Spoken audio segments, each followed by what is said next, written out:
Pokémon Unite!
Pokémon Unite!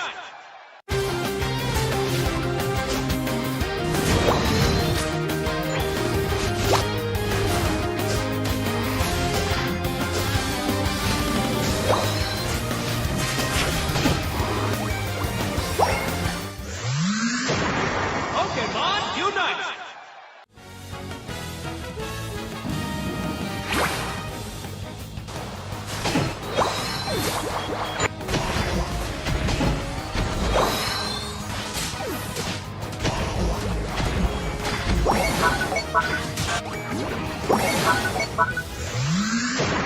Pokémon Unite!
Pokémon Unite!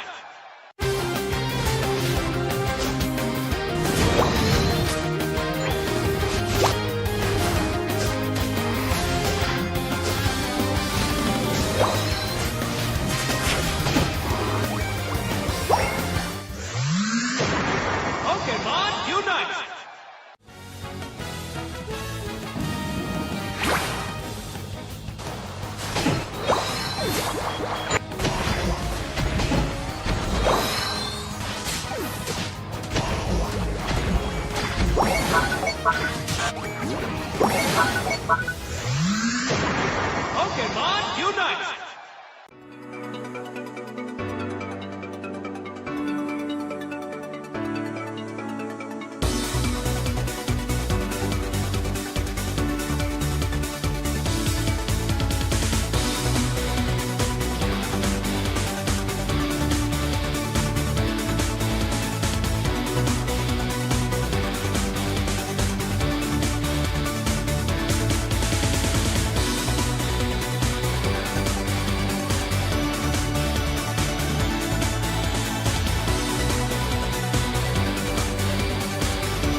Pokemon Unite!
Pokemon Unite!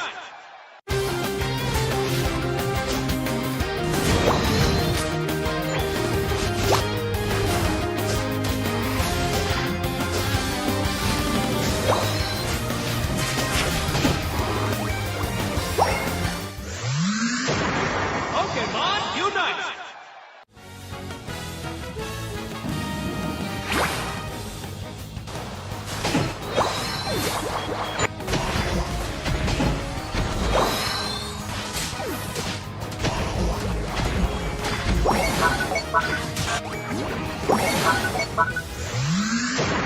Pokemon Unite!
Pokemon Unite!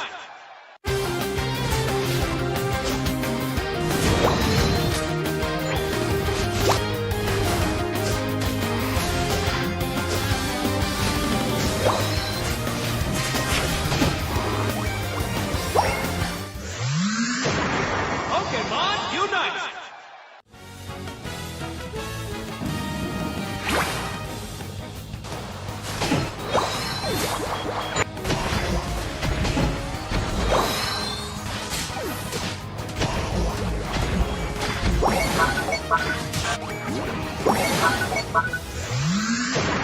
Pokemon Unite!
Pokemon Unite!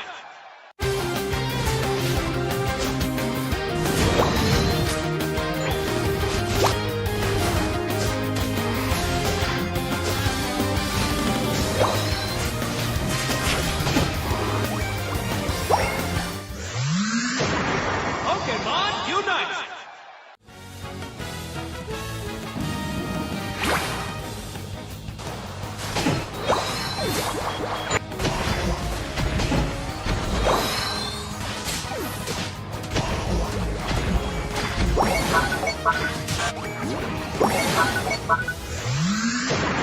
Pokemon Unite!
Pokemon Unite!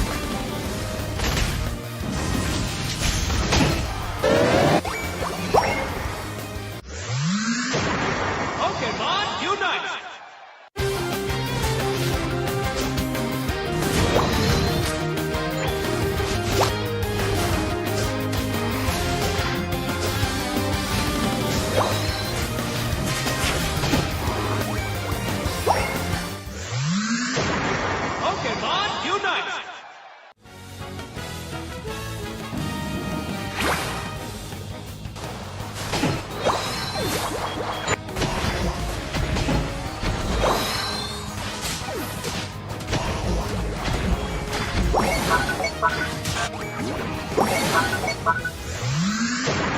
Pokemon Unite!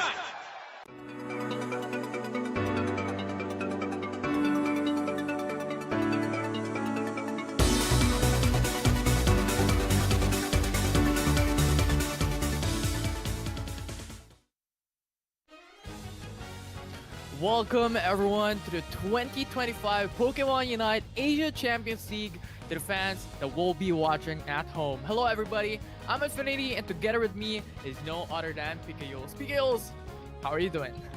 I'm quite excited for today, especially that these 10 teams that were directly invited for Asia Champions League in Southeast Asia have been preparing a lot for this league, and it's just exciting that we get to see that everyone can showcase their talents in playing.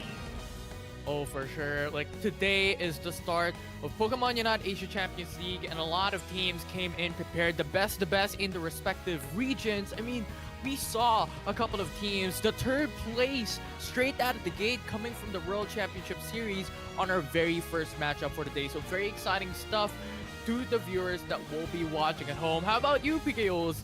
Who's the team that you're actually looking out for? Well, we must not forget as well the second placers from the World Championship, which is formerly known as Zora Tigers Gaming, in which they are carrying the name of Miran Sejong right now for this tournament. And of course, as we discuss these excelling teams here in Southeast Asia, let's take a look for our tournament calendar. What would be the timeline of the Asia Champions League? Yeah, so basically from the start here in November 2024, we're right out here already here in Southeast Asia League. So we're going straight up from day 1 to day 7 up until January 2025. So a lot of content and a lot of expectations for the viewers watching at home. But right after that, we're going to have another just pretty soon on a winter tournament. Yeah, actually, Winter Tournament is actually exciting, especially for those teams who didn't got the invite for Southeast Asian League, because this is their chance to showcase their talent and as well to prove that they can become the very best in their respective regions. One for East and one for West would be the representatives that has a shot to go into the Asia Champions League Grand Finals on Tokyo. Yeah, it's very exciting stuff. I mean, we're filled with Pokemon Unite content and esports coming from November 2024 up until March 2025. But let's jump in to what is the draft rules that we're gonna have here in Asia Champions League. Alright, so there would be a drafting phase or batting phase for the first one. Then the picking phase would be the alternating, so one pick for the first one, and then by twos will be going in that. And then the preparation phase, we can do the switches, and of course, prepare our battle items, and stuffs that we really need to prepare in our kit for the Pokemons that we will be using. Yeah, it's very standard, right? We have pretty much an alternate ban phase for both the sides for Team 1 and Team 2. And then the picking phase is pretty much a very similar type of scenario wherein these two teams are going to be alternating with each other on their priorities and on their comfort. And surely we're going to see such a brawl of mind here when it comes to the draft for Team 1 and Team 2 and pretty much every single team and every single matches that we're going to have for the day. It will be a total brawl. Just imagine that we will be featuring a lot of matches for today, and at the same time, all of those matches would be a best of 3. And speaking of best of 3, here is our game rules for today. So of course, our match time would be 10 minutes in a 5v5. Via Sky Ruins is our stadium, and of course, there's no limit in using the held items. But for the Pokemons, we got Darkrai, Psyduck, and Serena unable to day. But Pokemon emblems, it is not yet allowed to be used. Very standard. This type of ruling is no stranger to the fans watching at home right now. Pokemon Unite Asia Champions League. This has been the ruling that we have been seeing for quite some time now here in Pokemon Unite. I mean, aside from the bans that we're gonna have for the day for the Pokemon that will not be allowed to jump into the tournament. But going into the tournament rules for the group stage, it's pretty much a single round robin for these teams with a best of 3 matchup for each and every single one. And then you have 10 teams for the day, and top 8 teams will be qualifying for the playoffs. The stakes are high here in Infinity. Just imagine, out of the 10 teams that is competing right now, only 8 of them can advance into the next stage to prove their worth to become the very best in Southeast Asia. And of course, for our playoffs, it would be double elimination in a best of 3 series. 8 teams for the tournament bracket from group stage, and of course, top 14 will qualify to Pokemon Asia Championship League Finals in Japan. Exciting stuff. I mean, just imagine, playing Pokemon Unite, going into the playoffs and qualifying to fly to Japan, to compete in Asia Champions League Finals. And what they are fighting for is a lion's share of a massive prize pool. The first team, the champions here in Pokemon Unite Asia Champions League will receive 20,000 USD. Following it up in 10,000, 7.5 for the third place, and the rest of the prize for the rest of the rankings. That's actually a lot of cash prize, and not just a cash prize, but for the top 4, they will bag their ticket again to Japan to prove their worth that they can become the very best, of course, the representatives of Southeast Asia. But that's not all here in Infinity. A lot of teams have been preparing for this, especially for those who want to take their shot, who will be competing in the winter tournament. So aside from the 4 teams that we get here, there's another 2 to be specific, one from East and one from West, and everyone is just so looking forward to these teams. Yeah, and of course, as usual, day number 1, no matches has been started as of yet. We're still gonna be seeing it right out of the get-go, but here are the teams that will be competing here in this tournament in Pokemon Unite ACL 2025. You have Evosonics, Onyx Rise, so much familiar names, Talon coming in from the Philippine region, Alter Ego, Elevate, and then you have BRU, Paper Rex, Blacklist, Miran, Sejong, and last but not least, Full Sense. All of them are familiar. I mean, some of the teams could be new for everyone, but the composition or the roster of their teams are not new into the eyes of everyone if you're a certified Pokemon fan or you have been tuning in into the tournaments of Pokemon Unite that has been happening all around the Asia, all around the world. So I do believe that everyone is familiar. But for game number one, Onyx Rise, Cell, Zoe, Eeyore, Iluna, and AXQ, everyone is so familiar to these rosters. Oh, for sure. I mean, these players and this team specifically has been competing for so long already. And remember, this team, Onyx Rise, has secured the third place in the World Championship Series 2024. But of course, their opponent coming down into their opposition would be Eva Sonics. Coming through for Sword, Gragods, Kane, Aller, and FGNKYZ. So, oh my. This would be a heated battle between these two teams. I mean, Evo's Onyx has been commendable in terms of their tournament run, but they have one barrier that they could not overcome, and that is Onyx. Onyx has been the main wall that they have been facing for how many seasons, for how many years already, and this is a big challenge for them, knowing that this is just game number one of their whole tournament run in Asia Champions League. Yeah, it will be exciting. It will be a blast for these two teams to battle it out. Can EVOS Onyx, the LCQ APAC West winner just priorly, can defeat, or can they do at highest level here to stand foot in a brawl up against Onyx Rise, which is currently one of the strongest teams as well, not just in Asia, but in the world. Yeah, I agree. But everyone, might tell you, everyone has really leveled up their game, their play style, and their roster, to be specific. It has been a long off season after the World Championships, and definitely these teams have been preparing for the next level, in which it is the Asia Champions League. But the question is, what is the maximum level that they got out of the off season? Let's find out that one later on Infinity. Oh, surely. The adaptations for these teams, studying each team's respectively. What are they good at? Are they aggressive? Are they a bit more passive? And just waiting for a Quasar to come up before they go all in. So these are sort of some strategies that we can expect some of these teams to play towards to later down the road. So really, it's all down into how these teams came in prepared today for day number one. Yeah, definitely, for sure. And while we are waiting for the players itself, I feel like the preparation from both of these teams, specifically for Onyx, they have been one of the greatest obstacle, not just from their opponent right now, which is EVOS, but for every teams competing in the Asia Champions League. With their recent tournament stint or tournament run, which is third place on the World Championships, they are eyeing, or every team is eyeing on their opposition, in which Onyx Rise really has a lot of pressure, because after that stint, they are carrying a lot of pressure, knowing that they are expected to be the very best out of this tournament.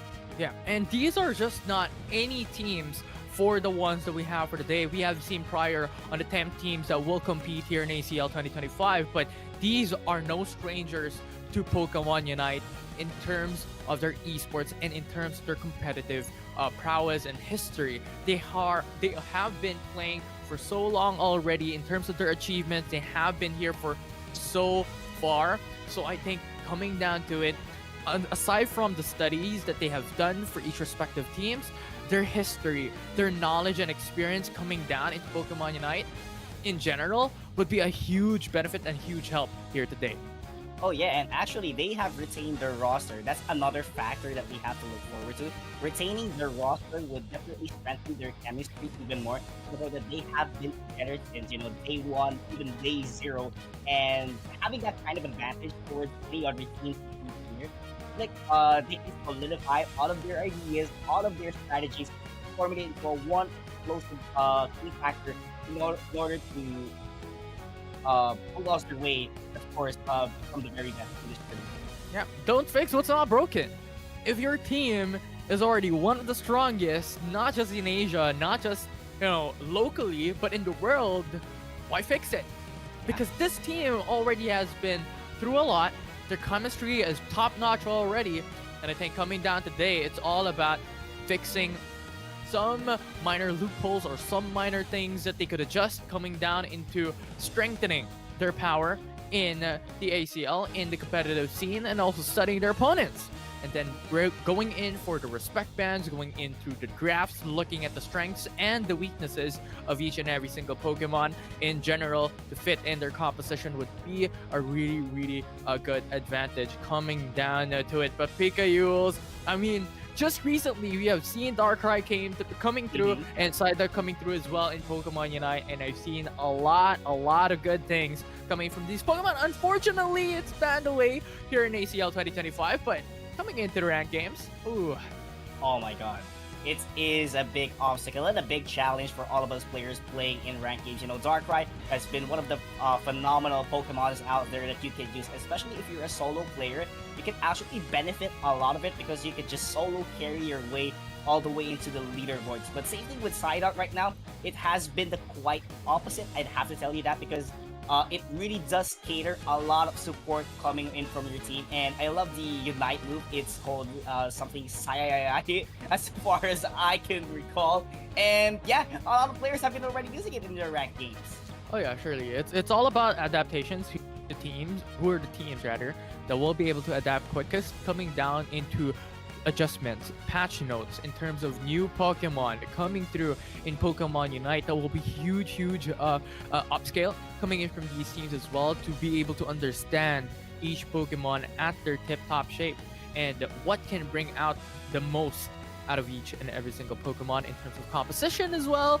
So really interesting stuff coming down into what these teams are going to go out for. But I'm really excited because so far from what we have seen, at least not in Asia, but in other international tournaments as well, in I believe the current ongoing tournament as well in the West and the East in America, have been using Darkrai, and it has just go through a huge deal of strength for those compositions. So I'm really excited, once Darkrai comes in here in ACL.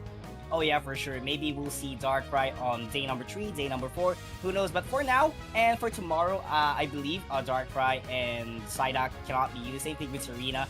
Very unfortunate that we won't be seeing the Queen Serena for today and tomorrow. So we'll have to look forward for them on the other days or the coming days of Pokemon Unite Asia Champions League. But let's not forget here, Infinity, that there are still a lot of Pokemons that are still out and very efficient. And I have been seeing a lot of these teams showcasing their talents when it comes to ranked games. I have been bumping into them from time to time, and they have been expanding their Pokemon pool as much as they can.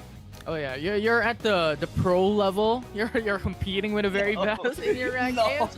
I can't do that. I'm just playing and then losing at the same time. But yeah, that's why PKO's here is my man. My man is going to be a content machine here in the best today. Content machine, analyst machine, whatever you want to call it.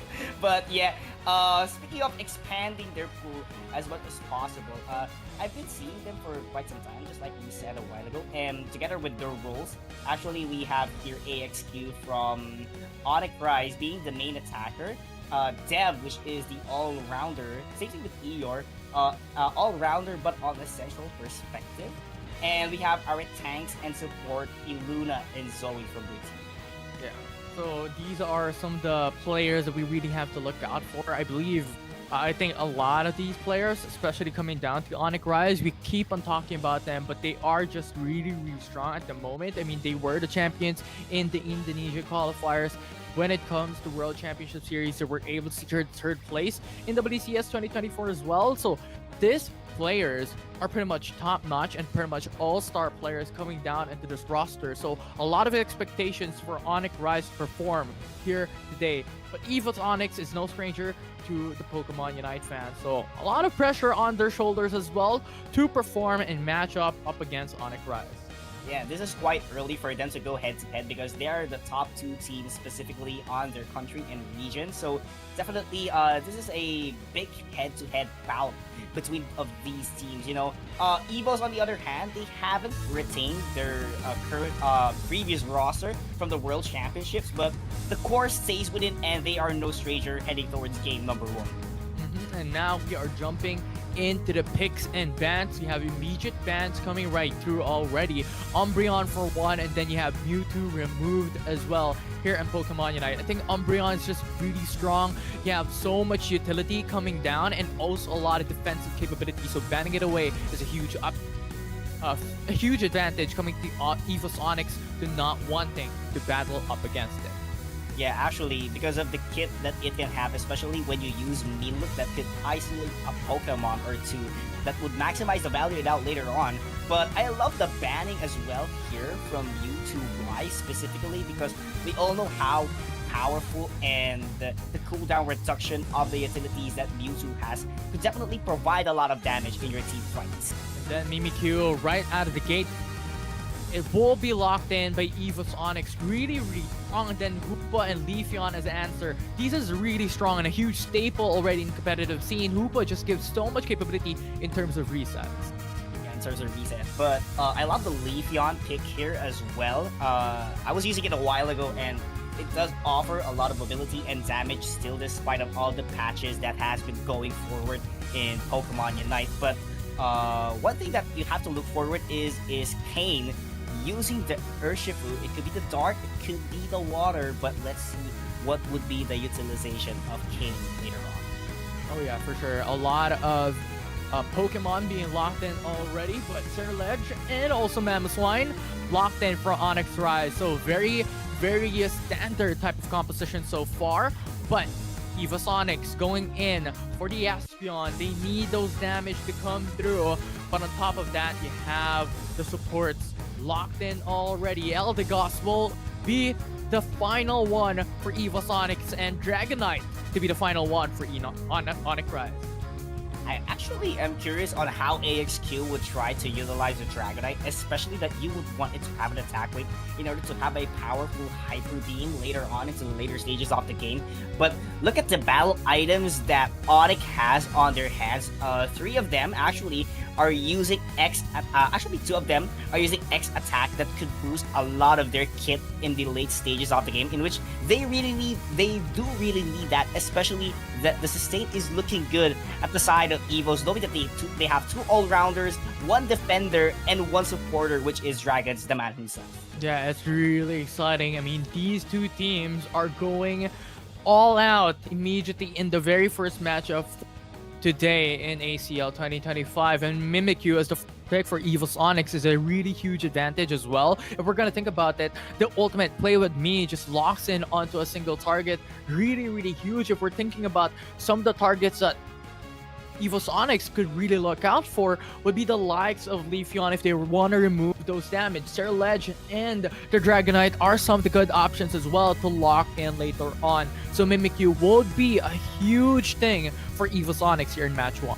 Oh yeah, definitely, for sure. And as you said a while ago, the play would need the isolation towards 1v1 would be the key factor for EVOs in order to pick up some knockouts at the side of Onyx Rise. But game number 1 is on its way here, Infinity. EVOs versus Onyx. Yes, it is. Game number 1 already here for ACL 2025. I mean, last year, we've seen the Philippine qualifier play it out. And the meta back then was those double evolutions that we're seeing in Pokemon Unite. But so far, a lot has changed. We're now seeing some type of scenarios and some sort of series coming out from that. But this is what we can expect coming in from day number 1 in the following series that we have on our hand. Yeah, definitely, for sure. And this is actually an early initiation coming in from EVOs as they are trying to keep an eye on the top path here, Infinity. A fight for the Swablues and the Altarias will be secured by EVOsonics. As Onyx Rise still has to take some time before they reach their power spike, before they reach their strength of this composition. Yeah, and speaking of power spike, I do believe that they have to eliminate the bottom laners as much as they can, because that Mamoswine would be a big problem later on in terms of sustain, and at the same time, the crowd control kit that it could provide for Onyx. And Onyx has a really powerful damage output in the late stages of the game. Yeah, and the reason why EVOsonics as well is able and is capable into going in for the top lane and just taking away the birds from that top path is just because Crustle is just too strong in terms of the defensive capability. And so far, just a while back, Mamoswine and Dragonite was only their first evolution, so not as strong to contest. But so far, Onyx Rise was able to compete onto the birds in the forest. Yeah, actually, they have been getting a lot of wild Pokemons and Ao's energy so far in the first 2-minute mark of the game. A big advantage, I would have to tell you that. But Evo's Onyx needs a shutdown of knockouts later on in order to secure a lot of XPs and to gain the advantage later on. Or Shifu going in and out, a lot of damage being brought out by the Leafeon. Just competing for the wild Pokemon, getting some A's energy, but the sustainable power of Onyx Rise. This 2-for-1, it's a double KO immediately by Evo's Onyx, but Urshifu was answered back by Onyx Rise. A battle for the birds on the top path, and Evo's Onyx will dominate. Dominated, but that Shadow Claw would still connect at the side of ALR. And that was a total worth, but Emerald 2-step is also down for Onyx Rise. The Hoopa is just too strong, going in for the reset, in and out, and Leafeon was able to answer back with just that as Eldegoss goes down, and now the Regieleki will be free for Onyx Rise. It would be free, and this is a chance for Onyx for them to score the Ao's energy that they have in the bag, but defense is still on its hands from Evos. Just jumping onto the tier 1, immediate damage coming through, and now it's the first tier 1 objective, Goal Zone, taken by Onyx Rise. That was a quick trade as Evo's Onyx secures the Regis on the bottom path. That would be enough for them to gain a minimal amount of HP for the later stages of the game. But the trade, where is it from Evos? Oh, Leafeon, play with me, locks him in, and Leafeon goes down, being KO'd. But the answer back from Center Ledge, so strong from Onyx Rise. The Revenant Rent provided a lot of damage in order to go head-to-head up against Evo's Onyx, being able to trade the knockout that their team needs, and right now they are eyeing on prizes once again. The battle between the Altaris and Swablu once again looking for those Ao's energy, looking for points in the bottom path, but so far, as we all know, Crustle is just too tanky and too much defensive capability to be KO'd that immediate, but Onyx Rise in a massive lead so far, as Evo's Onyx has yet to find a goal, has yet to find a point to come through. Yeah, they haven't been able to go for the trades, to go for the objectives, but the conversion of points is not yet visible as of now for Evo's Onyx. And I do feel like they have to prioritize the next Regieleki, which spawns at 25 seconds of the game, in order for them to take down at least the tier 1 goal zone on the top path. Yeah, here in the bottom path, however, we have a battle, we have a sneak attack, but Onyx Rise's defensive capability with the Dragon Knight and Mammoth Swine is just too stronghold coming through for Evo's Onyx to penetrate that easy. Now Urshifu batting it out in the middle of it all as Leafeon with the Emerald Step produces so much damage, and Sir Ledge in the front lines will be able to bring down the HP bar so low as Espeon goes down, and Onyx Rise will just go out from a 2-for-1 trade. Cotton Cloud Crash in order to step away from the team fight, but the conversion of points from Evo's Onyx will land all the way into the top path, but the Regirock, it's looking good at the side of Onyx.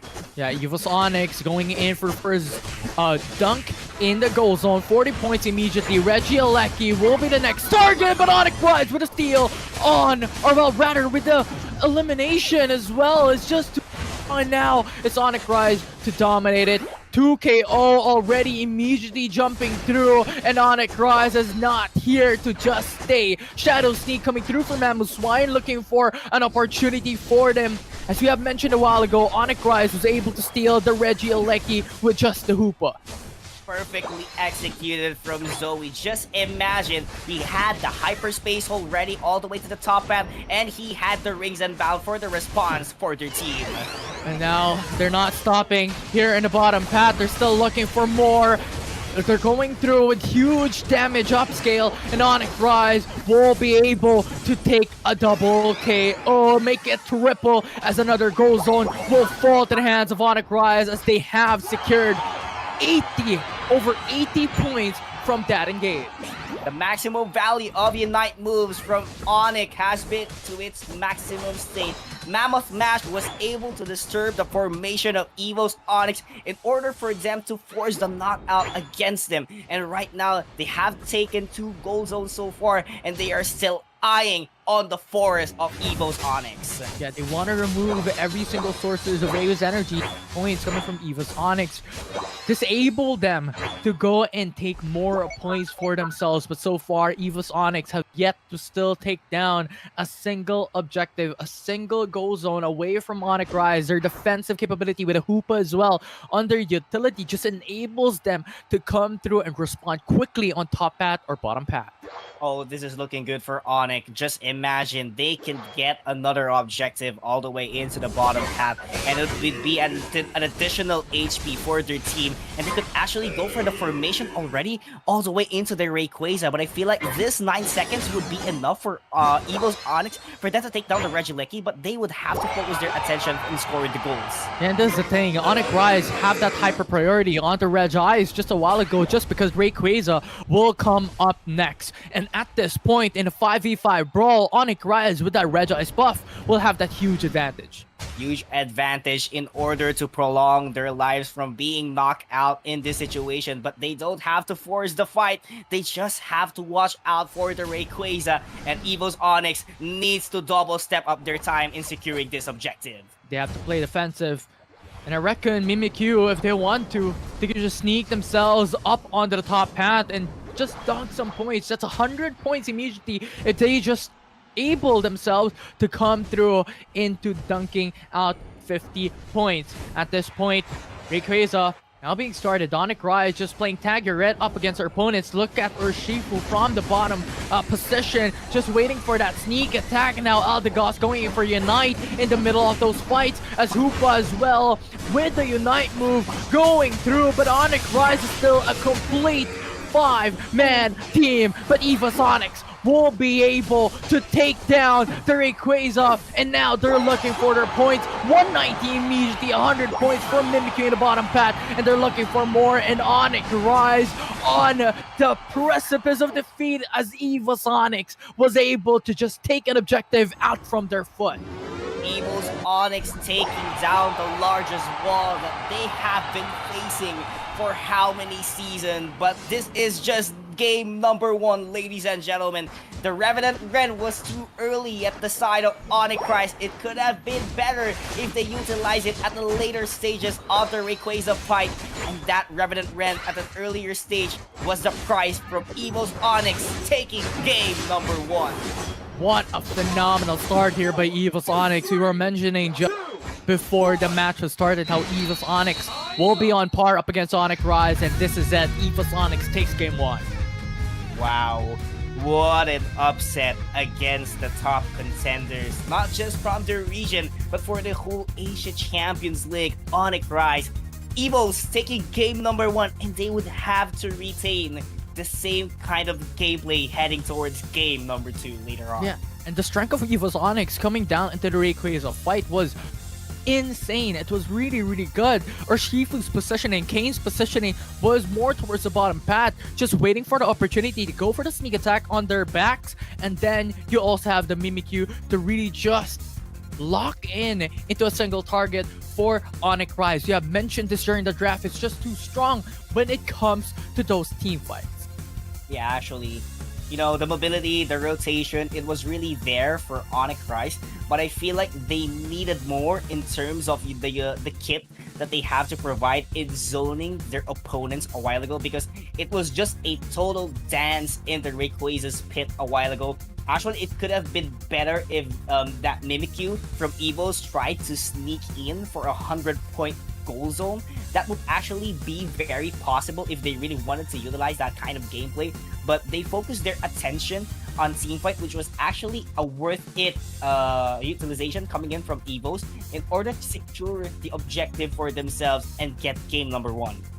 Yeah, and the thing is, when it comes to composition as well, Hoopa is pretty strong. We all know it. It's a staple Pokemon to come through in the competitive scene in respective compositions. It's really strong. Just go in for the reset, come back into the fight immediately right after with the Unite move of Hoopa. But the thing is, its strength lies on prolonged fights. In terms of those short range a period of fights and an all-in brawl, it will be the Eldegoss who has more utility, who has more capability to suppress their opponents, and even then, you also have a lot of good positionings coming in from Evil's Onyx at the very last battle that enabled them to get the Rayquaza. This is a wake-up call absolutely from Onyx, because they have been dominating always in their matchup up against Evils, and right now they have been taken down a game at least on their best of 3 series. So definitely this is a big wake-up call from their team, and there would be major readjustments that we might see later on. Oh yeah, for sure. There could be adjustments when it comes to the composition. I don't know if it's going to be major, but maybe some of the respect bans to come through as well into the next matchup, especially coming down to Onyx Rise having to respect the likes of Mimikyu to come through into their composition. And the big question as well on top of that would how the side pick selection would be. Would Onyx Rise opt to go for the purple side instead of the orange side will be one of the questions that we have coming in to the next game as well that enables them that priority. Yeah, but actually, taking a look at the replay, everyone did well actually from both teams. It was just a last-minute flip from Onyx. Definitely not a big factor from Onyx losing that game number 1. It was just somewhat of a misfortune timing from them. As I pointed out a while ago, the Revenant Rend, I feel like it was quite early in terms of using, to the point that it could be a last hit from their team fight in order to secure the win, the W in the team fight, and of course maybe take the Rayquaza as the prize later on. Yeah. And that's the thing, right? We talked about the strength of the Hoopa, the utility coming from Onyx Rise. They're very slow scaling in terms of their early game just because they have the likes of Mamoswine, Sarah Ledge, and Dragon Knight that needs a bit of XP, needs a bit of leveling up to be able to reach their point of strength. But Onyx Rise did a huge job into defending their goal zones and just keeping up the pace in this matchup. However, coming down into the last moments, it's really a difficult situation for them. Look at their Shifu from the bottom path, and look at the positioning for these teams as well that really enable them to hyper focus. And while Onyx Rise is going through into those team fights, looking for those eliminations and looking for those KOs, Evil's Onyx, you know what? Never mind the fight. We're going in for the Rayquaza, and we're gonna win. Yeah, absolutely great shift of attention from Evos, and that made them get game number 1 at least for the series, and they are eyeing on one more to get more points into this circuit points that Asia Champions League system works. So definitely you have to win games as much as you can, avoid losing a game in the series, and definitely you'll come out on top. Oh yeah, you will definitely come out on top. Just needed some adjustments coming. And Onyx Rise, this is not just about any team. This is the third placers from World Championship Series. So if there is a team that can make it back and go for a reverse sweep, it will be Onyx Rise. Yeah, definitely they are capable of doing that despite of what happened in game number 1. They have been feeling a lot. They felt more pressure before. They have been here in this kind of pressure, and definitely this is no stranger to them. They would just wash it off, bounce back even stronger in game number 2, and formulate a lot of game plan in the playbook. Yeah. If you are part of the team here, PKUs, if you're part of Onyx Rise, which of the adjustments are you gonna make? If you're like one of the brainiacs coming through for the team. Okay, so I feel like number 1, it's going to be looking forward on a Pokemon that is actually good in zoning. Maybe right now they have the first pick on the purple side, so I feel like if Umbreon is going to be open, I feel like that would be a good factor coming in from them, because despite of the awesome kit that a Mamoswine has, the mobility, it's somehow not there, so you really have to advance even further the usage of your utility, and when you hit it, it will be actually good. But the mobility, it's actually better from an Umbreon, so definitely you would have to eye on them. And like to tell you, Trevenant was also open a while ago. Oh yeah, for sure. And when it comes to sustain, I think it will be a Trevenant that really is one of the top Pokemon to look out for. And you mentioned about Umbreon, I think it's really strong as well. If the opponents have a lot of shields to consider, like Umbreon is just going to remove that so easy. And then the mean look that we talked about a while ago to just lock in onto a single Pokemon would be a huge advantage in terms of those team fights. Because we mentioned, right, isolating these targets, the likes of Mimikyu, the likes of Slowbro, has huge potential in terms of those team fights to really dominate. And just having the likes of Umbreon as well, not as strong as the unstoppable Unite moves from these two Pokemons priorly mentioned, but Mean Look is still a huge utility for a single team to be able to utilize. Actually, but it's not just about the draft that we are about to point out. The shot call has to be better as well. We have been seeing a lot of explosive Unite moves going at an early stage into the Rayquaza's team fight. So I feel like they have to perfectly time it, wait for the perfect opportunity, especially for the main damage dealers, which is the all-rounders and the attackers. I feel like they have to secure their explosive Unite moves the moment that the HP ticks around 30% on their opposing team for them to be able to get the last hit even more efficient. Yeah, for sure. To be more efficient, to be able to be more synchronized coming through, be a huge benefit. I think that is one of the keys for the competitive scene in general, especially coming down into team battlers. I mean, from the name itself, team battler. Team. Yeah, it's all about teamwork, right? Just like what you said. So definitely the calls has to be in sync. Everything has to go favorable into your team. You know, the draft has to be in sync, the calls has to be in sync, and definitely that is what every team needs. But might to tell you, as far as I know, I saw AXQ a while ago he was hovering Pikachu.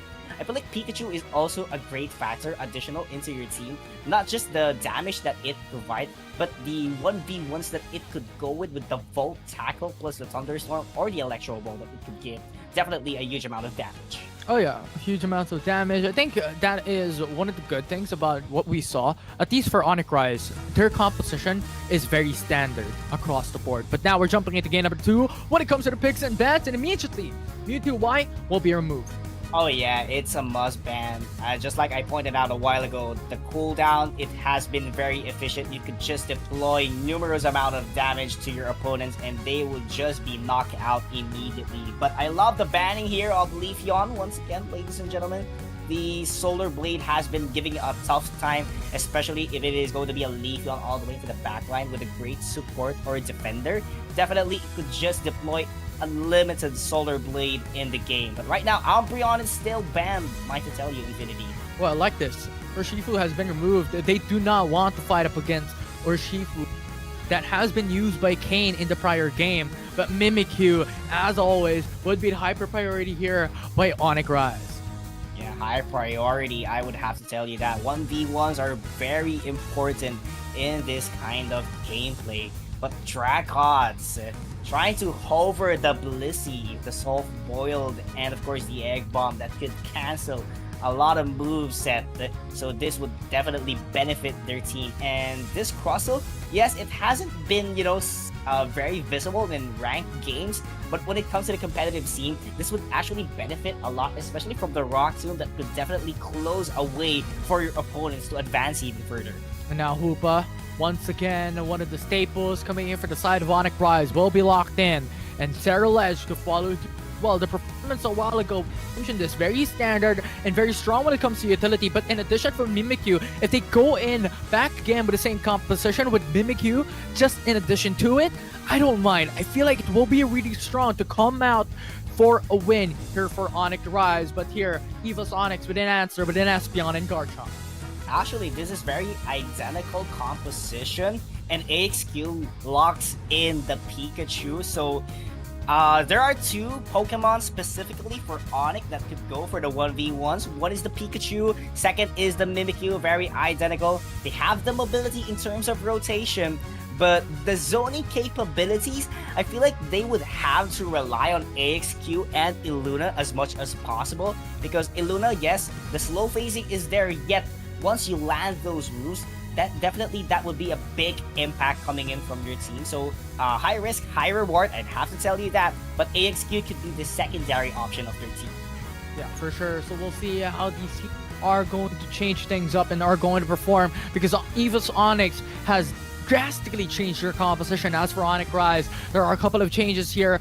Specifically, Mimikyu and Pikachu has been locked in for Onyx Rise to adjust some of their compositions compared to game number 1. So really exciting stuff. Can Onyx Rise come out of the deficit and turn a table around for a reverse sweep? Yeah, actually, they need the reverse sweep. But I'm quite surprised with Evo's Onyx locking in the Absol. Actually, Absol, I haven't seen an Absol for quite some time, given the fact that there are a lot of speedsters already in the game, and you know, they have been utilizing those speedsters a lot, so definitely Absol was really covered all the way into the tall grass of the Pokemon pool that Unite has.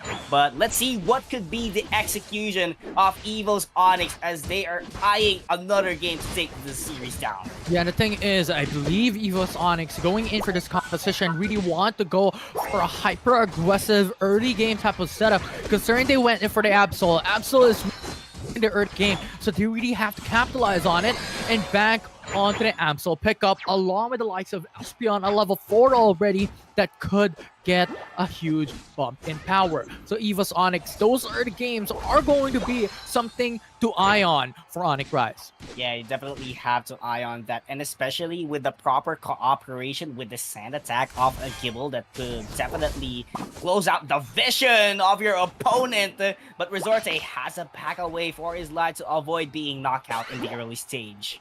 Yeah, so we'll see how these adjustments are going to be made. You have Kane already setting up onto the top path. They want to fight the birds into the top lane, as Evo's Onyx will be getting a huge chunk of Eo's energy. Yeah, huge chunk, but Cell has to back away a little bit. I feel like he overextended due to the fact that he was feeling confident. I have to tell you that against ALR, but he was just overwhelmed by the total amount of damage, and at the same time, the soft boil assisting for the regain of HP. Ooh, it's just Evo's Onyx removing any sort of points in the top path. This is what we mentioned a while ago. Those early games are going to be drastic for Onyx Rise. They have to play patiently here, wait for Mamoswine to reach the final evolution along the edge as well, which he was able to get already. So eyeing on to the next few minutes to come. Onyx Rise have to level things up against Evo's Onyx. Look at the movement of the map. Oh my goodness, Dragon's forcing his way to go for the score. Quick elimination as well on top path, and now they're fighting in the middle of the forest as Espeon goes down. It's a double KO for Onyx Rise. Evo's Onyx, a huge confidence here is just putting them at a huge deficit as well. Remember, Mimikyu's damage is just too much as well, and now going for suppression onto Garchomp, going back away to sustain himself just a bit. Yeah, you have to watch out for that one, Infinity, but... Magic button to retreat back to safety, much needed type of utility to go back and retreat, but Onyx Rise going in, very dominating as well. Dominating right now, has to back away for his life. That was a good egg bomb in order to secure the distance between Onyx Rise and Evos as of now. Now, it's just a fight. Just picking up the Trick Room as well, I believe that is Mimikyu picking up the Trick Room and the Shadow Claw. A very interesting set of moves, set of plays. But now here in the bottom path, you have the Red Steel going for it. As Sonic steals it away from Onyx Rise. That was a good steal coming in from them, but the bottom path, it's not looking good as well. They have to charge in the Regieleki, but the maximum value, it will land on their hands, taking down the tier 1 gold zone on the top path for Evo's Onyx. A handshake of objective, and now Onyx Rise looking for points as well in the bottom path, as each of these teams, Onyx Rise and Evo's Onyx, will take one respective gold zone for each team. Respective goal zones indeed, but Evo's Onyx has to back away already. They have been overextending, and Onyx Rise making sure that their coverage on the forest is so large to the point that the source of energy from Evo's Onyx would run out immediately. But so far, everything will quiet down. The more objectives to fight for is more on building up your points and building up your Eos energies so that when opportunity comes, it's all about banking on those goal zones. But now the Altaris and Swablu's pretty much a handshake for both sides. Evo's Onyx prioritizing the top pat, and Onyx Rise going in for the bottom pat. So far, everything has been 1-for-1 trades, objectives for objectives, handshakes for both sides. EvoSonics getting the Reggie Alecki prior, Onyx Rise getting a Reggie Steal, and so far, it's pretty much even for both teams. And that's actually a good decision. The moment that you keep on losing team fights, you just have to go for the trade. So as much as possible, you have to play it out safe. But right now, it's not looking safe here all the way to the tall grasses. Ooh, a bit dangerous there, coming in from Seal, having the eyes onto Absol. If he stayed for a bit longer, it could have been disastrous. But for now, everything will quiet down once more. It's all about building their points so far. Sutter Ledge with 40 points already. The rest of the crew for Onyx Rise so close as well. Now the notification popped up. It's only a 4-point difference in favor for Onyx Rise. Actually, and right now, both of the teams are eyeing on the Reggie Alecki to slam those points. But here comes the Garchomp Infinity. Engage for Reggie Alecki, starting it up, going into Mimikyu. Play with me, locking onto one. They want the elimination. They want the KO, and Garchomp falls down along with Espeon. 2-for-1 for now, as Absol looking for the elimination onto Mimikyu, but that will not happen. And now EvoSonics loses that team battle. As Onyx Rise hoping for the Reggie Alecki and the Regice as well. 2 objectives is what they want. But so far, Onyx Rise with a huge buff already for the Regice is what they will secure. That was actually a good team fight, and at the same time, a secured Regice, which would give them a lot of HP, and we could definitely see the sustain of Onyx Rise, and that would be very beneficial for their team in the later stages of the game. But right now, they have to defend their top path as much as they can in order for that Regieleki to be stopped marching in the top path. Yeah, it's Serlej and also Mimikyu pretty much getting a Regieleki after getting a tier 1 goal zone is just putting pressure. It's not going to affect that much in terms of them forcing out the fight, them forcing out the objective goal, just because it leaves their other path susceptible for more points to be dunked by the opposite side. So really, EvoSonics doesn't want to go for it. It's a huge risk for them. But for now, everyone pretty much stacking on top of each other. So Garchomp starting off the fight. Trick Room being set it up already as Mammoth Swine in the middle of it all. Rather, Crustle in the middle of it all. Ice Fang onto Espeon, but pretty much not enough damage. No follow-up for both sides. Ice Fang onto Absol, and that will be a KO as Hoopa brings him down. This is going to be difficult for the Absol of Evo's Onyx. As you pointed out a while ago, it is a good charge for the early game, but it's quite questionable for the late game itself. Now, Serlej going in, zoning away. The goal zone might potentially bring down the tier 1 and top pad, and EvoSonics loses it. But Garchomp sneaking his way down into the bottom pad as well, going in for the 40 points. So nevertheless, at the very least, they're able to trade a bit of points for EvoSonics. Yeah, the Dragon Rush really did have a lot of risk at the side of Evo's Onyx. The moment that the Dragon Rush connected at the side of Onyx Rise kept the response going, did go for the team battle and making sure that they get the win.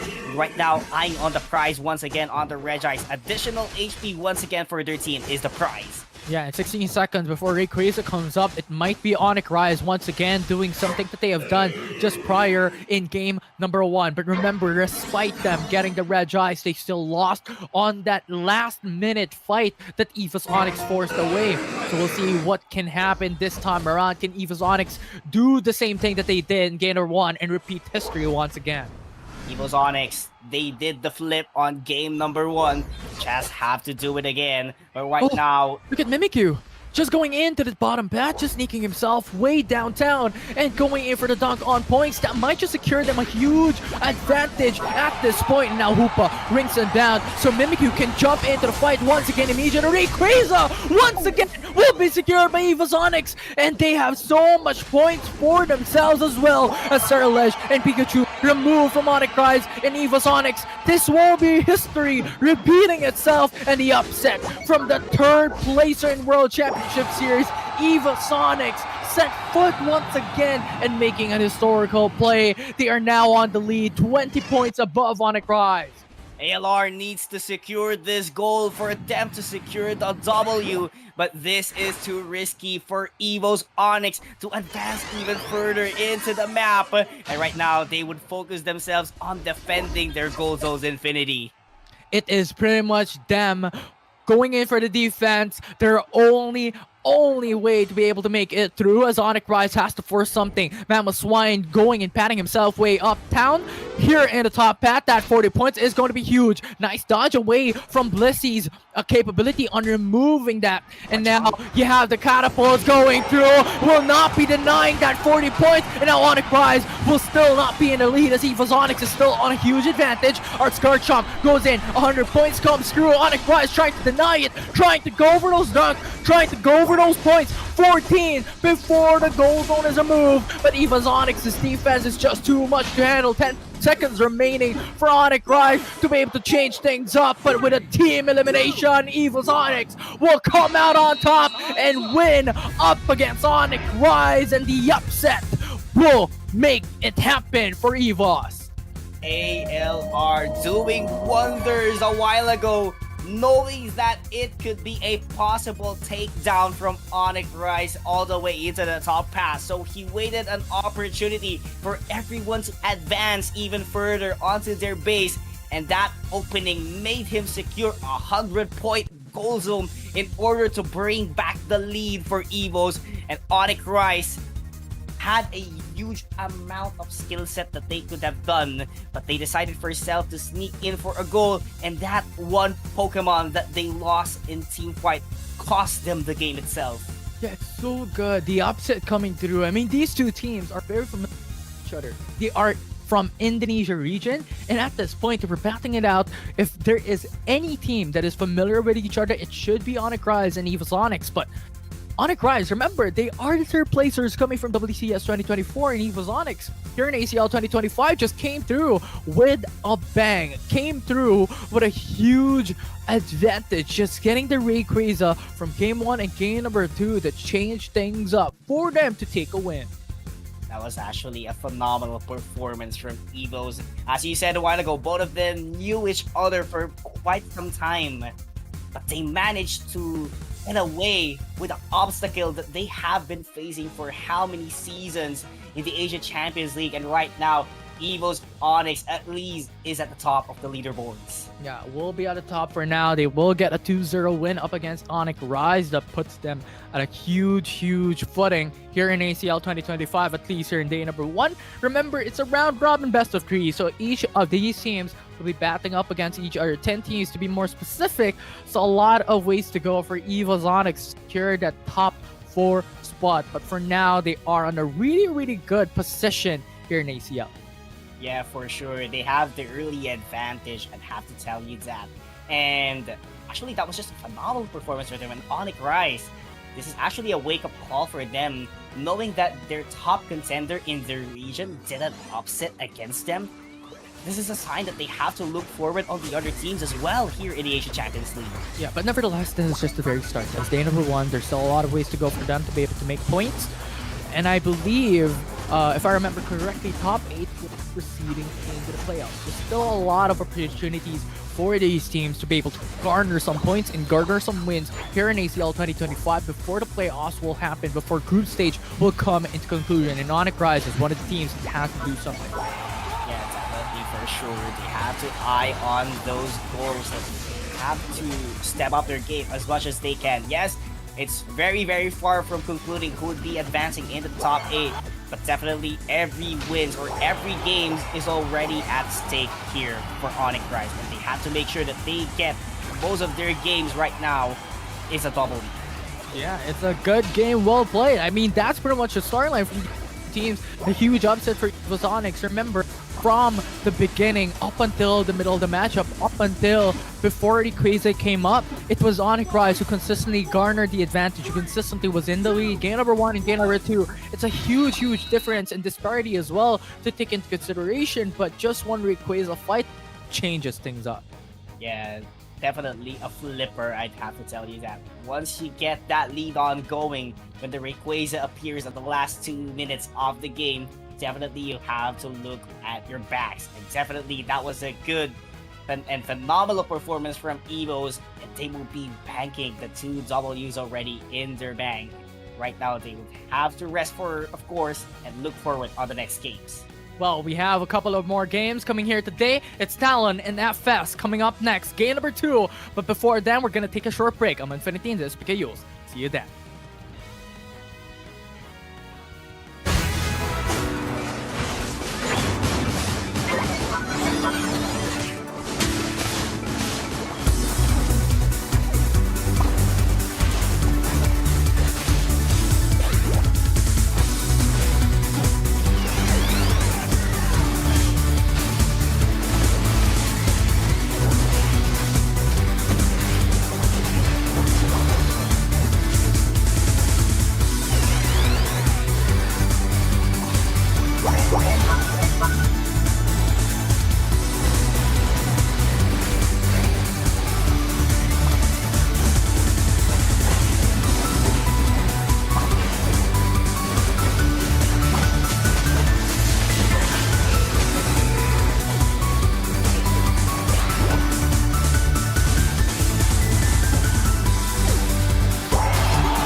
Pokemon Unite!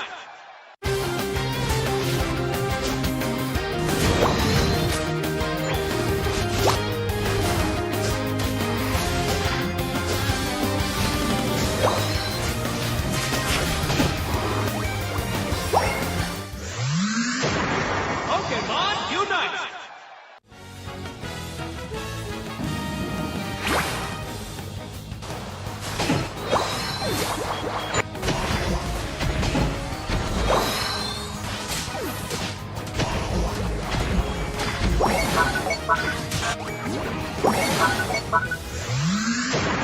Pokemon Unite!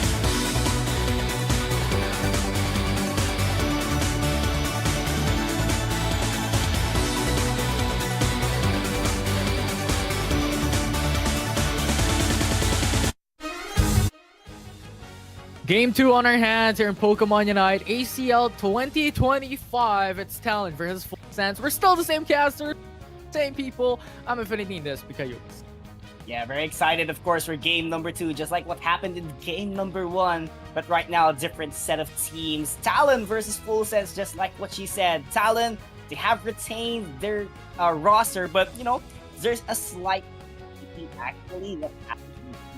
On the other hand, Full Sense, formerly known as Clock, will be going head-to-head towards them. A battle of champions of their own region.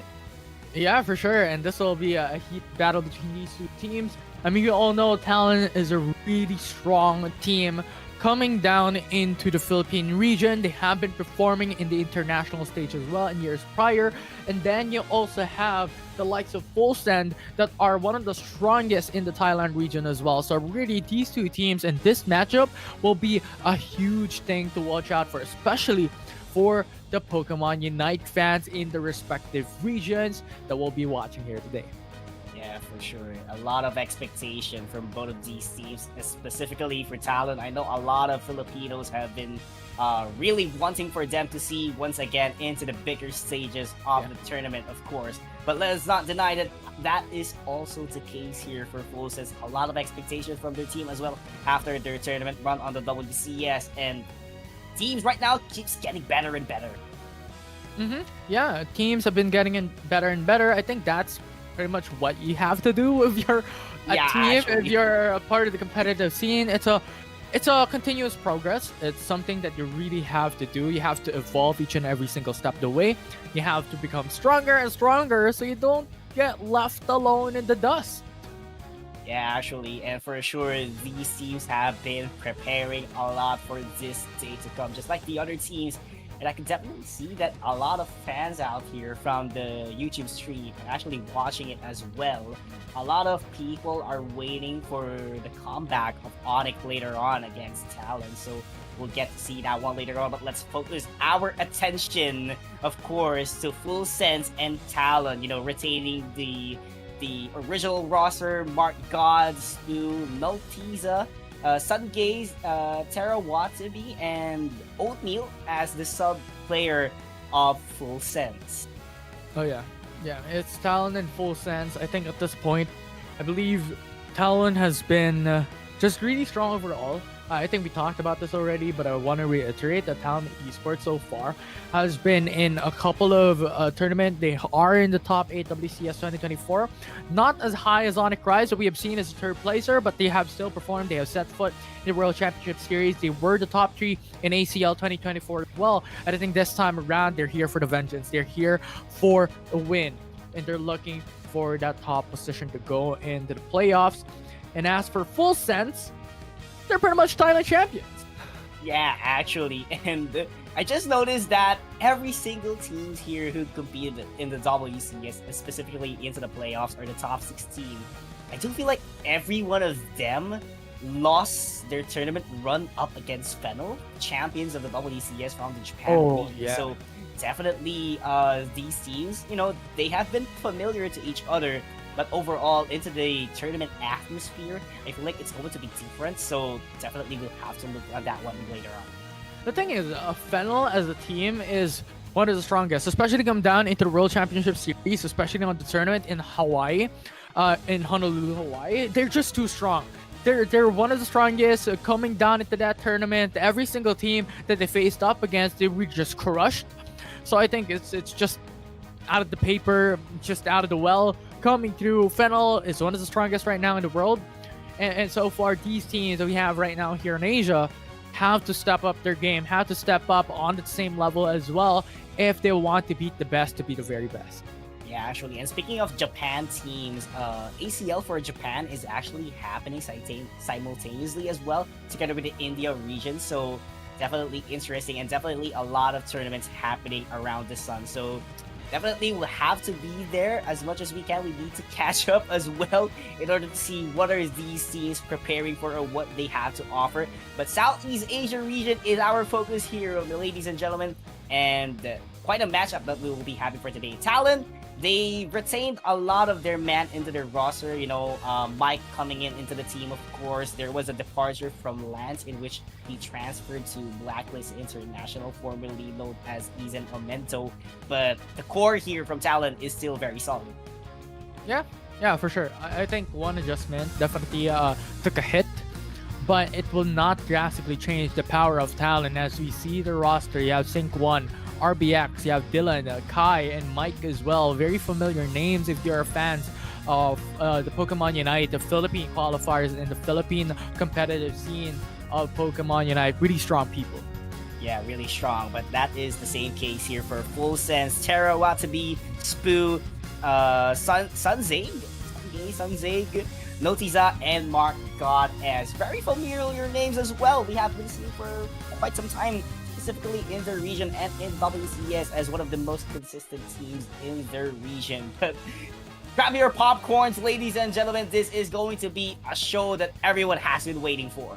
Oh, for sure. It will be a show to look out for, especially if you are Philippine fans from the Philippine region and the Thailand region. And at this point, we saw a couple of Pokemon to come through into the compositions of Game 1 and Game 2 in the respective series of Onyx Rise and Evil's Onyx. Are you looking for something specific here, PKUs, come through today for Talon and FS? Actually, I've been looking forward to see Lapras, despite Lapras is one of the most eye-popping defenders here. But competitively speaking, it could offer a lot of ambush on your team together with the utilization of your Unite move. So definitely we'll have to look forward into that. And as much as possible, Umbreon is still being banned 100%, but maybe later on we'll get to see it because Talon is such a big fan of Umbreon and Trevin. Oh yeah, Umbreon, this is one of the teams that really has the double evolution style setup that they have done in the past, the Glaceon or Leafeon alternatively, and they have the Umbreon to come through. So this is one of the options for Talon, but we saw a while ago on the series of game number 1, series number 1 here today, between EVOS and Onyx, that they aren't really huge fans of the double evolutions this time around, but definitely if Talon wants to go for it, Umbreon and Leafeon can still come through. But as for the bans, as for the picks, game number 1 here today for Series 2 between Talon and Full Sense to come through as the bans are closely finished. Hoopa, Umbreon, Gengar, and Mimikyu removed. Yeah, a lot of utility kit is being removed here actually, especially for Full Sense. They want to close the gap in order for Talon to have least amount of options when it comes to supporter and defenders. But right now, Mike would have to prioritize the Leafeon. I do believe that's going to be onto the central area, knowing that Mike was definitely the central laner of their team. So yeah, I have to look forward to that. So yeah. And that's what we mentioned a while ago, right?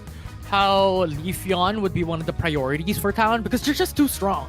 And the thing is, back in ACL 2024 during the Philippines fire, they have used it to a phenomenal degree. So I think Talon right now, picking up the Leafeon is a huge comfort for them, but they're following through with a Mewtwo Y and their Urshifu. Yeah, for sure. And right now, Mammoth Wine being hovered by Full Sense. We've seen how a Mammoth Wine worked a while ago during the matchup of Evos and Onyx, so definitely it did offer a lot of kit, specifically into the crowd control, but I feel like a Full Sense needs a little bit of mobility in their team. Yes, they have the sustain, it's looking good for the Blissey with the soft boiled, but what comes next if, you know, Talon is just too quick in executing later on?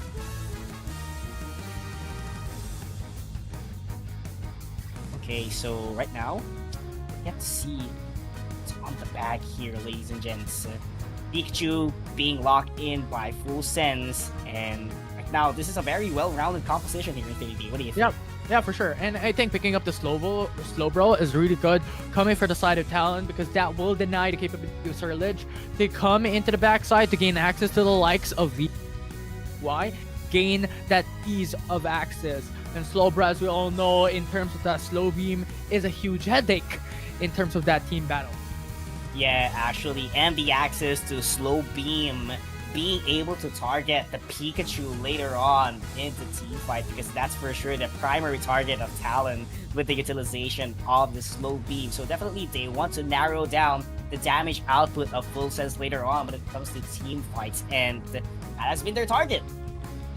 Yeah, it definitely has been, but this is a very familiar composition for Talon. This has been what they've used back in the ACL qualifiers, back in the WCSPH qualifiers as well. The likes of Leafeon or Shifu, Slowbro, and Aldegos, and just addition of Mewtwo. Why? Just because, just prior, right? These Pokemon is a part of the EX category, so it's not really has been used and hyper prioritized by Talon in the past, but now this is pretty much what they have done in the past, and they're doing it again. Yeah, actually, the adjustments from the EX Pokemons really did help a lot in order for the teams to utilize a lot of, Pokemons and to widen their pool. But game number 1 is on its way, ladies and gentlemen. Talon on the purple side and Full Sense on the orange, ready to give the action to everyone. Quick dunk as well for Kubfu, as they want that early points. No one can deny it out of them. And Full Sense, in terms of that top patch, is going through. This is very early into the matchup, very early into the game, but Leafeon patting himself up on top pad is really strong just because of the damage output, and Blissey would be shut down and eliminated as Talon once again garner some points. 14 as something that you want to be dunked by the likes of Full Sense, but up against 3 members of Talon, you cannot go that far, and Talon will gain another KO. And this is the primary target of Talon, being able to score the points that they need in order for that attack weight to get stacked up and have the maximum damage output at the early stages of the game. But right now, this is going to be the fight of the birds. Going into the backside, going in to push him back. Mewtwo, why? A bit too tanky for Full Sense to be able to shut down that quickly. But now, you have the Altarias and the Swablues locked in by Full Sense. Yeah, very locked in so far. Those ice shards have been landing against Dylan, but you just have to scale enough in order for you to deploy those damages later on. That Mewtwo will be a big threat for Full Sense, so you have to watch it. And at the same time, there's an Earthbow on their side, but a knockout once again from Talon. What a play coming from Talon. The Leafeon is a hunter here for Talon. They're just looking for those plays, looking for those KOs. And so far, they have stacked up at least 3 knockouts already from the start of the game up until 8 minutes into the matchup. And so far, Talon has been doing a lot of work, doing a lot of hard work here in this matchup. And I think at this point, Full Sense has to step up, because a difference of 65 points is not something to belittle, as they're looking for top hat. Once again, they're looking for KOs as Leafeon a bit too overextended, but Aldegos sustaining Mike to full HP. Yeah, quite sustainable, I'd have to tell you that. And I feel like Mike has a float stone. I'm not quite sure. I haven't saw it, confirmed it actually a while ago, but that mobility could give a lot from Talon, knowing that they could just back away into team fights and definitely engage later on.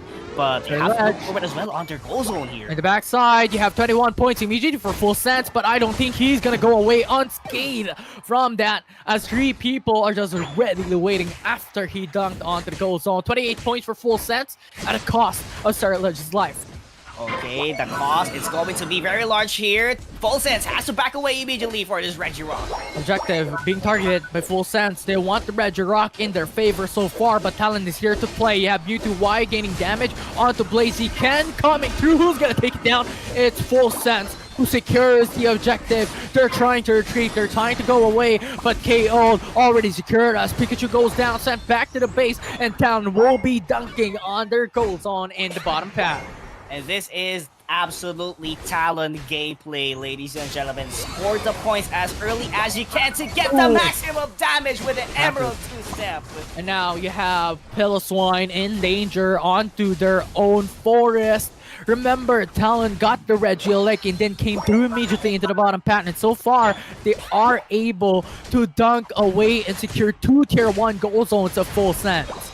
Yes, it has been a one-sided match so far in the first 4 minutes of the game. Full Sense needs to clear the forest immediately to get a source of Sales energy. The Talon keeps on forcing their way all the way into the forest. And now, going in for the birds into the bottom path. The wild Pokemon secured by Full Sense.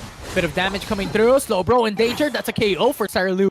As Full Sense is hoping to go for the dunk points on Tier 1 goal zone into the bottom path, but denied as you have Mewtwo Y in the long range distance. You have Eldegoss ready waiting as well if a team battle has been going for it. Serledge, 34 points, will not be able to go through, and then Infinite Cyber to come as well. It's too much damage, and Full Sense just prolonged and overextended. And now Blaziken will be KO'd by Leafeon on the bottom path, and Mamoswine is readily waiting on the bush. The Ice Fang will not be enough, and Talon once again dominates the team battle. Beelan and Mike doing wonders for Talon, being the main damage provider from their team. And everyone from Full Sense is just too overwhelmed. Despite having the Blissey with the Soft Boil on their kit, it's not enough because Talon has scaled a lot of attack power after the early score points they did with the attack weight. Now Mamoswine, Ice Fang, a bit too tanky, unstoppable, but a Slow Beam onto Mamoswine, not enough damage, and now the Pikachu goes in for the Night move as well. That won't be a KO. Talon loses their Slowbro, and Full Sense goes in for the all-in to the backside. Ice Fang onto Mewtwo, YB shut down as Full Sense gain the double KO. And Mamoswine will be in trade, but they're still fighting. They're going in for the Regirock as objective will be the main target. Full Sense are going to take the Regirock in their favor, but the Regieleki comes into their side as well. So now they have flipped the table around as they will gain a couple of points onto the top path. That's 40 coming from Serledge to 20 onto Regieleki as well. Top path and Full Sense won't be able to defend the bottom path and gain an objective. Talon to focus on the objective, not confirming that there was a goal happening at the side of Full Sense all the way into the top path, and that was very worth it at the side of Full Sense. They managed to flip the tables after getting the rhythm that they need, and Talon right now, they need to focus on the Pikachu. Eldegoss comes through, supporting. That's a 3-man roam coming from Talon. They're going for it as Mamoswine is in danger. Does so much suppression for him to be able to return back to safety, and Mamoswine will be sent back to the base. Sent back to the base, and right now Talon has an opportunity once again to clear the forest of Full Sense. But look at the quick deny that Nautiza has been doing. As the Egg Bomb on his sleeve could definitely leave a mark against Talon, and he doing his best so far to get the spacing that their team needs. Blaze again going in for the sneak attack, coming in from the forest, pushing back Urshifu, isolated, just going in for the dunk. That's 33 points denied. Talon will lose Urshifu. And Full Sense coming back at it again. They're just looking for the bottom path. They want the tier 1 goal zone of Talon. They want it really here, Infinity, but mind to tell you, objectives from both sides of the map will be spawning here in 20 seconds. And Full Sense definitely needs that Regieleki for them to score lots of goals to go head-to-head with Talon. And Talon for sure will eye on the bottom path objective to have a higher chance of winning the Rayquaza fight later on. Another Reggie will be the target by Talon. They want the advantage in terms of the buff to go into Rayquaza as Full Sense hyper-prioritizing on to the Regieleki, onto the top path.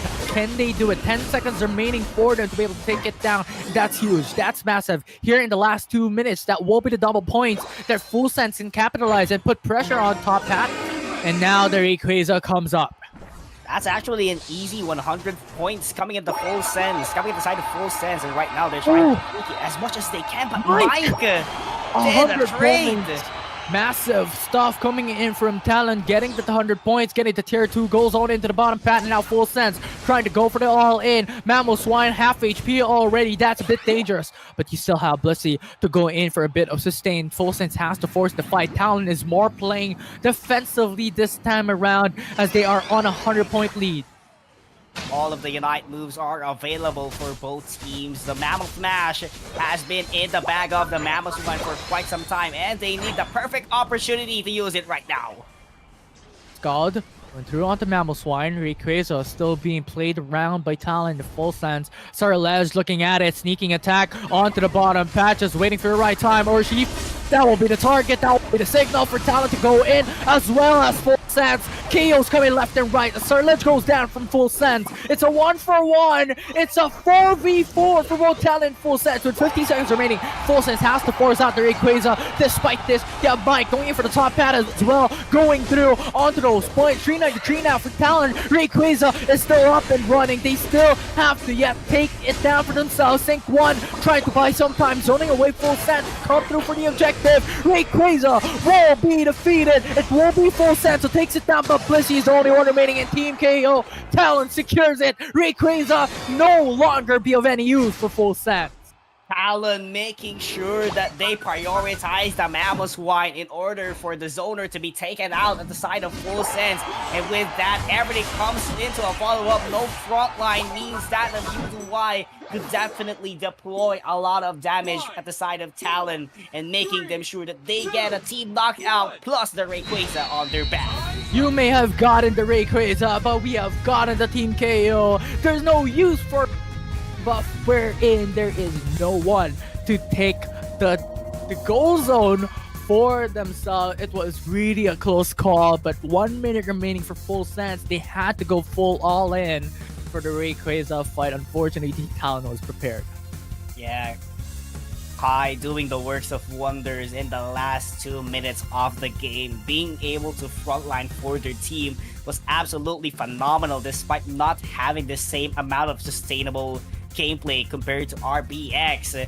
And he just trusted his teammates, and Dylan and Mike doing the works of wonders in order to deploy the damage that the team needs. And Sync 1 was so ready for the follow-up, but Full Sense, on the other hand, it was a short call coming in from them, and the mobility has been really seen that they really needed later on.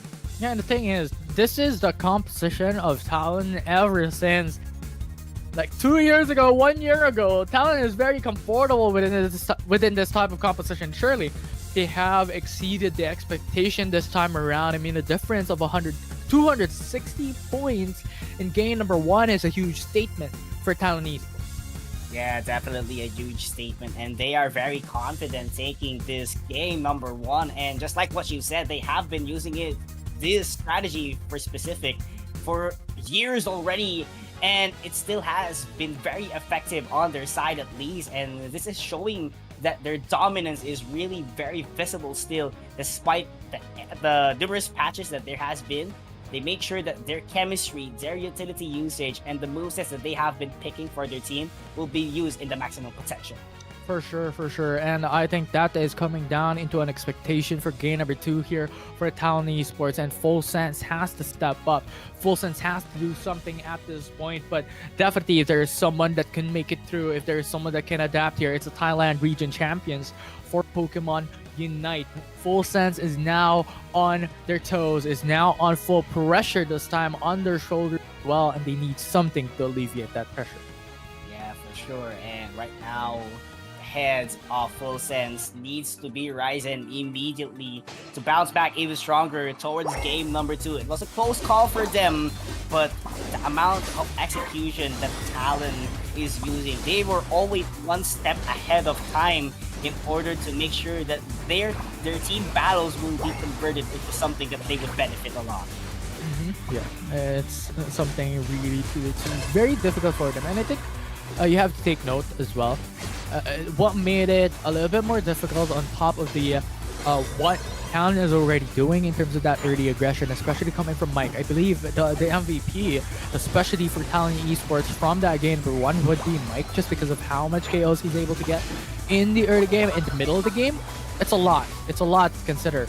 And on top of that, you have Mewtwo where the Infinite Cyburn just enables you a global damage, which can deny the zone dunks of Full Sense time and time again, and even being capitalized in terms of that full-on damage across the board against Full Sense at the exact time that it really matters. Look at Kai being the front line of their team, doing the calls for their team as well. Everyone really trusted his instincts, and they just executed what they needed to do. Despite Full Sense once again getting the Rayquaza, there's not enough time and not enough man to go for the scores. Talon doing the wonders once again. Yeah, definitely are doing the wonders, and now they're 1 game away into proceeding into a 2-0 series win up against Full Sense. In Full Sense, they still have 1 more win to take away before they come through into that final matchup. Can they make this to a distance? Can they make this into a Game 3 best of 3 series up against Talon? One of the strongest, I believe, in my opinion. Yeah, actually. As content machines here on desks, I feel like Talon is one of the strongest as well. One of the teams that we have to keep an eye on, especially here in Asia, specifically. They have stepped foot in the WCS back in 2024. So we'll see what they can do this time if Full Sense can make a huge upset. Because game number 1 is already an upset. Why not make another upset here in game 2? Yeah, I mean, everything is full of upsets so far. A while ago, I was reading comments on YouTube, and everyone was really surprised that Evos managed to take down Onyx in their round robin series, at least for today. And right now, it's actually the same thing. Like, a lot of expectation from both teams, and the Talon coming out on top here. And yeah, probably one of the best teams here for Full Sense and Talon. Both of them are one of the best teams, actually. Everyone here, top 10 teams, I'd have to tell you that. But we have to filter it out, everyone here, and determine who's going to be the very best. But game number 2 is going to be on its way in just a while, and Full Sense needs a little bit of adjustment compared to the mobility that I have been talking about a while ago. Yeah, I'm really excited as well. Like, what type of Pokemon are we going to see? What type of composition are we going to expect in the following games? Just because here for Talon, they have used up a lot of Pokemons in the past. Umbreon, Leafeon, Glaceon, the likes of Eldegoss. Hoopa have been something that they were able to utilize as well. Talon, I believe they used a couple of times, just synonymous to their name. Talon Flame rather, and then you have the likes of Urshifu and then Slowbro. So it's really just a huge bank of Pokemon that Talon was able to do back in the past. So it would be a really difficult moment for Full Sense to have an eye on who would be the respect bans. As we have mentioned prior, Hoopa is one of that supporter that Talon has used in the past. Yeah, for sure. They have been a big fan. Actually, everyone from the Philippine region has been a big fan of Hoopa and Slowbro, to be specific, because the amount of the kit that it could give to your team towards team battle, towards individual skill, definitely a lot of credit. But right now, I feel like they are narrowing down the pool of speedsters here. Gengar and Zoroark being taken down into the pool. So, quite curious what is going to be the game plan right now for Talon. Yeah. I'm really curious about this because Talon has been one of those teams that back in the days during the qualifiers that has been bringing up the Zoroark Comfrey type of setup, and they're banning it away. Just with respects and the Gengar as well to add on to it, but Umbreon will be the first pick here by Full Sense. Oh yeah, Umbreon, they saw it wide open. They need the mean look actually, especially for the likes of Mike at the side of Talon, who has been giving a lot of damage from their team. And, you know, Leafeon, one of the biggest damage dealing speedsters in the game. Definitely you'll have to look forward to another evolution, which is the Umbreon. So they're still eyeing on the Blissey. You know, I don't see any problem with the Blissey, especially that it prolongs the team battle that Full Sense needs specifically, but it's looking very identical at the side of Talon so far. Yeah, that's the thing, right? When it comes to supporter, there's only three primary constants in supporters. That's Blissey, that's Eldegoss, and Hoopa. It really depends on what you want. Do you want more of like a balance of utility and also that sustain if you want those resets and sustains, or you want like a full-blown sustain supporter? That's up to you in terms of your composition. So it's a Blissey Eldegoss handshake for both sides, but Trevenant now will be locked in by the side of Talon along with the Eldegoss. Now it's up to Full Sense on picking up their damage dealers this time around.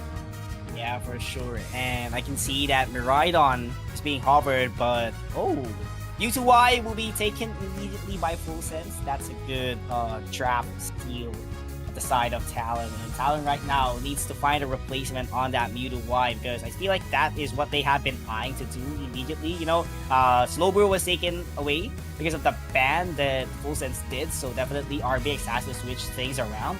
But Dylan seals off the debate in which he will be using Espeon for this one.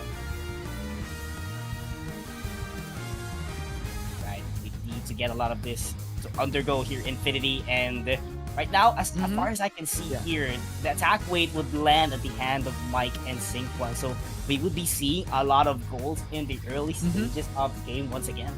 Yeah, and the thing is, doubled evolutions once more. Talent is a staple already for this team specifically. They have used this in the past time and time again, and I think here's the thing. For the future teams and future battles, the opponents of Talon, you really have to ban away Leafeon. This is one of the Pokemon that is a lock-in for Mike consistently, time and time again. It's just too strong. He's able to maneuver around the map. He's able to maneuver around the pathways and get those KOs immediately, especially coming down to the early mid-game. Yeah, for sure. That has been the main playstyle of Talon so far. Just like what we've said for, months and years. They're very solid. They're very proficient in their strategies, and they have been polishing it a lot as they level up their game. But Full Sense right now does have an idea on what Talon can do already, specifically on the real-time stage. So what could be the response of their team? Yeah, it's the big question here this time around. What can you do? What will be the maneuver of Full Sense? Because in the prior game, those early matchups, those early eliminations, headache immediately, especially come down from Mike going into the top path and denying those Altarius and Swablues. And I think that's something that they really have to play patiently about for Full Sense specifically. They have to be patient on their moves here in game 2. Yeah, has to be patient and, watch out for those quick ambush the Talon has been doing so far. But right now, look at how Full Sense tries to overpower Talon. So, strong damage already. Leafeon has to go back. And Talon, I think this is what they have been doing ever since as well. I mean, we keep on talking about historical plays here by Talon in historical compositions, but this is pretty much what they have been doing.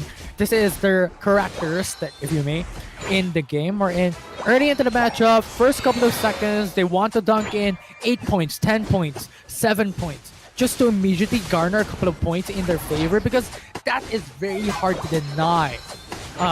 Because it's very quick to go into those early stages, something like that, and you have Mike as well to support it. So Talon right now just playing Tiger It up against your opponents here onto the top path, just putting a lot of pressure. Yeah, putting a lot of pressure, and not just scoring immediately, but they want to get that stack up the attack lead. Right now, the casualties are getting stronger here. Mimikyu KO'd. Talon just going back and forth here. And Full Sense is in the same manner, in the same fashion. 1 point difference. Here in this early game, it doesn't really matter that much. What matters is how much XPs you're able to garner, how much levels are you able to garner here in this early game, because that will dictate how these two teams will perform in the middle of the game in 5 minutes. 5-minute mark into the game. Mark God. Nice utilization of the move in order to back away every single member of Talon. Right now, a fight in the middle pathway in a wild Pokemon.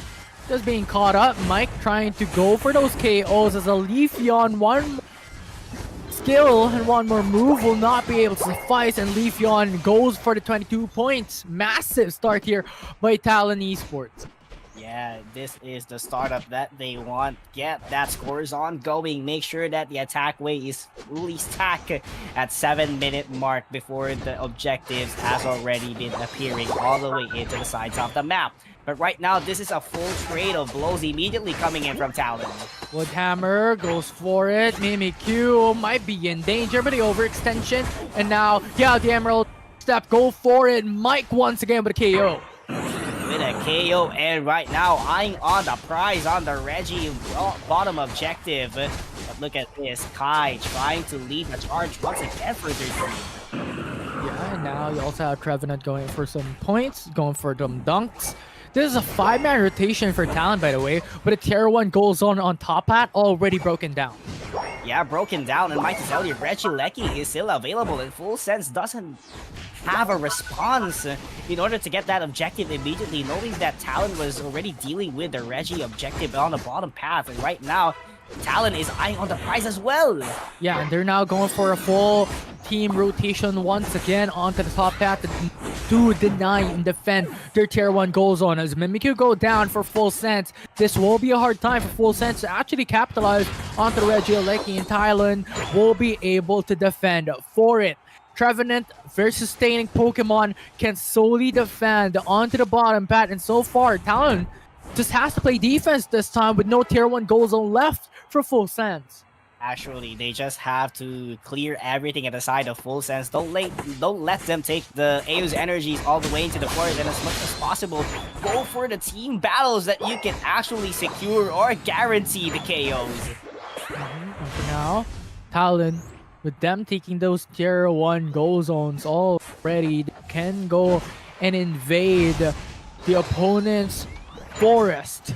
Eldegost in danger as Lucario brings him down. A KO once again, a Sync 1 trying to catch up, trying to chase him down, but Lucario's just too fast, too quick. Too fast and quick, and Talon is quick at execution as well. They are already eyeing on the objective on the bottom path, knowing that they still have 20 seconds on the clock in order to clear things out. But having clearing the forest so quick, they are not leaving a blank space on the forest, making sure that they get every single AU's energy and Full Sense be behind every time. Rubex just waiting patiently. They know that Full Sense wants the objective. Reggie Alecki still not gonna come up in 20 seconds. So this time around, it's Talon who wants to contest them. And now Woodhammer, the suppression onto Blissey, has to force out onto going back and retreat. Talon still starting up the Reggie Rock, half HP remaining, and that will be Full Sense who has to say goodbye to the Reggie Rock and retreat back to safety and defend their goal zones instead. And another 5-man rotation might happen anytime soon because of the Reggie Lecky. But look at the boundaries that Full Sense is trying to provide to prevent Talon from advancing even further. Shadow Sneak onto Espeon, has to force out the Unite move along with that's huge coming from Talon. KO immediately onto Mimikyu, and now Umbra be up next. Sync 1 still trying to look for something else. Unstoppable. Yes, you are Lucario, but your damage is not going to be enough for another KO. And Talon will gain the double objective as they gain and KO the Regieleki on top hat.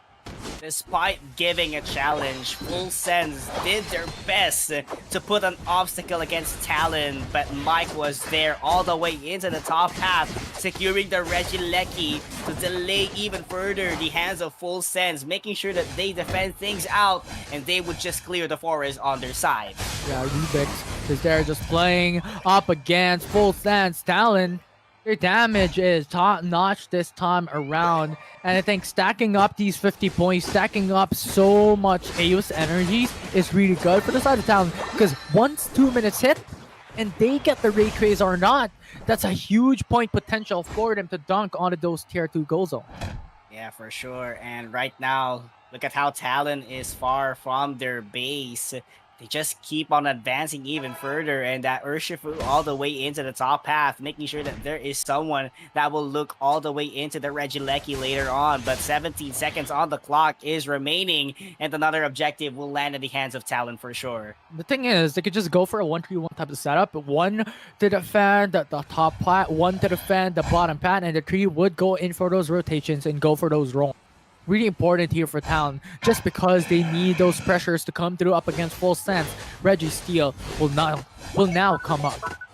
Right now, Full Sense is the one starting it, but the 5-man rotation is very visible once again from Talon here, Infinity. Arn Leech to retreat back to safety. Aldegos is still safe here. A lot of sustainable Pokemon for Talon. Huge defensive capable Pokemon as well. And Talon will deny that possibility of Reggie Steele to come through for the side of Full Sense. Rayquaza will now come alive. I'm alive here on the central area, and every members of Talon once again 5-man rotation. But look at Mike trying to sneak it on the bottom path goal zone. Yeah, that's 50, 100 points as a double here. This is what we're mentioning just a while ago. 2 minutes once it hits, it will be a huge potential. The dunk will be there. Talon will gain the 100 points.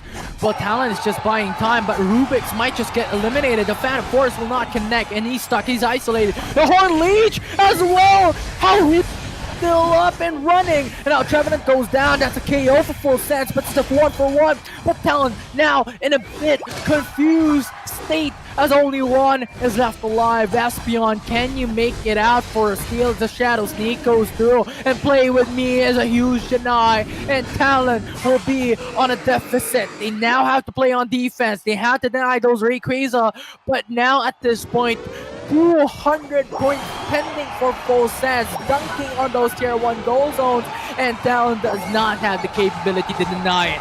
Talon is now on a huge deficit. Talon has to think about it next game, and Full Sense just made a huge comeback from that last team fight here in game 2. Talon still eyeing for an opportunity, but a lot of shields are still visible at the hands of Full Sense. And look at the 50 points here coming in from the Blue Sea.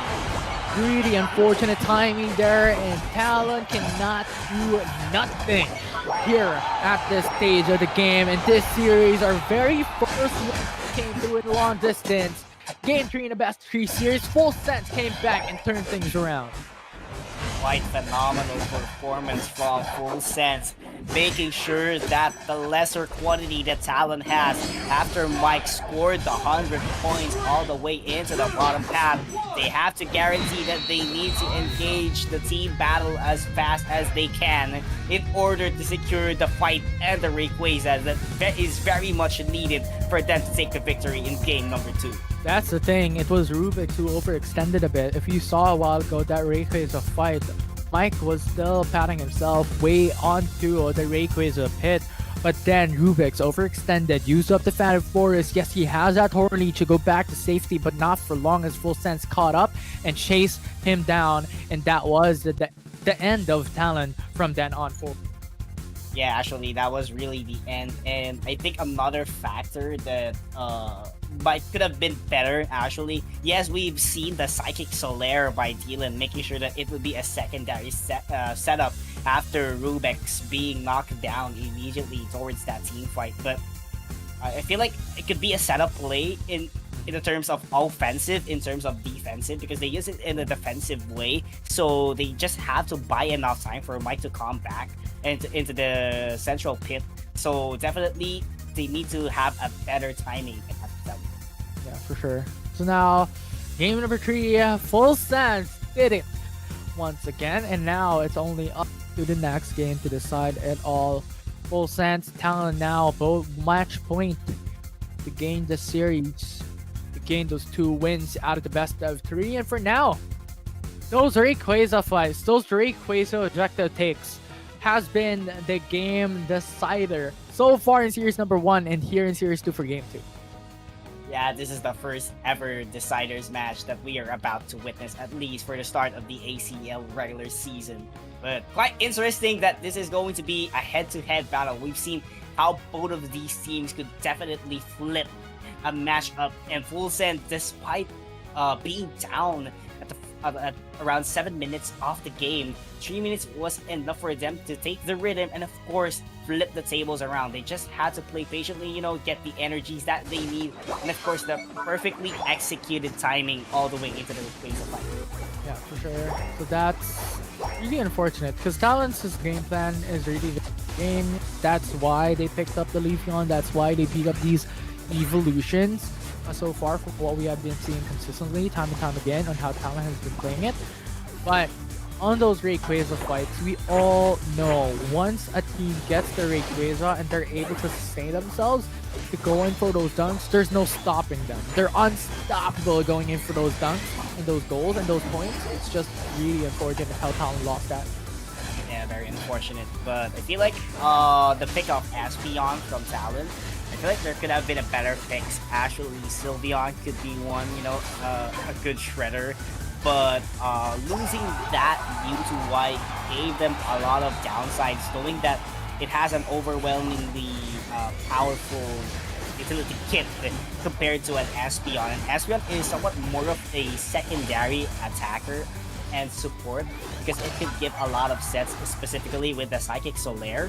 But the overall damage, it would really fall over Mewtwo Y compared to Espeon. So I feel like that's also a big factor because Full Sense got ahead of time and secured the Mewtwo Y. And I'm telling you, it's just more of comfort. Talon is banking on comfort rather than just going for the meta consistency, right? Because if we're going in and focusing mainly on metas, right, we're seeing a lot of Sterilus. To come through into this competition, we're seeing a lot of Miraidon, these Pikachus, these hyper priorities in terms of those damage, instead of the likes of evolutions. I mean, Leafeon and Umbreon is really strong, but we're talking about how Talon is really going for on their comfort and what they have practiced. This is one of the interviews that we've had back then in, I believe, 2024, 2023, wherein they were battling in the ACL Philippines qualifiers, and this is what they've mentioned. They're always going for those comforts, and they are going and mixing things up in their compositions.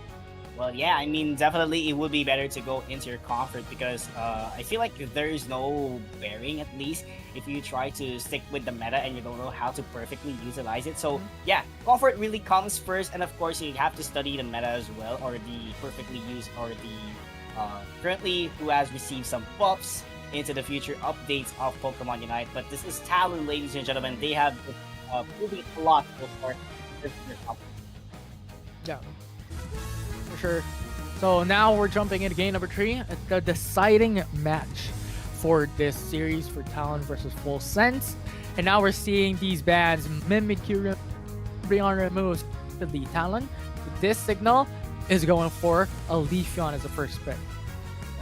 Leafeon once again. Very possible. Ban away. Banned away. Sneaky, From- sneaky Full Sense. Actually, they're trying to close the pool of talent here as we speak. They really stick with their comfort picks, but Full Sense is trying to close out the gap by banning all of those respect bans that they need to do. But Mike locks in the Earthshift route. Quite surprising. This could actually go into the central area if Mike does want to, or I'm not quite sure if this is just a secure for the team. The thing is, I think Talon can still go for the likes of Mew or Mewtwo Y. These are some of the options that they can go for. Yes, Leafeon is gone. So what is up next is that they need to alleviate some of the lack of damage in losing that Leafeon.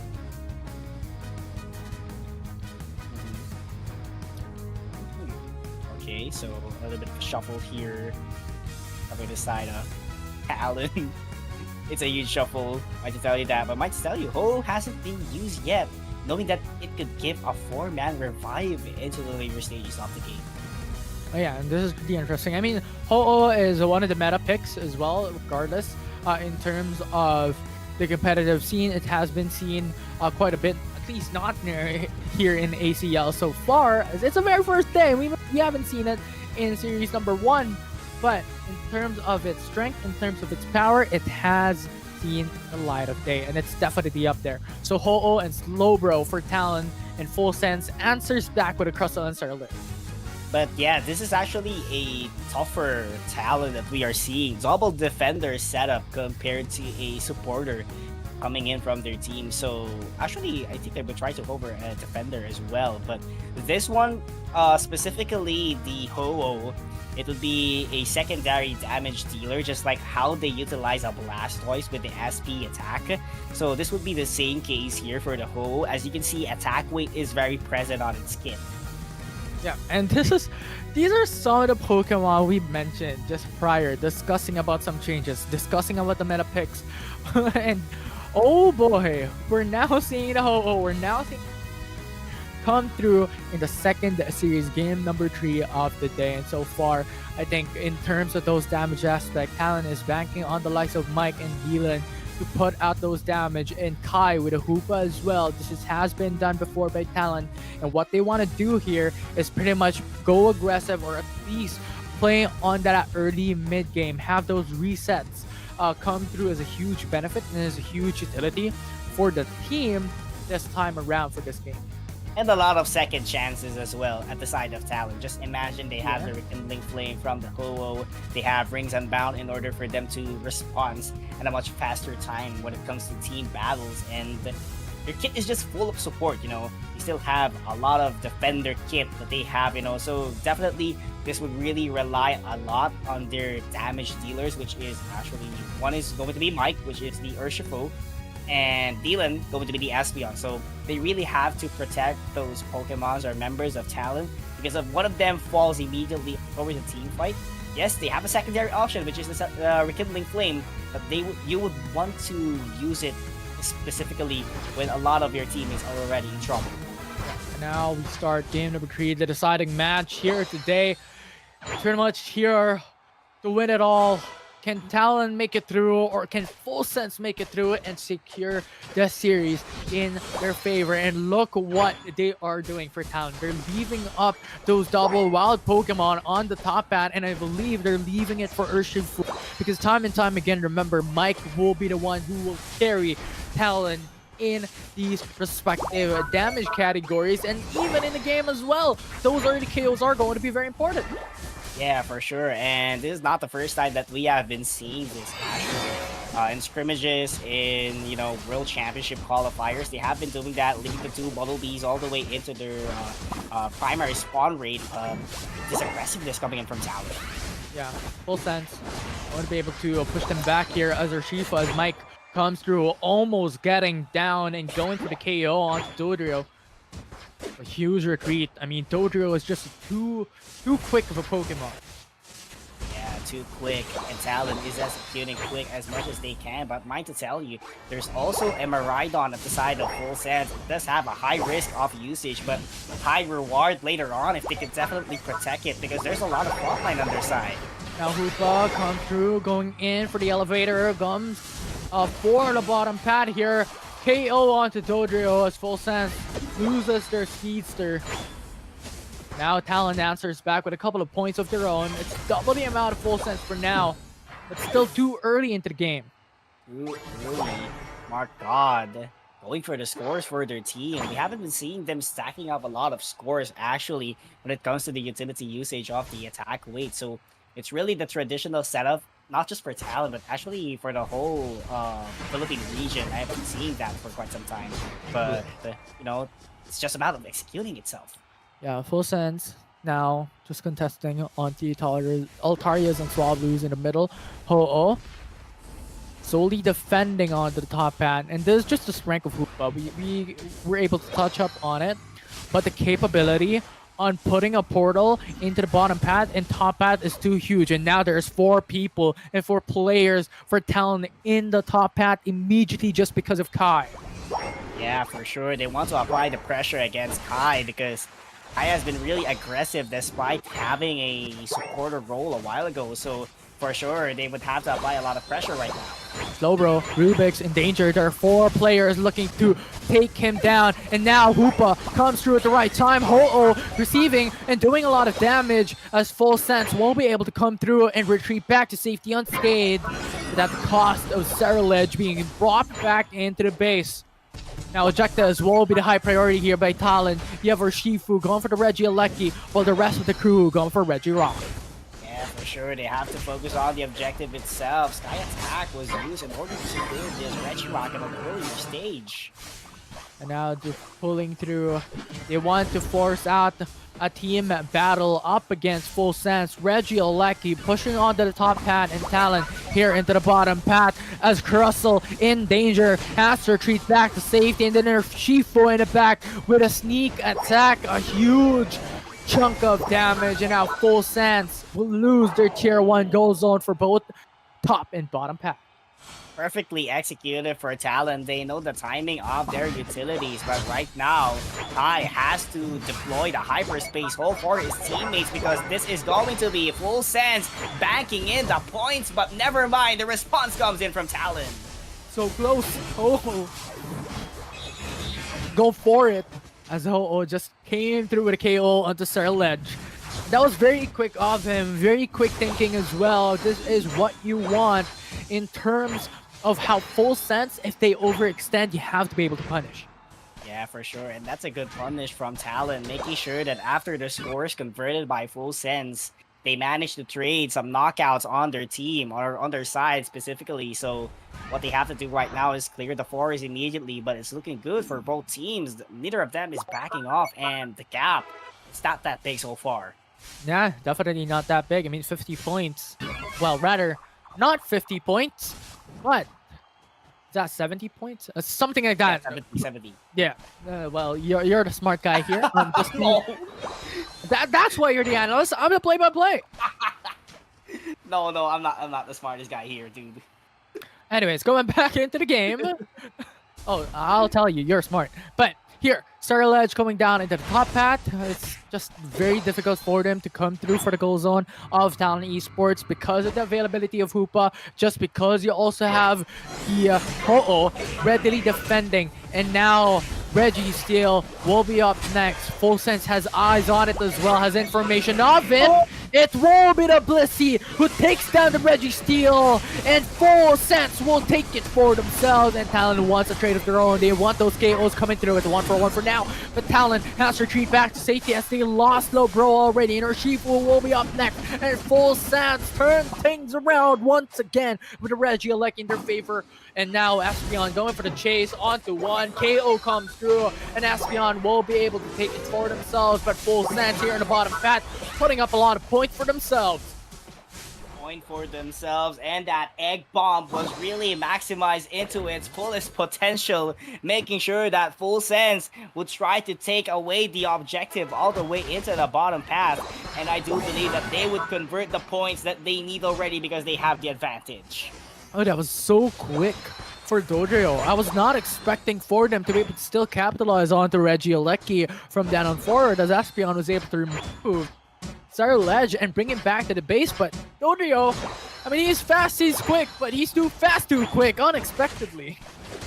Unexpectedly, very quick in execution. But Talon right now, somewhat behind. Not that much, but you can definitely see that Full Sense is the ones applying the pressure right now, and this Miran is actually a big threat on the later stages of the game for sure, because this is a solid backline, and knowing that the front line is too good here for Full Sense.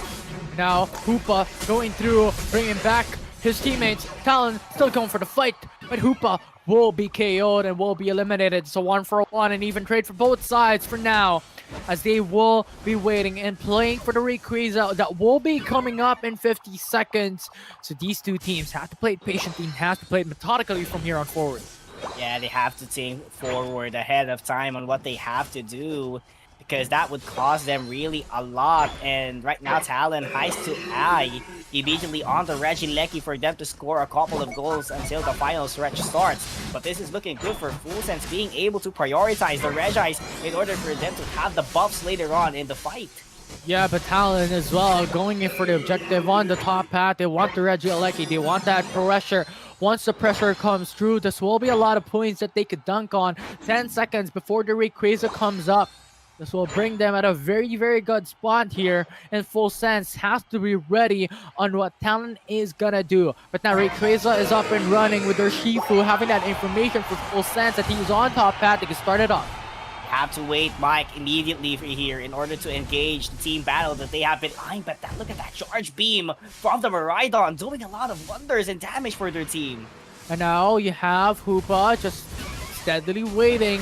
Surledge has eyes on one, looking and hoping for that KO, but into the backside, it will be the Miraidon who will be able to get that KO on the Slowbro. 3 people and 3 Pokemons eliminated already, and now Talon has to wait it out, has to play methodically, as Full Sense is still a complete squad this time, going for the Rayquaza, Hoopa, Ho-Oh, the only one left standing, not enough damage to deny and get the steal onto the Rayquaza. Ho-Oh has eyes on it, can you make it out alive? As Full Sense, eyes on the prize, Rayquaza will be it, will be the treasure that they're looking for. 203 points for Full Sense. This might just flip in seconds time. 1 minute remaining to change things up. Cross looking for that dunk under the goal zone, and that will be a lot of points.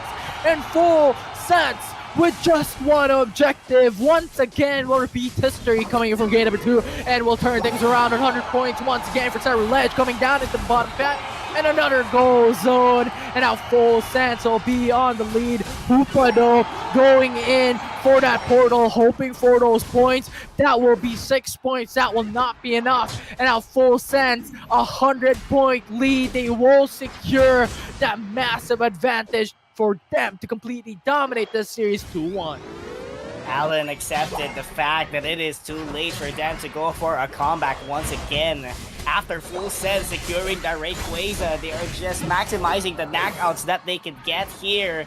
But at the end of the day, Full Sense with another comeback against Talon after the dominating first 7 minutes of the game. Full Sense ready to bounce back even stronger. Really unfortunate for Talon. What beated them in game number 2 is what beated them in game 3, and Full Sense with a complete turnaround and reverse sweep is able to win the series away from Talon.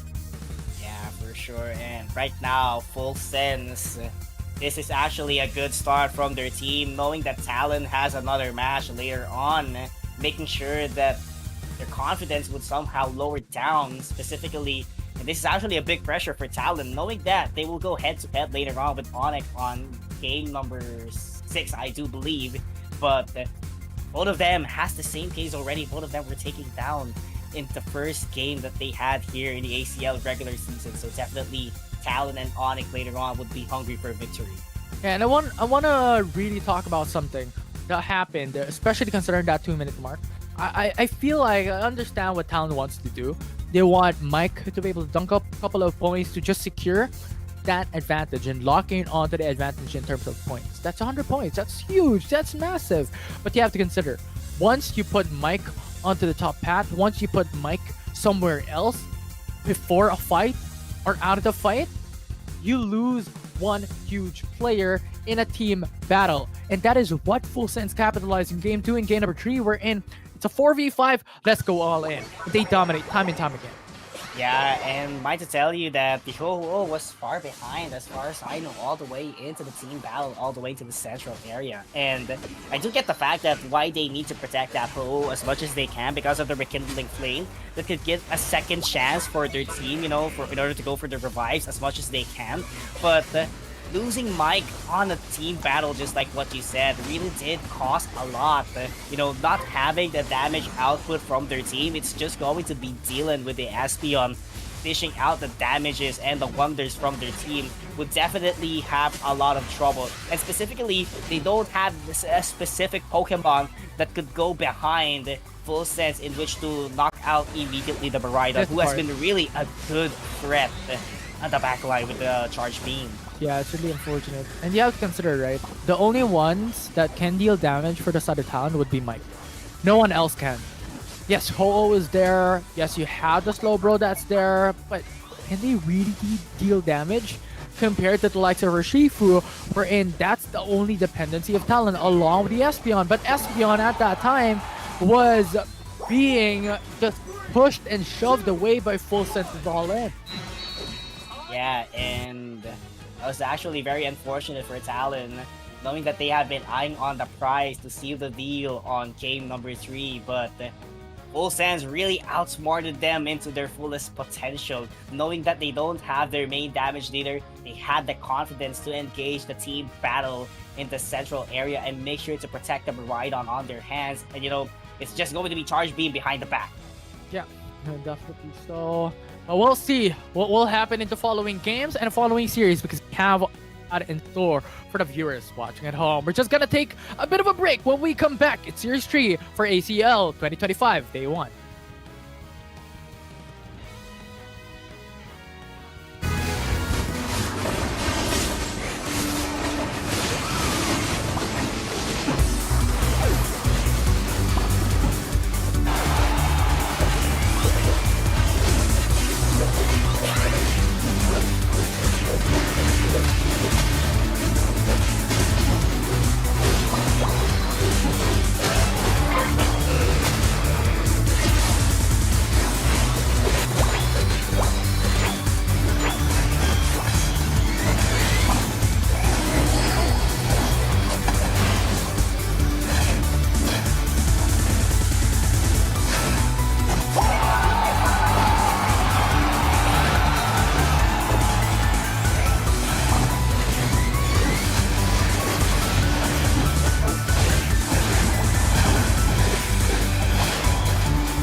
Pokemon Unite!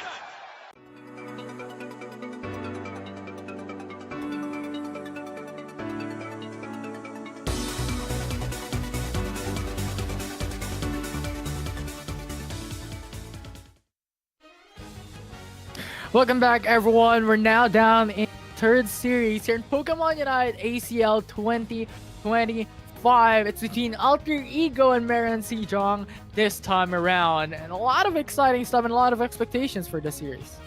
Yeah, actually, Miran Sejong, formerly known as Sora Tigers Gaming, who is the runner-up of the recent World Championship Series in 2024.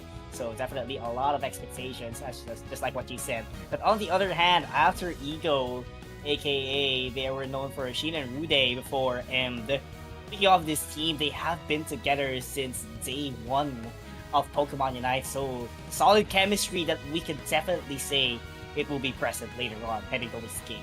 Yeah, and it's very important in terms of in terms of your strength as a team. But now looking at it, Alter Ego, we're looking at the players. It's Bukat, Ikura, Ice, ZZ Ray, and Shingdi. Yeah, and right now, Alter Ego, Bukat, Ikura, Ice, Z-Ray, and Shingdi. Actually, Bukat was BKZ, though it's just a change of name. But on the other hand, Miran Sejong, Spirits, Ward, Chobo, Sabine, and Chong. Very familiar faces, you know. Yeah, very familiar faces. It's Spirits, it's Ward, it's Chobo, it's Subin, and JJ Ong.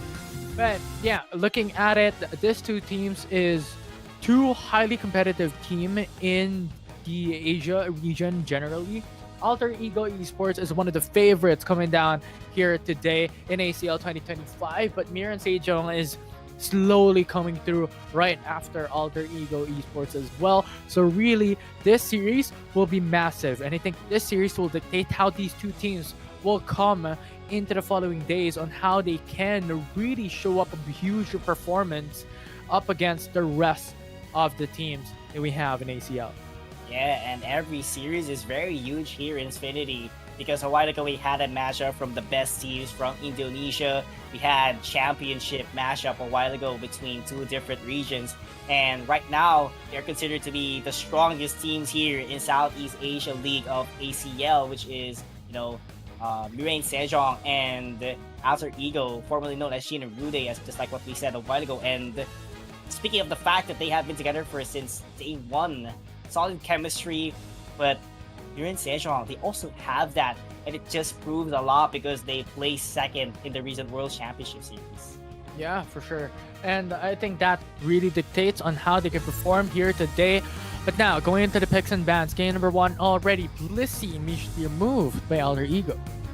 Hey, they don't want the egg bomb and the soft-boiled composition, so they want to remove the prolonged team fight as much as they can, because Alter Ego is really known for being aggressive and doing mind games at the later stages of the game, so I do understand why they banned Blissey, and at the same time they're taking out Urshifu in the pool. Yeah, Urshifu. I was actually expecting another supporter to be banned away by Alter Ego, just because the thought process is, if you're playing mind games, ban away two supporters, pick up the third supporter, whatever it is, and just leave nothing for Miran Sejong. But nevertheless, this is really good for both sides. Banning away the two EVs means that they do not want to play that hyper-aggressive setup up against Alter Ego. So picking up the Mimikyu for AE instead. And now MS, what are you gonna answer back up against Alter Ego? Oh yeah, I feel like they would have to guarantee another all-rounder or a speedster. I feel like that would be the best option. But yes, I definitely understand, because Koopa is wide open. So definitely you need the rotation and the maximization of your supporter role, because as you said a while ago, it just revolves around Koopa, Eldegoss, and I forgot who's the other one. Yeah, definitely Blissey. Yeah, so they are the three primary options. But at the same time, knowing that Miran Sejong is really aggressive as well, I do understand why they pick a Mewtwo Y at the early stages of this draft. Mm-hmm. Yeah, for sure. It's just something that you can capitalize on, and for sure, it's part of their plan. Right now, Miran Sejong so far very scattered across when it comes to their pick so far. They need a defender, and Slowbro definitely fills in that role. Yeah, definitely would fill the role, and definitely a fit for their team. But Garchomp in their pool once again. I feel like this is the second time that we've seen a Garchomp for today at least, and actually the impact of a Garchomp, specifically when it comes to engaging team battles, is really phenomenal, specifically when you have the Dragon Rush on your kit, because it's just too quick to the point that you can reveal the component or what does a tall grass contain later on. But Z-Ray with a Miraidon, once again, a high risk but high reward when you get it going, but there's no enough XP share here for Alter Ego, and I can tell you, it would really rely on ice. So specifically, this is a different setup of rotation than what they're going to be doing. Yeah, the thing is, there's no supporter for Alter Ego, and there are no speedsters in this lineup as well. So that will be really interesting. And now I'm expecting maybe the likes of Mimikyu or either Ceruledge will come into the middle path, come into the forest to act as a speedster for the team. And as for a supporter, it possibly could be Mew acting up on it, but this time around, there's pretty much no sustain whatsoever for Alter Ego in Game 1.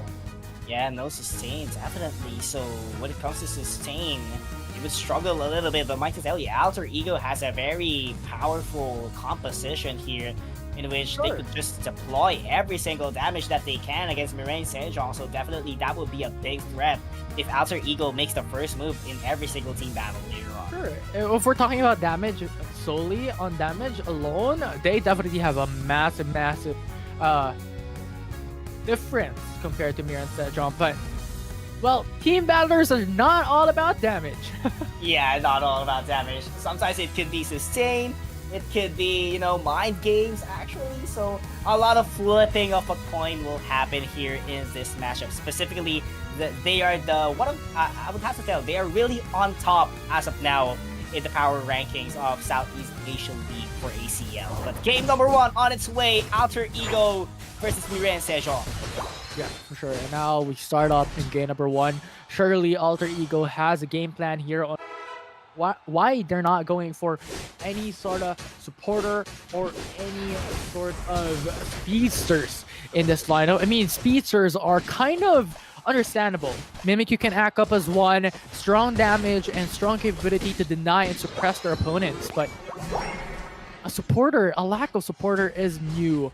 And I think we have seen it before, like Pikachu acting as a type of a supporter just because of the utility in mind. But the first KO coming through for both sides, a 1-for-1 trade for Alter Ego and Miran Sejong. I feel like the Mew could act as a supporter here for Alter Ego, but at the same time, it could really juggle a lot of utility kit, specifically when they need more firepower later on. So definitely that will be their game plan here. But Alter Ego is really starting it very aggressively. Yeah, for sure. They have to. They can go for like an aggressive type of setup. That's pretty much what they want to go for. And now Ceruledge already evolves. And now Miran Sejong, in terms of that power as well, it's too strong. You have the Dodrio, you have the Mewtwo. So that is something that Alter Ego definitely has to conquer in a couple of minutes time and even in foreseeable future. Ooh. Wow. Additional knockout from Miran Sejong. That's why they have been charging even further all the way into the top path, making sure to apply the pressure, because Alter Ego has a very pressuring lineup so far. And now Miran Sejong going in for a couple of dunks as well on top hat. Mew, a couple of damage in. And Mimikyu, strong damage dealing capabilities, catching up onto the Garchomp. 2 KOs. Hoopa hoping for that reset, and that will definitely be something that can come through. But into the forest, Dodrio falls down. Alter Ego is showing who's boss in game 1. Yeah, firepower that we have been talking about, and that Dodrio needs a lot of Aeos energy because you could definitely score a lot more faster compared to your teammates. So definitely that will be a big hit coming in from your team, but this is such a high defense stat as well coming in from Alter Ego. Just imagine the Miraidon doing charge beams and cannot even move even forward all the way into the goal zone of Alter Ego. Yeah. Now, Regieleki will be the target objective here for both sides as both teams are hovering above. And now, it's so close. Gabite, with 1 HP remaining, will be able to retreat back to safety and sustain himself a bit longer. But 9 seconds remain before Regieleki comes up. Yeah, and for sure, Alter Ego would definitely prioritize the bottom lane objective. As you can see, it is a head-to-head matchup between a Slowbro and a Maridon, so definitely we can see the damage difference, but top path is in a different state. Both of them are trying to contest the objective. Yeah, and now Alter Ego switch things up, going for the Regirock instead. There's so much people on Miran Sejong side on top path. Azupa will go down to 1-for-1, or well, rather a objective trade with Regieleki going to the side of Miran Sejong and Regirock going for the side of Alter Ego and Mewtwo having to defend it. They're going for it. Gabite in danger, forcing out the Unite move as well. The Mystical Mirage from Mew to buy time and turn back to safety, but Regieleki dunking on his own. No follow-ups and no capitalization from Miran Sejong, and it goes on. The tier 1 is open for Alter Ego on top path from MS to dunk on. There's no one to go for it. I love how Alter Ego responds in a team battle despite losing the objective of the Regieleki. They focus their attention into score some points all the way into the bottom path, making sure that they apply the pressure still despite losing an objective. But despite losing an objective, it was actually a good trade coming in from their team, and the overall value, it still boils down in their favor. Yeah, for sure. And I think that's what's important, going in for a lot of values. But Alter Ego 165 when it comes to AOS Energy dunked already. That is massive advantage, 120 point lead up against Miran Sejong, and Mewtwo being eliminated as well as a huge headache. Koopa trying to go away, trying to turn back safety, as you have the Mamoswine just going to the backside, and Dancer Ledge follows up. That's huge damage, and that is really massive for Miran Sejong. KO streak already for Dancer Ledge. That's a double KO. Dodrio going for the dunk, going for the points, but now Shadow Sweep comes up. It's a KO for Mimikyu. 3 KO overall from that team battle alone, and Miran Sejong, a huge deficit. Chase down knockout from Shingdi in order to apply more pressure against Miran Sejong, and they are slowly climbing up all the way into the top path, potentially taking down the Regieleki. But might just tell you, Alter Ego is widespread and out on the map. That Regirock is looking good as well from their team. Scattered across on the map. We'll see what they can do. Miran Sejong going for the defense here, but you have the ring sent down for, but not enough. One more solar beam from you will KO him and send him back to the base. Now Regieleki will be up next. You have Garchomp going for the defense here, but can he do it? There's a Shadow Sneak comes through with a play with me, and that will be the KO for Mimikyu.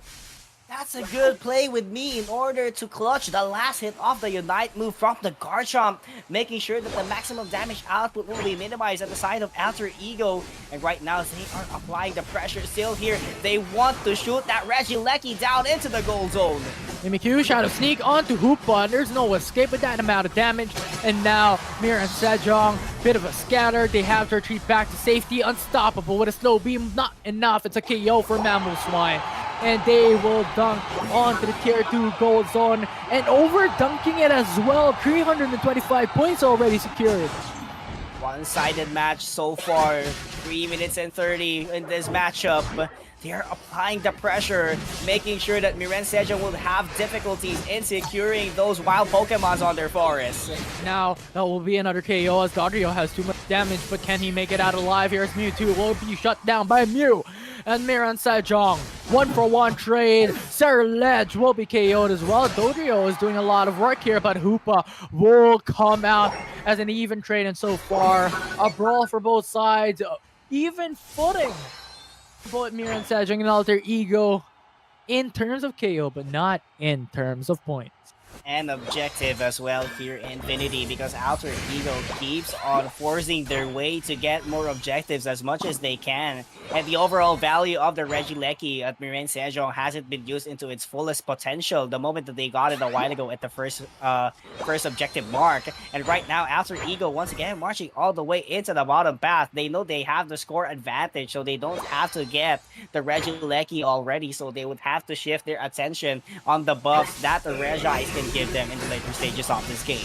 Yeah, now go for the objectives. Regis will be the target of Alter Ego. Regieleki for Miran Sejong. So there's no one that can deny it out of them. So it's an even trade. It's a 1-for-1 objective once again. Yeah, 1-for-1, and that 50 points is looking good from the Dodrio, definitely for sure. And the final stretch will start at 5 seconds, so has to wait it a little bit, but a sneak lockout from Alter Ego, but Dodrio turns things around.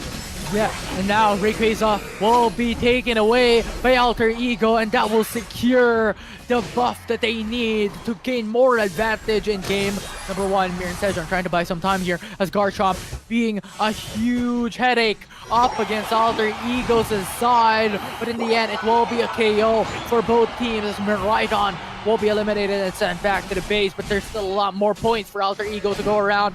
500 points already for AE. Wow, that's actually worth it at the side of Alter Ego expending 3 Unite moves from the Rayquaza for them to secure it as quick as they can. And Dodrio had a U-turn in order for him to check it out, but no need to check it out as we have been seeing Alter Ego just playing around with Grand Sejong right now. Now they're going into the home base here. Mimikyu will be KO'd, but they're just looking for more. Look at Sarah Ledge patting himself, going down and sneaking him onto the home base. No one to defend it. Too quick, too fast. And now it's Boo Boo Cat going in for the 84 points dunk. And that is massive. Now Alter Ego into the bottom path. Still trying to do something about it. Still trying to make it back. But with a 500, 600 point difference, it will be mission impossible for Miran Sejong, and they will now have to think about game number 2 on what draft they want to go for and what strategy they want to go for. Yeah, absolutely dominating performance from Alter Ego, and they are just fighting for formality here. Look at that Mammoth Mash hitting the Hoopa immediately as they secure another KO. Yeah, it's just a battle. It's just a KO streak for Alter Ego, and they're just adding a sprinkle to the win here in game number 1 with a 600 point difference. Miran Sejong will fall to the hands of Alter Ego as they will strike first here in this series. Striking first with a dominant fashion here, and that would be a good case coming in from Alter Ego, knowing that this momentum build-up that they did could be a complete upset, and every fans watching right now is expecting a 2-0 run from Alter Ego, and I can definitely see a lot of fans here. Yeah, for sure. And Alter Ego, Shengdi onto that Mimikyu, doing a lot of work. I mean, 87 overall in terms of the capabilities that he's done, and the amount of damage he's done is insane, on par with the likes of Miraidon for Alter Ego in game number 1. No supporter, no problem. No speedster, no problem. Yeah, it was just a flawless victory for Alter Ego, and Z-Ray, despite being quiet in terms of numbers here, he managed to provide a lot of damage into their team, team battles to be specific. Just have to be behind, with the charge beam, and I feel like Miran Sejong could have done a lot better actually, because they have the access to Dodrio, which offers a lot of ability in order to take down one main attacker at the side of Alter Ego, but everything was just too overwhelming on their side. Yeah, it was. It definitely was. And now they have to think about game number 2, what they have to respect back, what they have to pick up. Because here, Alter Ego is playing a very untraditional type of composition. Because traditionally, what we're used to, we're having like a 1 supporter, 2 defenders, or even a double attacker at that, then a speedster to top it all off. It really depends on what type of setup that you want, but traditionally, from what we've seen, you want a supporter in your composition, which is not something that Alter Ego has done. Yeah, and Alter Ego, despite lacking that supporter a while ago, they make sure that they make use of it into their advantage, making them have an access to different types of damage outputs that they could give. And that Mamoswine, the lone setter of their team, managed to have a blowout the side of Alter Ego, and Shengdi, the Mimikyu, just doing wonders just like that, isolating 1v1 who play with me at the perfect timing. Yeah, for sure. So now we'll see what they can do on to the next game, because Alter Ego, as you have mentioned a while ago before even a match has started, this is one of the favorites here in ACL 2025. They're one of the strongest, not just in Asia, but in the world as well. They're really, really strong up there in terms of their strength overall as a team. So far, it's Miran Sejong who has to act up this time in terms of this battle. To make it into game number 3, they have to win the next game.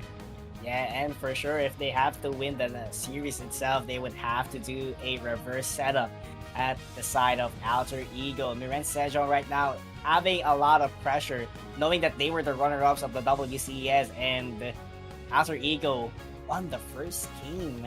And, despite being a solid team, that title of being the second in the worlds for this year, that's actually very hard to defend, knowing that you were taken down in game number 1. But I mean, there's still 2 more games, or at least 1 game. If Alter Ego wins it, for Sejong to do something about it to make it back into a long distance, into a marathon of a matchup here. Right now, I mean, it's a dominating team so far for Alter Ego in respective to their very own region. And as for Miran Sejong, I think they are one of the strongest as well in their respective regions. So a battle of regions this time around, a very different look from what we had in series number 1, wherein it was Indonesia versus Indonesia region. Game number 2, we had Philippines up against another opposing region as well. I believe it was Thailand. This time around, it's Korea versus Taiwan, Hong Kong region as well. So very, very drastic sights onto what we have so far here in Pokemon Unite ACL Day 1, but I'm loving it so far. I mean, it's just day 1, and there has been a lot of happenings already. Later on, we'll get to see PHPH, and game 5 to game 8, everything is very explosive. But let's go back to game number 3 itself, as we are just waiting for the players to prepare themselves and have a reassessment on what they have to do specifically for AKA Sword Tigers Gaming, Miran Sejong. Definitely they need a minor adjustment. And for Alter Ego, I feel like they have to be very careful here at the same time, because their lineup has a lot of risk, but it has a high reward. For sure. And now this has been banned away. Leafeon will be the answer by Alter Ego. So switch Chiru this time, as Miran Sejong will prioritize onto the purple side inside selection, and Mewtwo Y as a respect against Alter Ego. Yeah, huge respect from their team, knowing that U2Y could definitely land a lot of damage towards team fights, but might to tell you, Miraidon is still wide open. I'd have to tell you that, so definitely they have to look forward to that one as well. I'm listening. Wow. You have to tell me that? I'm listening. You Tell me more. Tell me more. Okay, I'll tell you more, my friend. I'll tell you more. Umbreon is wide open. They have an access to Mean Look here, so definitely phenomenal. But at the same time, Trevenant is open as well for Miran Sejong if they want to go for a counterattack, or if they want to go with the zoning capabilities. But Russell, one of the underrated or lowest picking rates in terms of defenders, is still open as well. But KT would secure the Eldegoss this time around. I think they're trying to be more careful.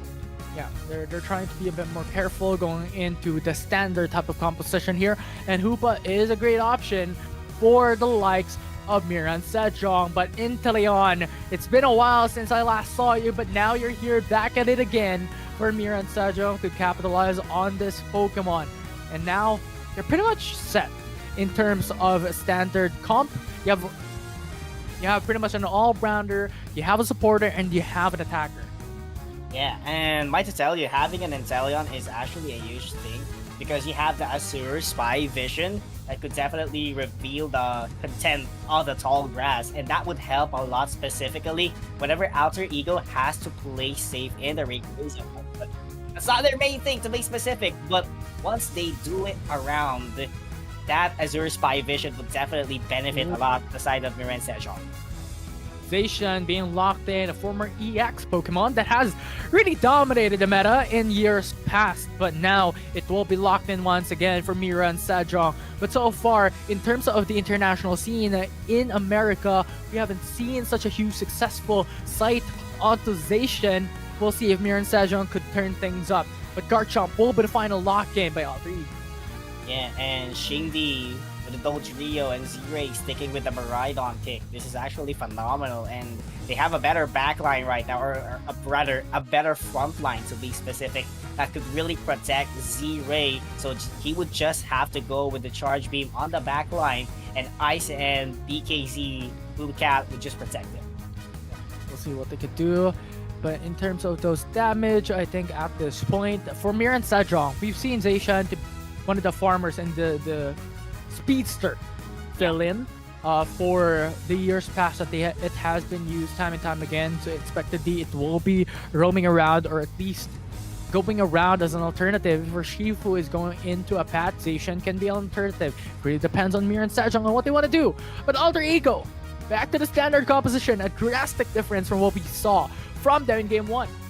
Now this is where the mind games goes at the side of Alter Ego. I told this a while ago that Alter Ego is good at mind games as well, and the aggressiveness. So they are a very well-rounded team, and knowing that they have been together for a while, or actually since day number 1, definitely they know how to execute every single composition that they try to build up. So right now, it's all about the trust that they have against each other, and Miran Sejong really has to watch out for this kind of chemistry that they have. Yeah, for sure. The chemistry, the cooperation, coordination of this team is top notch already, especially how Alter Ego has played back in the respective regions, dominating every single team. We'll see if they can dominate here today, especially how Miran Sejong is one of the contenders onto the top position as well here in ACL. Yeah, for game number 2, Alter Ego eyeing another win here, but Miran Sejong having to prioritize that Zayshan in order to dominate the early stages of this game is quite phenomenal. They have the sustain and the damage itself quite opposite of the variety that Alter Ego has. For sure. So slow pace for now. And you have the Eevee Eyes just stealing away one of the fruits there to keep himself alive, and that's really good. That's a huge strategy that he has done there. Just taking away the fruits from your Yeah. I mean, yeah, that's still a big factor. Knowing that the recovery chances of Miran Sejong would definitely fall down into the early stages. And the ambush is looking good here, actually, for Alter Ego. Look at the Dodrio, how extended he is all the way into the forest of Miran Sejong. And I reckon they want to go all in into the bottom pad, go for the sneak attack as well. Huge damage already onto Shifu and the likes. But they're easily going back into retreat into the Tier 1 goal zone, having that extra shield and having that extra sustain. For Alter Ego as well, playing a bit safe here, but Dodrio comes up, going for and looking for that KO onto Zayshan. Zayshan already too low already, or Shifu into the backside. But once again, you cannot fight up against your opponents onto the goal zone. And Dodrio just left the Zayo's energy points for Miran Sejong to take down. Alter Ego trying to retreat back to safety as a numbers disadvantage is already on them. But Garchomp wants to go for more as Gabbai takes a KO for their own. Max takes the KO, and right now they are marching even forward in this game. Alter Ego making sure that they are the boss of this series, but Miran Sejong is going head-to-head so far. We haven't been seeing a dominant performance yet for Alter Ego in game number 2, but definitely later on they would widen out the gap if they want to, but applying the pressure right now, it is literally anyone's game. For sure, anyone's game at this point in time. It can still be Alter Ego, it can still be Miran Sejong. Very early into the matchup, it's not a deciding factor.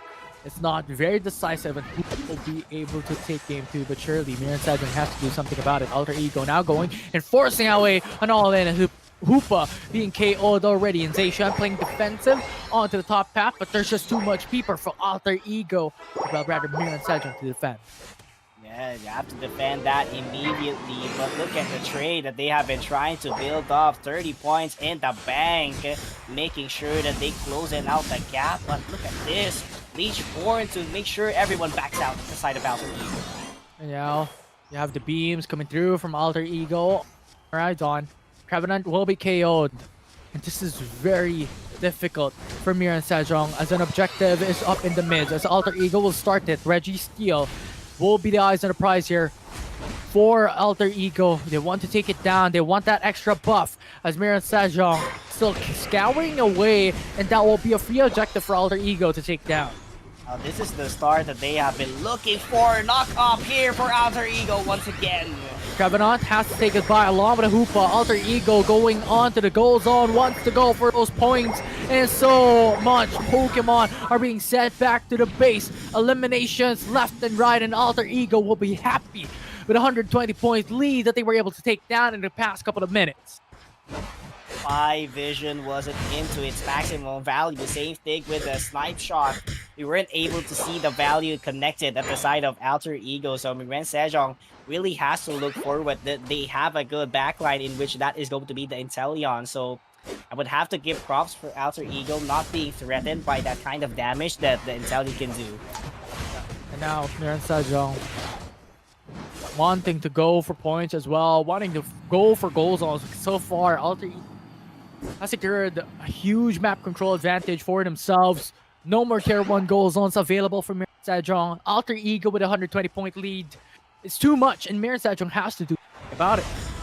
They have to do something about it, but the Wood Hammer would connect, but Unite Move comes in from the LT Cloud Crash coming through, knocks up, but it will be the Dodrio, that will be the cost to fit along with the Eldegoss, and that will be the Sejong and Umbreon trying to run away, trying to go back to safety, and at this point, Alter Ego can just play defense.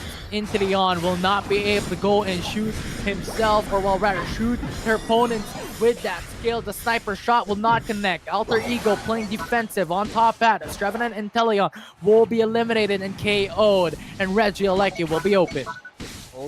Wide open for Alter Ego, but the contest still continues from Miran Sejong. Rings Unbound pop out immediately by their team. Yeah, now Regieleki already so low. Zacian going for it. Phantom Force is there, and that will be Alter Ego who secures the Regieleki. Zacian will be traded up. It's a 1 for now. Miran Sejong being chased out. It will be the backside that will be the target by Alter Ego. Inteleon will be eliminated, sent back to the base. It's a team KO, and Zacian, the only one left standing, hoping to deny and hoping to defend, but Regieleki with a dunk onto the Carol 2 goes on. It's a massive, and now they're leaving 1 point open for Alter Ego. Once they take the Rayquaza down, it will be a lot of points. And now the Regirock will be up next. Ice has information.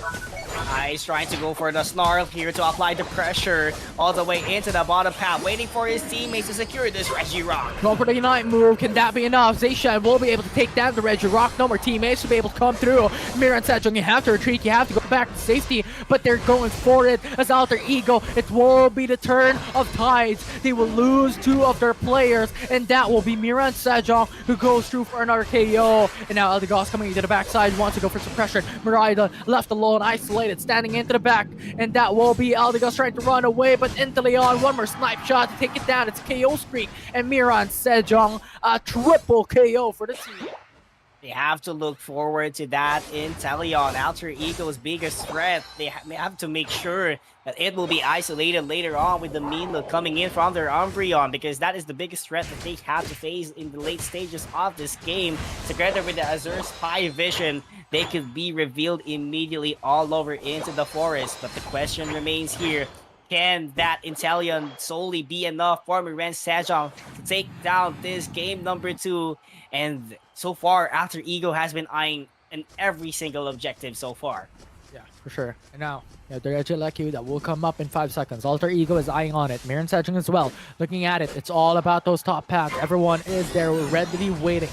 And now you have the World Hammer coming up. Though onto the backside, you have a huge suppression coming from Miran Sejong onto those team battle. So far, Rings Unbound as well could be there at any moment's time to bring back his teammates. Alter Ego, however, will be taking down to Regieleki as the time bought by Alter Ego is pressure is huge for themselves. And Miran Sejong 2 KOs already to back and forth, back and forth. Alter Ego's in danger as well.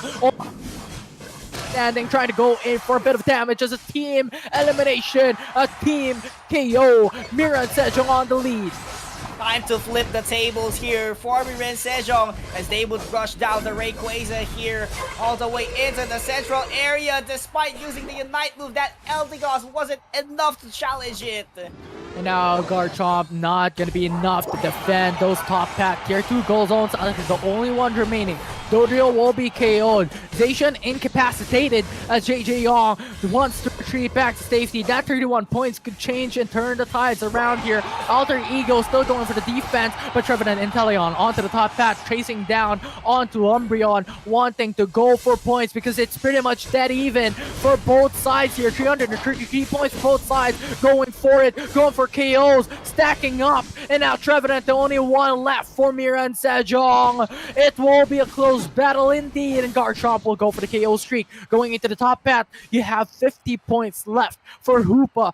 Once that banks on, that will be Miran Sejong who brings this to game 3. But he's sneaking around. No one has eyes on him. He still has a Rayquaza buff, and that will be a dunk they need. And Miran Sejong now on the lead.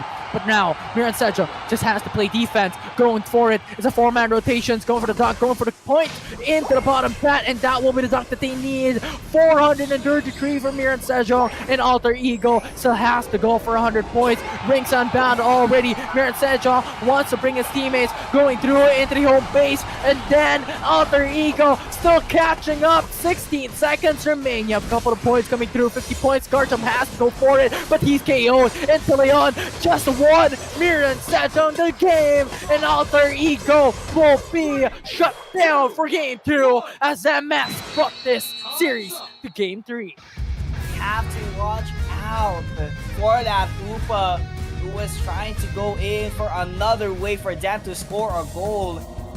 It was actually below the 1 minute mark. There would be an alert if they are on the lead. They could have waited for that Hoopa to charge it all the way into their base and just defended it because they reached the 333 score mark the first. So definitely that will be a victory still for them. But the moment that Hoopa came in from behind, just scored 100 points, and definitely it was already a game for Miran Sejong. But like I tell you, Alter Ego managed to push all the way into the bottom path, making sure that they would have to trade some knockouts over there and get the scores that they needed. But the response was too good for Miran Sejong. Yes, we saw the rings that bound pop up all the way at the base of Alter Ego, but they decided to play defensively, hyperspace hole all the way back, and everything was just a defense game for Miran Sejong. Oh yeah, for sure. And just looking at this statistics, it's too close. How Alter Ego was very much predominant in terms of their points across the board, especially coming down into the 9 minutes mark. But Alter Ego, or well rather Miran Sejong, out of the gate, just out of the blue, came in at the right time and turned things around and got Yeah, for sure, they got it, and that's actually a big upset for Alter Ego, knowing that they have been dominating the first part of the game. It was head-to-head the first 3 minutes of the game. Then after that, it was all of their story, and that Sigil Rayquaza fight. Actually, before the Rayquaza fight, was enough to flip the tables for Miran Sejong. That was actually a big upset coming in from Alter Ego, despite using the traditional format in team compositions. They were taken down by Miran Sejong by a complete upset of the Rayquaza fight. Yeah. Well, the Gales, we're up for a treat because it's another game 3. It's another game 3, my man, for sure, and it's another day for a complete action-packed series. Series number 3. Everyone, we still have 5 series lined up for today, and everything is just on fire for every single team here in Southeast Asia. Not just about any day, it will be a long day. It will be for sure. Maybe around 5 to 6 hours for sure. Maybe even 7 hours, I think. We'll be here for at least 7 hours still. So yeah, long day for sure. Yeah, it will be a long time, but it will be a fun time. That's important. And this one is really, really up there as one of the memorable ones for sure. Here, coming down into day number 1, it's very, very close. At one point, it was pretty much 333 points both sides. And the Alter Ego really forced a coin flip on them going for the all-in into the bottom path. If Garchomp was able to go for that, it would have been Alter Ego who could have won that. But unfortunately, Miran Sejong is just too swift-minded, quick-minded, coming down into the very last second of that matchup to deny away Alter Ego's potential into winning game 2. Yeah, micro adjustments is what we've seen so far from Miran Sejong, making them emerge victorious. A very clutch moment, I'd have to tell you that, towards game number 2. But this is going to be the deciders match later on game number 3, this would really, not affect that much still because this is just the first set of the round robin for our series for today. But still, that would really apply a lot of pressure in the later stages of the tournament because, there are a lot of what ifs into these teams, like what if we won that by 2-0 and all that happenings. So definitely they have to be responsible in taking every single game because this is just a single round robin in the tournament. Yeah, single round robin. I mean, you still have a lot of matches for sure. But there is only one time that you will be faced up against a unique opponent. So, for example, Alter Ego already battled Miran Sejong. He's not going to battle Miran Sejong any longer in the following days, especially coming down into the group stages at the very least. But now, going down into the final matchup, the decision maker, the final match for the series. It's Blissey will be banned away as we jump into the picks and bans for Game 3. Yeah, and Leafeon taken away as well.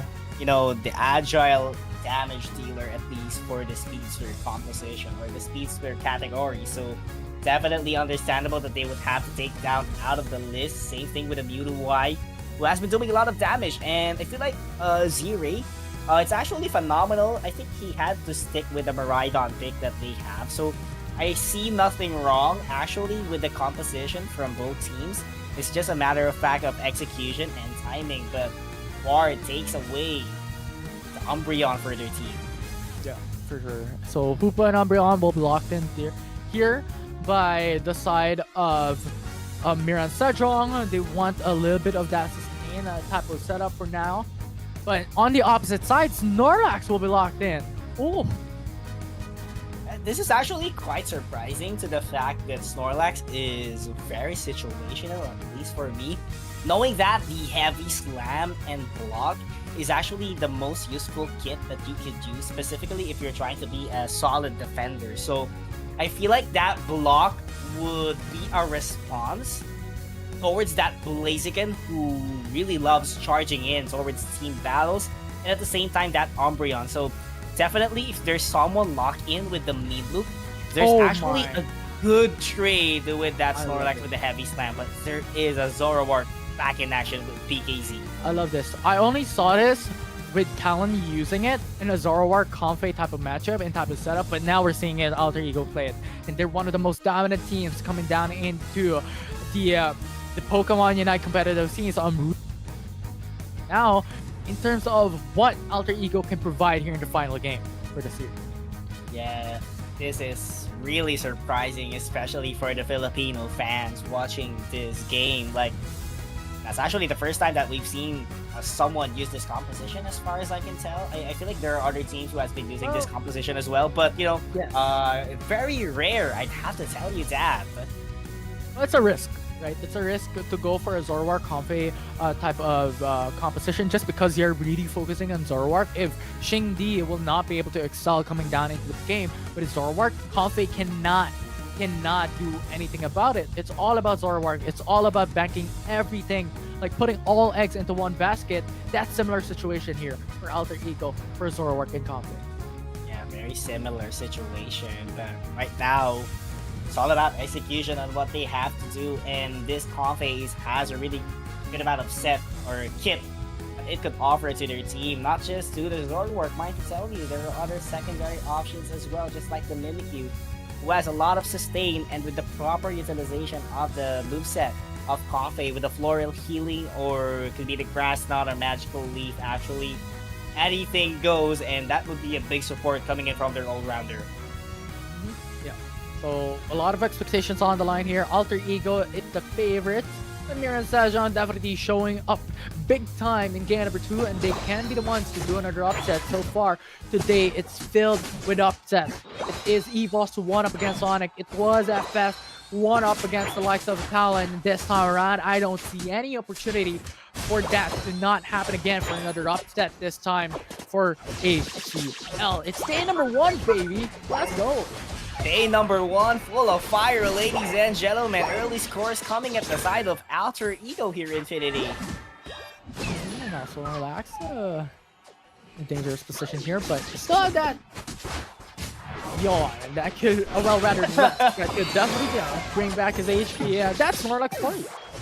Yeah, I mean, that's the usual spot wherein you have to take a nap, go for the rest. Actually, I mean, I do rest on those kind of positions as well at the early stages because I'm really confident, or actually Alter Ego is really confident that there is no such Pokemon yet that could deal out the burst damage in order to take down a Snorlax who's resting in the tall grass.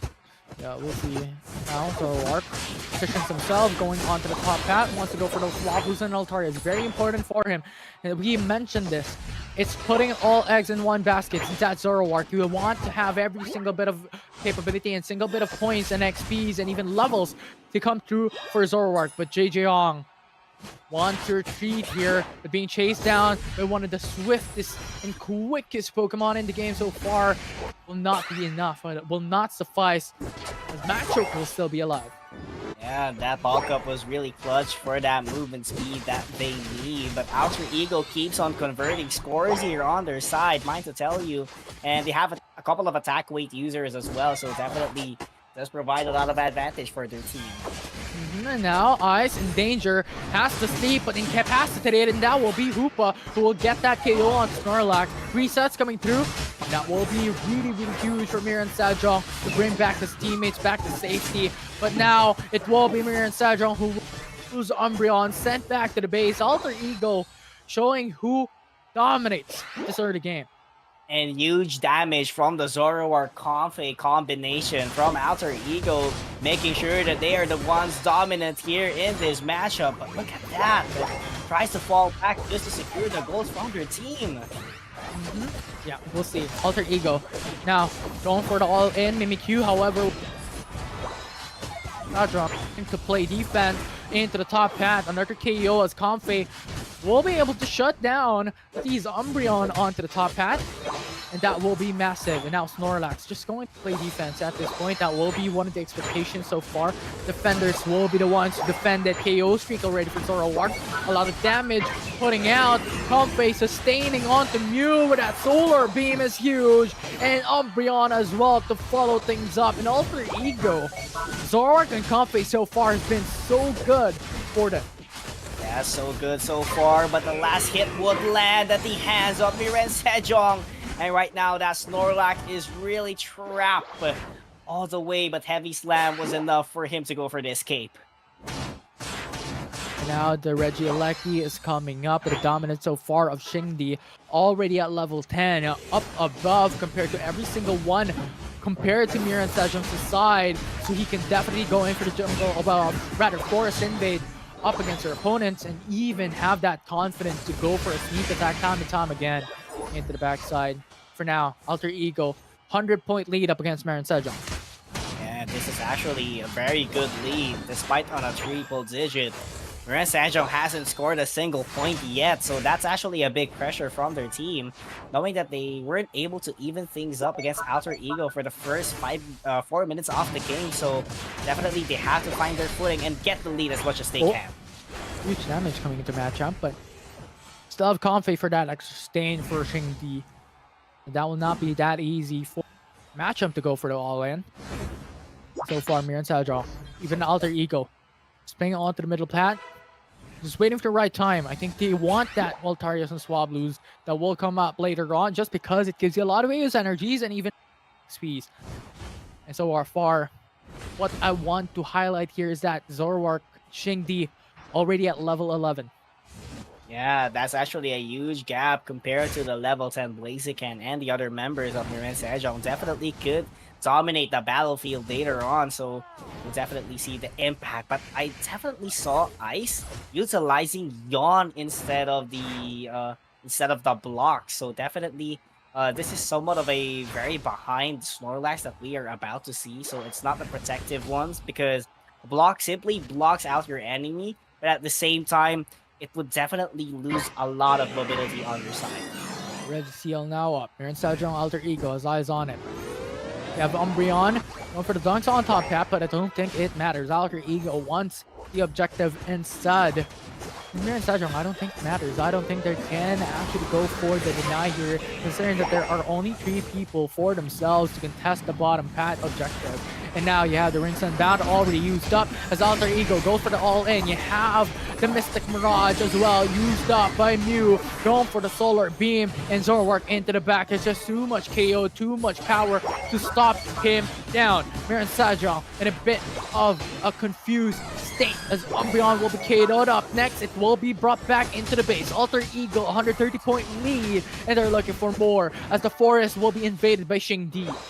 Yes, perfectly executed for Alter Ego, and this would benefit them a lot, making sure that Miran Sejong will be behind even more, and Xingdi will try to, get the most of the Ao's energies available all the way into the Ao's island. So definitely for sure, this is what they have been wanting to happen here. And now the setup going for it. They want the tier 2 goal zone, no one to defend it. Yes, you have the elevator coming through, but it's not enough. It's too late. 3 points left for the tier 2 zone to go down, and that will be enough as Espeon will be KO'd. His AO's energy dropped on will be sufficient enough for the tier 2 goal zone to be brought down. Miran Sejong, bit confused. You have the sacrifice of Snorlax coming through for it, but it doesn't matter. Alter Ego got what they want, and now Regieleki coming through into the top ad as well. That will put down extra pressure against Miran Sejong. And that Regieleki would buy a lot of time for Alter Ego to go back into the bottom path once again to secure the next objective. And they have been taking out a lot of wild Pokemons all the way into the forest side of Miran Sejong. So definitely, they have been winning every single objective, and very fundamental-wise, they're just taking down every single resources that Miran Sejong has. Yeah, just look at the position of Xingdi. They're just waiting for Miran Sejong to come before Zoroark pounces. And that is pretty much Blaziken that they're waiting for. You have Miran Sejong going for it, looking for opportunities and look for objectives, but Zoroark with the positioning. That's really good. That's really fun. As Miran Sejong is slowly waiting up onto the Rayquaza, positioning themselves already in a good state. Yeah, and for sure, this Xingdi position, he's gonna chase no. everyone. And now Oh we my have Umbreon putting sides onto Snorlax, incapacitated, brought down into the hands of Miran Sejong. Goes for the sleeve, and that will be really huge for that extra sustain. But looking at it, it's Xingdi who came at the right time, is actually chasing down onto Machamp as well. Snorlax looking at his eyes onto Hoopa as well. Along with the Espeon, it's pretty much Alter Ego who only has to buy time here. They do not need to take down the Rayquaza. And Zoroark, at a second's time, blink of an eye, it was Hoopa who was brought back to the base. And now Rings Unbound as well. Yeah, Blaziken coming into the backside matchup, trying to run away to retreat back to safety, but Zoroark will be able to chase you down. You can run, but you can't hide. And now Miran Sejong scattered across the map. Hoopa, Espeon coming through very quickly as well as they want to chase down onto Rayquaza and take the objective down. But Blaziken will be knocked out, and Mimikyu will chase down onto Umbreon with 1 HP, KO'd once again, and there's only 2 players left. No enough time for Miran Sejong to bounce back here as Alter Ego will try to secure this top goal zone, but the defense still available at the side of the Machamp. But it doesn't matter, as you have Xingdi who has sufficient amount of damage, and Rayquaza is untouched. Miran Sejong has no capabilities of gaining the distance close onto Rayquaza. With 30 seconds remaining, they have to dunk on those points, at least a couple, for them to even at least have that opportunity to even out the field here in terms of AO's energies. But Alter Ego's not giving them any opportunities to do so. 20 seconds left. Alter Ego might just secure themselves the win up against Miran Sejong, with Xingdi on the front lines and gaining them extra sprinkle of points before the game concludes, and Alter Ego will win up against Miran Sejong. They were expected to be the toughest team in this tournament, specifically for ACL, and they have proven that they are the very best, at least for now, against Miran Sejong. Alter Ego taking game number 3 for their series and making sure that they bank more points into the circuit points of this round robin in the tournament, and BKZ providing a lot of impact for their team, isolating 1v1s, but at the same time, Xingdi has been a great key factor from their team, being able to deploy a lot of damage from their team, and it was just an overall cooperation and impact from Alter Ego, making Miran Sejong have a huge gap all the way into at the end of the game. Yeah, for sure. I mean, what Alter Ego has done there, this is the tip-top shape of Alter Ego that we've seen in the past, and they're doing it again. In a 600-point difference is not anything that you can belittle. That's actually huge. It's not just, a lot of numbers. Despite Miran Sejong getting the Rayquaza, if they have already the scoreline, 778, I feel like that won't be enough for you to flip the tables, because after you score the 500 points with the Rayquaza, you'll be running out of shields immediately because of the defense that your opponent is trying to do. But that wasn't the case for Miran Sejong. They lost the Rayquaza fight, definitely had a lot of consequences after that team battle that they did, and Shingdi, together with the Confe, just doing wonders for their team. Yeah, for sure. And then Alter Ego pretty much really good state. Zoroark and Confe is a risky type of move, but they're able to really put all of the experiences, all of the levels, all of the points coming down into Zoroark. And that just led them to a very early level advantage up against every single bit from Miran Sejong. And with Zoroark having that level advantage, no one can stop him. Yeah, for sure. Very unstoppable force from Alter Ego, specifically that Zoroark. And I love the fact that Snorlax didn't actually have to utilize the block just to protect every single teammates that he has, because he's really confident that they have the mobility. Mimikyu could go for the Shadow Sneak out, and the Confe is really reliant on the Zoroark, which does offer a lot of mobility. But same thing goes for the Mew. If you're trying to be targeted by your opponent, just go for the Mystic Mirage, which is your Unite move. And definitely, you don't have to go for the block composition. So Yon, maximum potential being used, making everyone sleep in the middle of the team fight. Yeah, for sure, and that's really fun.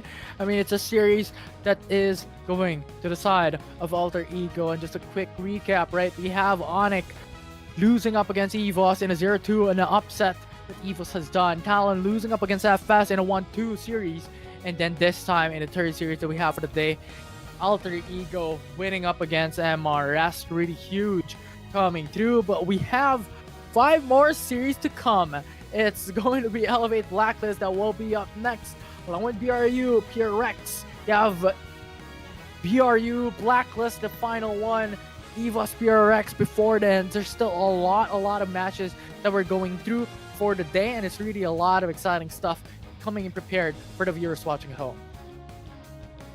Yeah, for sure. And of course, in just a moment, we will be heading towards a quick setup, of course, while waiting for the team. So yeah, well, this is actually the main dish for Filipino fans out here. Yeah, it's it's going to be a same region type of matchup. We saw this in our series number 1 between Onyx and EVOS, but this time it will be Elevate up against Blacklist International. And it's really interesting because the team that Blacklist International was able to really absorb is one of the top performers that we have seen, or top performers that we've seen back in the days during the PH qualifiers, that has consistently provided us with results.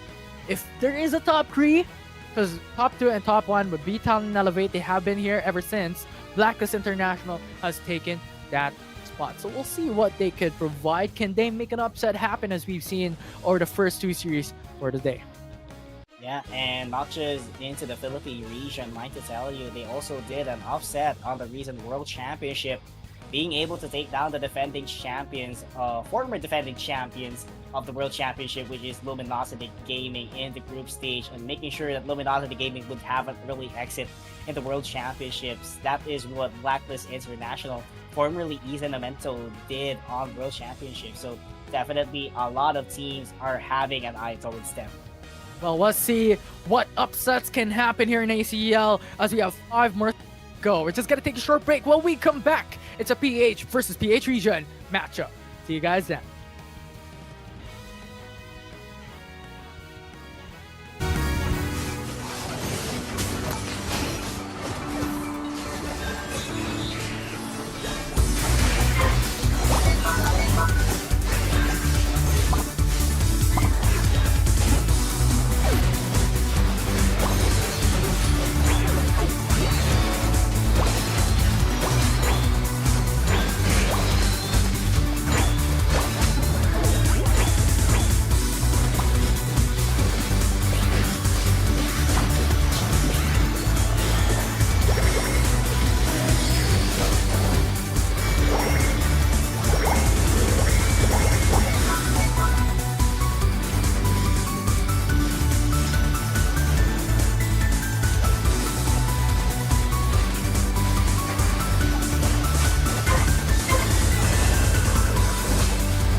Pokémon unite!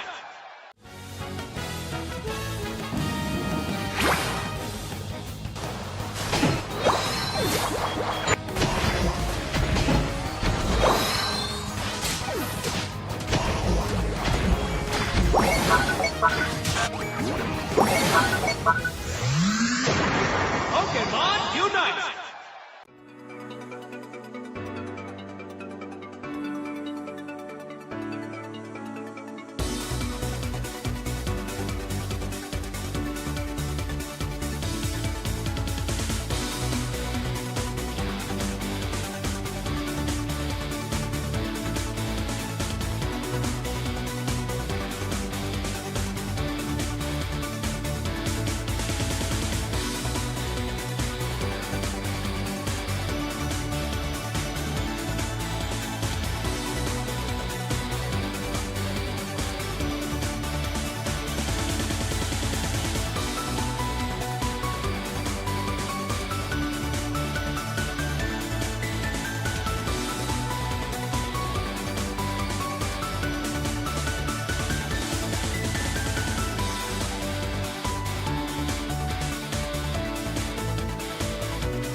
Pokémon unite!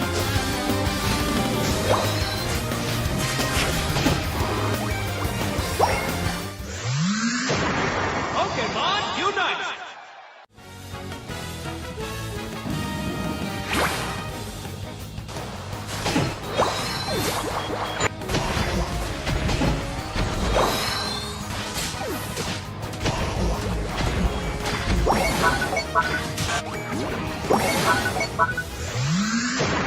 Pokémon unite!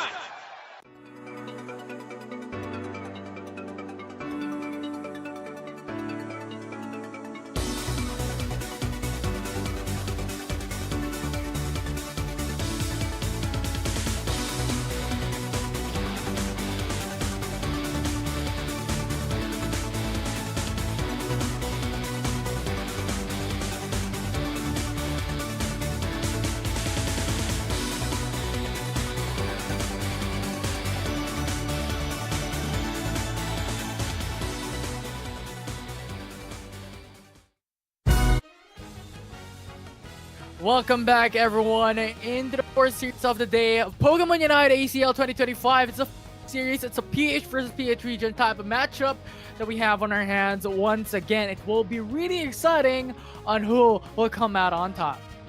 Yeah, Elevate versus Blacklist International. The last time we saw them go head to head was actually the Philippine qualifier for World Championships. That was actually a match for the spot for the WBCS, which made Blacklist International be sent out all the way into the LCQ and get that spot for them to qualify for the World Championships. But right now, it is a different story, but same set of team to be specific, despite Blacklist International actually acquired the roster of Ease and Memento with the addition of Lance. So quite interesting, no? Lance came from Talon for the information of everyone, and right now he's playing under Blacklist International. Yeah, it's like we're watching once again like a PH qualifiers for like ACL. Yeah. It's pretty much the same thing, but yeah, these two teams have pretty much evolved, I believe, into a good state. As we are seeing right now, Elevate has been one of the staples in the Philippine region, as well as one of the strongest teams, as well alongside with Talon. But right now, yeah, Blacklist International slowly catching up to them on their backs. Lewis and a crest of the crew for Elevate. Yeah, for sure. And right now, Blacklist International sent Ryu Dram. That's what they call him. And Lance actually here playing. And Shua actually is one of their substitutes as far as I know. Oh, actually, that was for Elevate. I stand corrected on that one. But yes, Elevate here on the other hand with the newest addition as well, which is Wang, who came from the Eason team as well. So this is quite interesting that Elevate is really expanding their roster in order for them to have a lot of options. They can juggle around a lot of strategies and compositions. Yeah, and that's really exciting. And we're usually going into the picks and bans here. Game number 1 between two Philippine region teams. Miran immediately removed alongside with them. Okay, quite interesting. We can see respect bans specifically for the Doge Rio because we all know how Blacklist International, specifically their central laner, which is Sen, as far as I know, how he utilized such Pokemon into the later stages of the game, and it's an easy access as well for you to score a lot of goals, to be specific. So definitely understand Elevate respecting that low trio ban, but Blacklist International is focused on the evolution, so quite get it because of the kit that it could provide towards team fights. Yeah, for sure. Now Urshifu will be the hyper here by Elevate as they want a really strong and come through at the early stages of the matchup rather, that can provide a lot of damage and also a bit sustainable. But Blacklist will answer back with a Mimikyu and Sarluch. Yeah, and actually Lance here is one of the most flexible men from Blacklist International.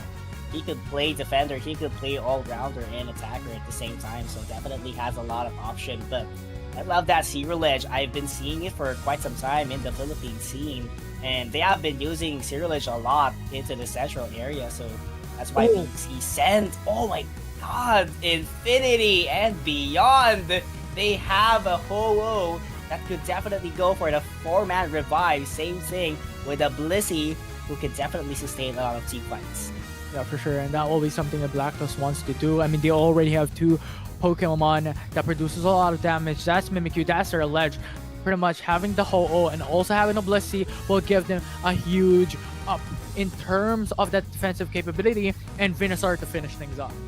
Yeah, but I'm interested as well in Elevate. As you can see, Glaceon was locked in by Lewis. It's very rare to see Glaceon already, at least for Southeast Asia. I do believe I've seen someone in America utilize Glaceon. It's still very viable, actually. One of the highest damage dealer attackers. But Miva, on the other hand, with the Machamp. We've seen a Machamp a while ago at the matchup between Sejong and Alter Ego. So definitely, we saw the outcome. The value of the damage is specifically when you use your Unite Loop immediately in order to sustain team fights and at the same time throw out some damage on your opponent. Definitely, that Barrage Blow would be on its maximum potential. Not just the damage, but at the same time, the overwhelming, a little bit out control that it could give to your team. Yeah, I think the thing is, it's pretty much the same aspect to what we mentioned a while ago. And we talked about how Talon always goes for comfort. Leafeon for Mike. That's pretty much synonymous to his name. And I believe that's similar to Elevate. Elevate has been using Glaceon for some time now. It has been constantly going into the roster in their compositions time and time again. Even way back in ACL 2024, during the PH qualifiers, it has been used. I think that's more of going into their comforts rather than proceeding to back on the meta. Yeah, and actually, it's one of their favorite Pokemons here, to be specific. So, I'm really excited, and at the same time, we see Urshifu really back on track. A lot of teams have already been using Urshifu a lot in this game, so definitely this is one of a showdown that everyone has been looking forward to. Game number 1, Elevated Blacklist. Early aggression here towards the central area for Blacklist. Wait, is Ho-Oh going to be the mid laner for Blacklist International? I feel like our Ryu, what he's trying to do is trying to widen the gap as much as possible into the central laner here for Elevate. Oh, and as you can see, that Zero Lich is, getting the most out of it. Yeah, that's fair. just give a lot of opening and a lot of space for Blacklist International, for Sarah Ledge to be able to. But Sant, already level 5 here, has eyes onto Blank, just shooting a shot onto the blank space and a blank area. Will not be able to hit anyone, but so far Blacklist International are going to deny those Swablu's and Altarias, but Elevate has the better damage coming through on top Yeah. path. Yeah, just testing the cycle cut if you could catch someone off guard. But look at this, Tramp checking the tall grasses, of course, by using those moveset that he has, which is the Sludge Bomb. Very wise decision not to go for the over aggressiveness over the overextension. Yeah, and by the way, I love the Hollow Air. Just wanna Oh put yeah, that for out. sure. I love Champion it. style. Yeah, but now looking at Blacklist International, so far it's pretty much even for both sides here. They want to scale, they want to get those power spikes in, they want those final evolutions. I'm expecting earlier that Elevate will be much more aggressive just because they have Urshifu and just because they have the Glaceon that could really be strong in the early matchup. But Blacklist is holding up here in the early game. Yeah, they have to be aggressive for sure at the side of Elevate, because if they don't be aggressive enough, Blacklist will just force their way in. Oh, good suppression, at least slowing down the movement of Urshifu. Now Blacklist International will get the first KO. And that would be the starting statement here for Blacklist. They are just trying to keep an eye on the top path goal zone. This is actually a lot of members from both teams. 4-4. Definitely a team battle we are seeing so far. As KO comes from Sarah Ledge from Blacklist International. And now, once again, a fight of Altarius and Swablu. The fist there from Urshifu is just too strong. I believe it was to get a huge chunk out of depth. Now Blacklist International, more of that patience game. Just waiting for the right moment and waiting for the right time to be able to come through into that all-in.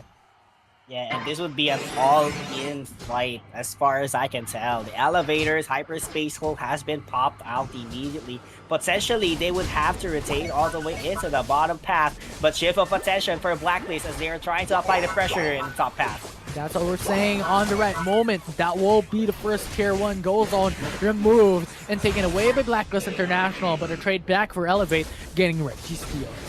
Yeah, Blacklist so far focusing their attention in scoring as much goal as they can, but Elevate quite the opposite here, trying to shift their attention all the way into the buffs that they can receive. Ooh. A play with me would connect here. Wow, very quick and very fast there, coming from Mimikyu with a Shadow Sneak as well. Now Blacklist International in for the bomb. Oh, Venusaur, not be enough damage for Blank. No Sky Attack to catch Urshifu, but he's too fast. Oh, just flying through and speeding things up. Blacklist International once again will get a couple of KOs and will get another goal zone for themselves, or at least bring it down to 10 HP left. And Blacklist International will go for it unscathed and will dominate that team battle. They were just shredding the HP of Ryu a while ago, and Blacklist International keep their way in all the way into the gold zone, making them sure that they have the upper hand in this situation, and they are taking down the Swablu's and Altaria immediately all the way into the central area for Elevate to lose that capabilities and having the source of AO's energies. And this is unfortunate. If we're looking at Blacklist International has not just in terms of points, but also in terms of levels. Sir Luge already at level comparison to the likes of Urshifu, that's only at level 10. Yeah, level 10, and a lot of ahead here for Blacklist International to be specific. They're trying to go head-to-head, but Elevates need one more push for them to go toe-to-toe, at least, at the side of Blacklist. I feel like they need an elimination as much as possible for them to get the shot down XP. Incapacitated on that, but Blacklist going through very strong damage there. Elevate has to retreat. Blacklist, they're going in for the all-in the middle path, Forest, and now it will be Mimikyu who's trying to do something, who's trying to deal damage there, but Urshifu will be eliminated and will be KO'd. 2-for-1 trade for now. Slowbro will follow up. Blacklist International dominating, going for the all-in consistently, currently at 80-point advantage. Yeah, and right now, shift of attention once again, trying to focus on the Regice, but members from Elevate keep on charging forward. They have the rings and bound here, Infinity. already brought up. They want to take the red eyes, and yes, they do. It's Elevate who will take that objective down for themselves, but it doesn't matter. Blacklist International still on the lead there, still fighting it through and through. Matchup already down. Shadow Sneak already connected onto one, as Mimikyu will follow through, and Venusaur with that beam, with that solar beam, will hit onto 3 and Elevate. The KO streak for Venusaur is used, and Blacklist International once again will eat, or will at least go for the 4 KO. Buriram is totally the core of the damage output for Blacklist International. He has been so consistent in doing this in every single games that they engage, and right now they would engage once again for the Regieleki. Yeah, Blacklist International trying to deny it out of Elevate. So far, one already down for Blacklist International. They have to respect it. And you go for the Unite move into the backside as a defender. That's really massive for now. And Glacian will be KO'd. Blacklist International brought back up with Sarah Ledge. But you have Blissey who goes down along with Venusaur. Sent back to the base. Matchup, the only one left standing. He is left on his lonesome, but he cannot go for anywhere else. Shadow Sneak will not connect. Matchup will turn things around, but will not be enough as Lance is still alive. The Shadow Sneak will be huge. Once it connects, it's over, and that will be it. As a team, KO will go for it, but now you have 4 members alive for Elevate. You're going for the Regieleki. Blacklist International has understand they want the objective. They have that information, and so far you have the hyperspace hole coming right through, but Elevate will still lock in onto Regieleki and will secure the objective. As Mimikyu will go down, will be sent back to the base. Blacklist International has to retreat. Yeah, has to retreat immediately, and that kit with a hyperspace hole coming at the side of Elevate made them sure as well that they can back out immediately. And 20 seconds on the clock before the final stretch. Blacklist International could actually go for the Reggie bottom objective if they really want to, if they have formed their rate all the way up, all the way down there, but it's actually too late right now, and they have to get in their footing all the way into the central area to get the advantage against Elevate, who's still eyeing on the prize, which is the Rayquaza. Rayquaza getting started. It's now open. Blacklist International positioning themselves into a good spot, but Elevate waiting patiently as well. They know they need the Rayquaza for them to be able to turn things around and win it. Yeah, they absolutely need this Rayquaza.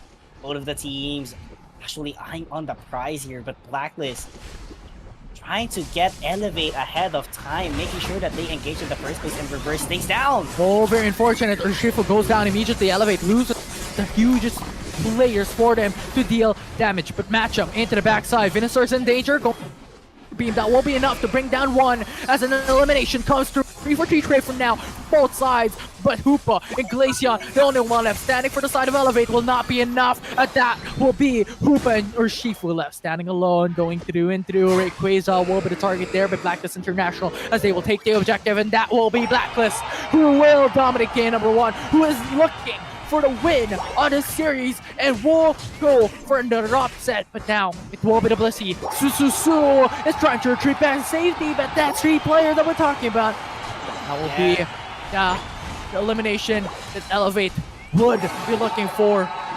But nevertheless, the other goal zones and the other points are being locked in. Blacklist right now, 590 points. My goodness, Blacklist International. Rio with the clutch rekindling flame in order to revive everyone on their side, making sure that once Elevate was taken down, they have to go for the revive and secure the Rayquaza in order to even large the gap for Elevate having a hard time to catch up already. And Blacklist International at this stage of the game just wants a couple of eliminations and KOs to sprinkle on top of their win here in game 1 up against Elevate. That is a huge win for a Blacklist International. Just like what we said, the last time we saw them was during the World Championship qualifiers, and Blacklist International didn't get an opportunity to have a one series towards them. So definitely, this is somewhat of a rematch up against both of these teams, and it's looking good so far for Blacklist International, making sure that they take a head start against Elevate. And right now, what could be the possible response from Elevate here? Yeah, it's the big question, because at this point, Elevate in this series alone is looking to be one of the favorites as they have been all throughout the past years alongside with Talon. But now, Blacklist International's on the rise.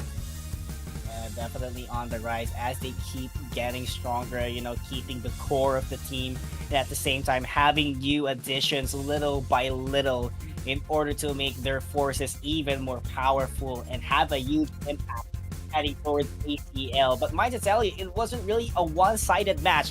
Elevate had a huge opportunity to win that game number 1, but there was actually what do you call this one? There was actually a difference to the point that this whole Ryu, to be specific, could just go for the revive if he could buy enough time, be alive as much as he can, and that rekindling flame could definitely be popped out anytime they want. Specifically, that kind of clutch moment on what they did, and that's because they have the utility, and at the same time, everyone was already down. I do believe that was 3 men or 3 Pokemon from Blacklist International already down, but same thing goes for Elevate, and then the moment that Kindling Flame popped out, everyone was just doing their job, which is to take down the Rayquaza. Yeah, for sure. And I think that was just the goal there by Elevate at that point. And I think the reason why Blacklist, because the difference when it comes to points at the latter stage of the game in 2 minutes was not that far. It was still relatively close. So going for Rayquaza just secures them that spot. There's a lot of risk there if you're not able to garner a lot of advantage at the latter stage of the game. But there's only 80 points difference. So going in for the Rayquaza was the biggest safety net for them to take the first game this year. Yeah, actually, and I feel like the backline here from Elevate in terms of range is not that efficient.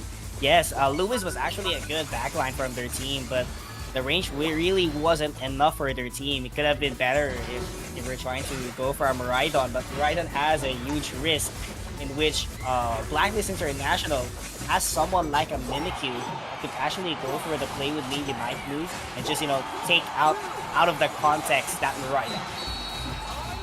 Sure, and now, game number 1, a bit spicy there for Blacklist International.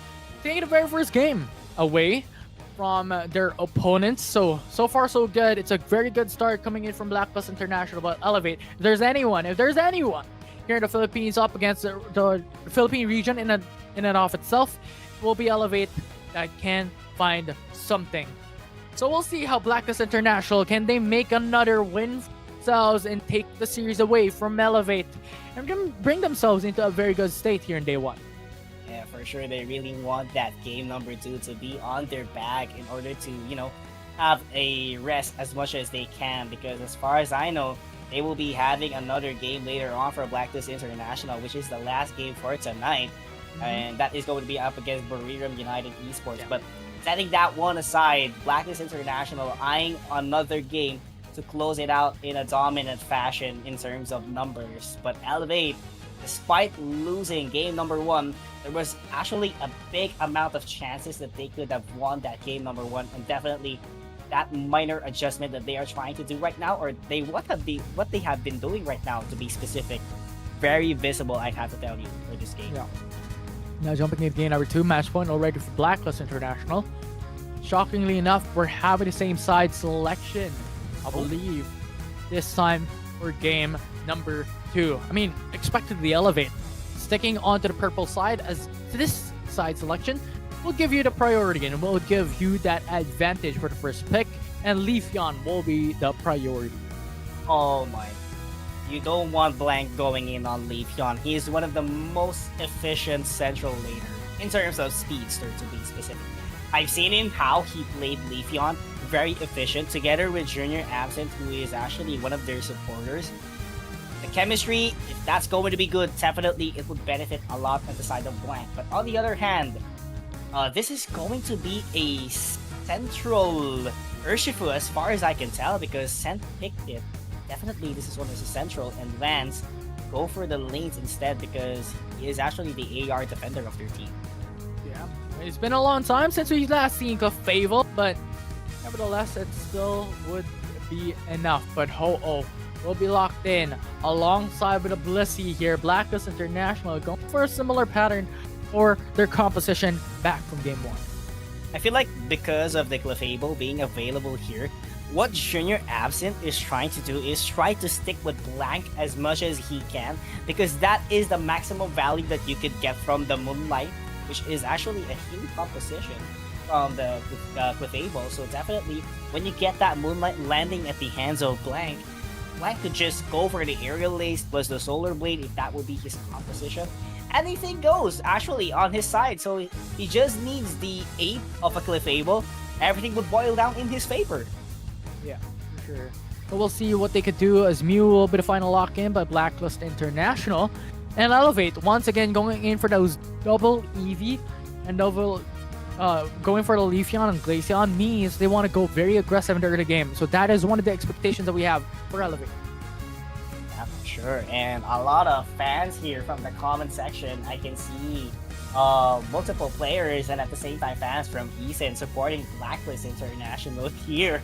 So definitely supportive teammates and supportive management that we are seeing as of now. But you know, things are getting interesting here. Same sides, no swapping. That's very surprising because a while ago we have been seeing back and forth of sides, but right now Elevate and Blacklist would stick on the orange and purple side.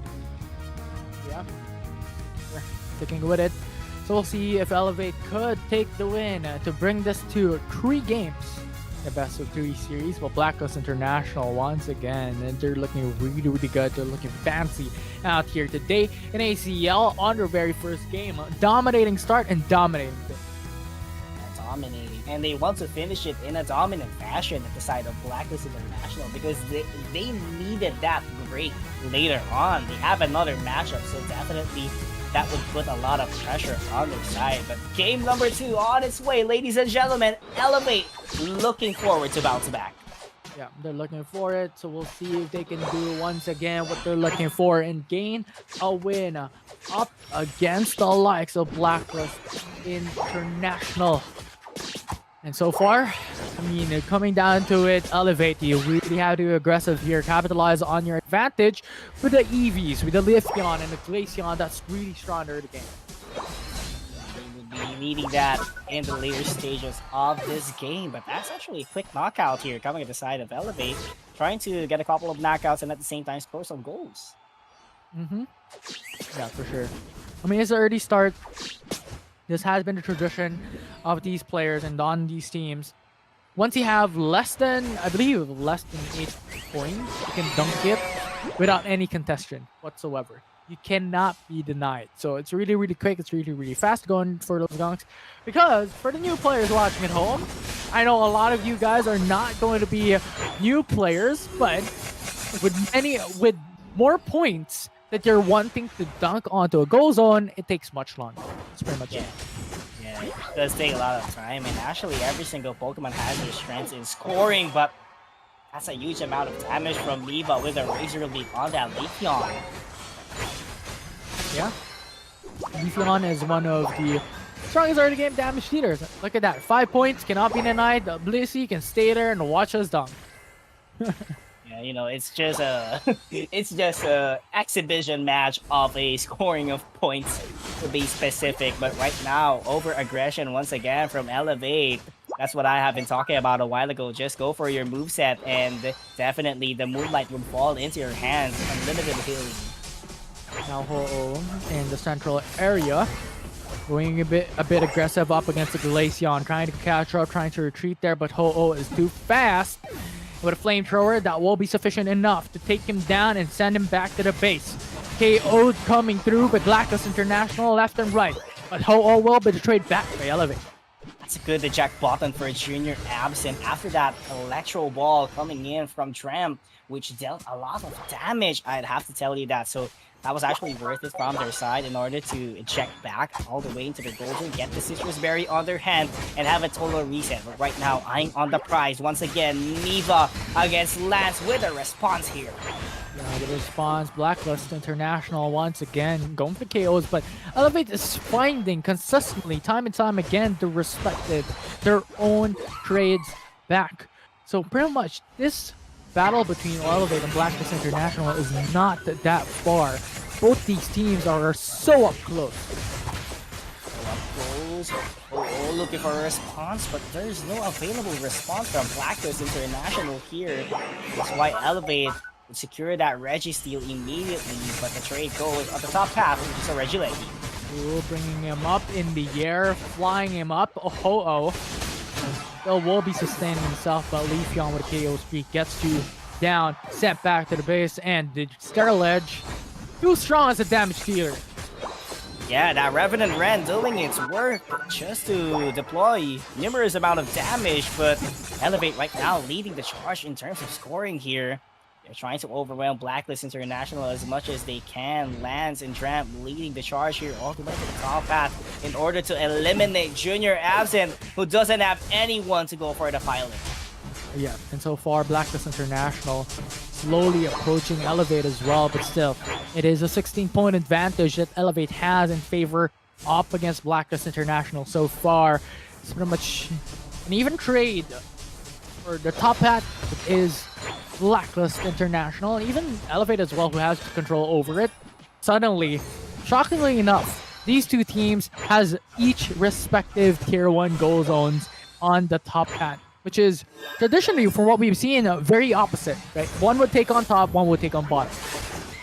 Going head-to-head, straight on here, Infinity, but look at that, Urshifu leading the charge on their team. Massive glacial stage was set, but not enough, was not capitalized with Urshifu taking down the Glaceon. Now Blacklist International in the middle of it all. They have the numbers advantage, but the Revenant Ren was a massive, and now Elevate has the numbers advantage, and Ho-Oh wanting to go for it, uses up the Unite move to bring back his teammates up alive, as now it will be Leafeon who is down and under. Blacklist International has to retreat as there's just no more HP for Ho-Oh to keep himself alive, and now Glaceon onto the backside, isolated, left alone on his lonesome, and Ho-Oh will be KO.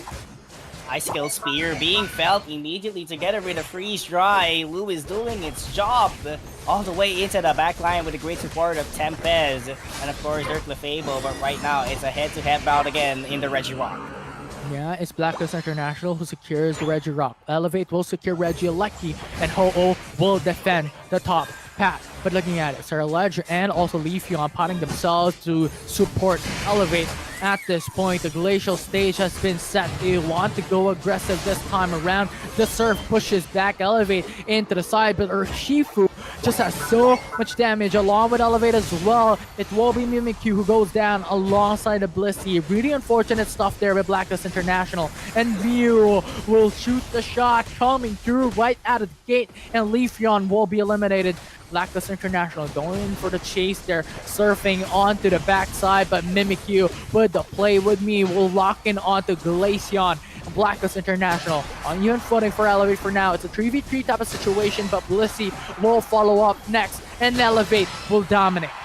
That's a huge amount of experience and points that Elevate is securing immediately, and I feel like Ryu had a long time eliminating that Regileki, and he's actually an asset all the way into team battles here, so definitely that's a huge loss at the side of Blacklist International, because they need Ryu as much as possible, because they have the 3-man revive or 4-man revive later on into this game, and definitely that's one of the assets kit that they could actually make use of. But Blacklist International is trying to save their Unites 1 minute into the game before the final stretch.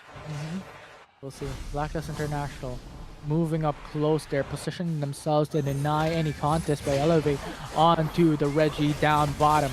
A 1 KO already as Mimikyu goes down. Blacklist International has to retreat there, but Urshifu being chased down by Sterilege. Just too much damage. Leafeon, Sterilege, and Glaceon is sufficient enough to dominate Blacklist in each and every single team battle. Yeah, and every single team battle Elevate that has been winning, they can manage to convert it into an objective. And look at how fast the rotation is. Miva already securing the Regileki together with Tempest. No room for Blacklist International to rotate, because look at the Clefable trying to zone them out. Yeah, we'll see what they can do at this point. Blacklist International They need to get the Rayquaza. There's an extra 20 points roaming around on top path just because of the Regieleki, and they're leaving it alone. Blacklist International setting up onto the Rayquaza fight, but every single one of them is just playing tag your it. They're just waiting for the right moment to be able to go for the all-in. Waiting for the all-in to go. Blacklist International eyeing on the last hit here. Elevate, making sure that they have the formation very solid because they haven't been able to sneak some goals here despite the Regieleki landed all the way into the top half of Blacklist International. You're on the timer. You have Oo now going through. Unstoppable onto Ho-Oh with a slow beam. Well, they want to remove it because with no Unite move, Oh, there's no possibility for those revives to occur for Blacklist International if those eliminations occurs. And now you have the Unite move coming through with dual resurrection coming back up alive for Blacklist International, but that will not be enough. 1 minute left standing. Blacklist is still on an 80-point deficit. Now Mimikyu goes in with a shadow sneak on Star Ledge, but will not commit to it. Will not go for the all-in. Waiting for the Urshifu, but Elevate will secure the Rayquaza, and they will take the buff for themselves. Urshifu will not be able to deny it, will not be able to stand across Elevate, and Blacklist will have to play another game. Elevate will dominate once more, bringing the PH matchup into Game 3. Absolute performance from Elevate, being able to bounce back. Drunk was trying to use the solar beam to go for the last hit all the way into the Rayquaza, but sad to say, that solar beam timing weren't enough for them to get the Rayquaza going into their favor, and Elevate is not yet done with Blacklist International. For sure, let's try. We'll see Blacklist can do in the next game. Because at this point, they cannot do anything as Elevate will take down the game number 2 up against them. Actually, a solid game from Elevate. The main performance of Blacklist International became the performance of Elevate towards game number 2. It was a silent start, but yet everything boiled down, of course, into the Rayquaza fight. They are just king of flipping the tables here, Infinity. Yeah, they are. Definitely are. I mean, Elevate went in for, I believe, a risky. It's a risky composition. Because Starledge, Leafeon, Glaceon, these are very strong Pokemon in and of itself. But in a single composition wherein you only have one supporter and one defender, it will net your composition into a bit of a lack of defensive capable composition to sustain yourself in those prolonged fights. But it doesn't matter. What Elevate did is just burst their opponents down and it's done. It's easy. It's KOs all around left and right. Yeah, they were denying the fact that Blacklist International has an access to their Rekindling Flame. It's just actually the Glaceon and the Leafeon trying to dish out the numerous damage. Icicle Spear with the Freeze Dry, making sure that the long-range attacks would reach their opponent. And might to tell you, it's not just the evolutions at the side of Elevate. They also have the Zero Edge all the way trying to go for the Phantom Force and making sure that they have the upper hand. Yeah, it definitely is what happened there from our matchup. Game number 2, but the Revenant Rend as well does deal so much damage.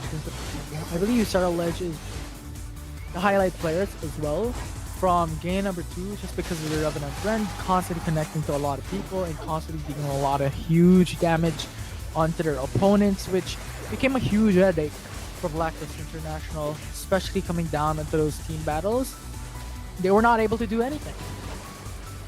And actually Blacklist International as well. I feel like there are a lot of team battles that they were trying to overextend their confidence here. So I feel like they have to fix some of the team battles that they were trying to engage a while ago, because the moment that they lost a single team battle here, Infinity, everything boiled down in the favor of Elevate, because as they leveled up immediately, everything going into their favor. Zero Edge dishing out the damage, Clefable doing the healing wonders, at least for Diva and the other members, actually the main damage dealers from Elevate, and everything worked on their favors. There is no such Pokemon here aside of Blacklist International except Lance, which is piloting a Mimikyu that is really capable of doing such securing knockouts.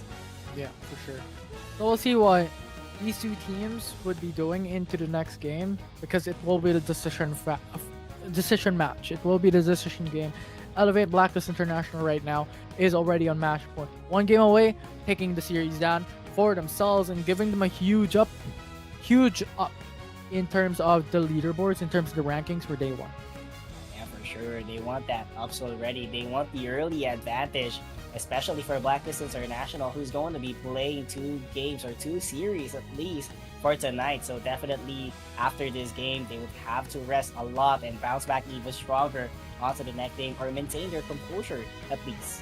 Yeah, it definitely is something that they have to, just because they have a couple of series, they have a couple of teams, they have a couple of games all throughout, especially the likes of Blacklist that will have this matchup against Elevate, and they will have another one up against BRU as the final series. Okay? And then Talon, we saw them a while ago in series number 2. They will have another match up against On. So a lot of series, a lot of teams that will have repeated matchups in terms of the series for the day. So really having a calm mind will be important for these teams.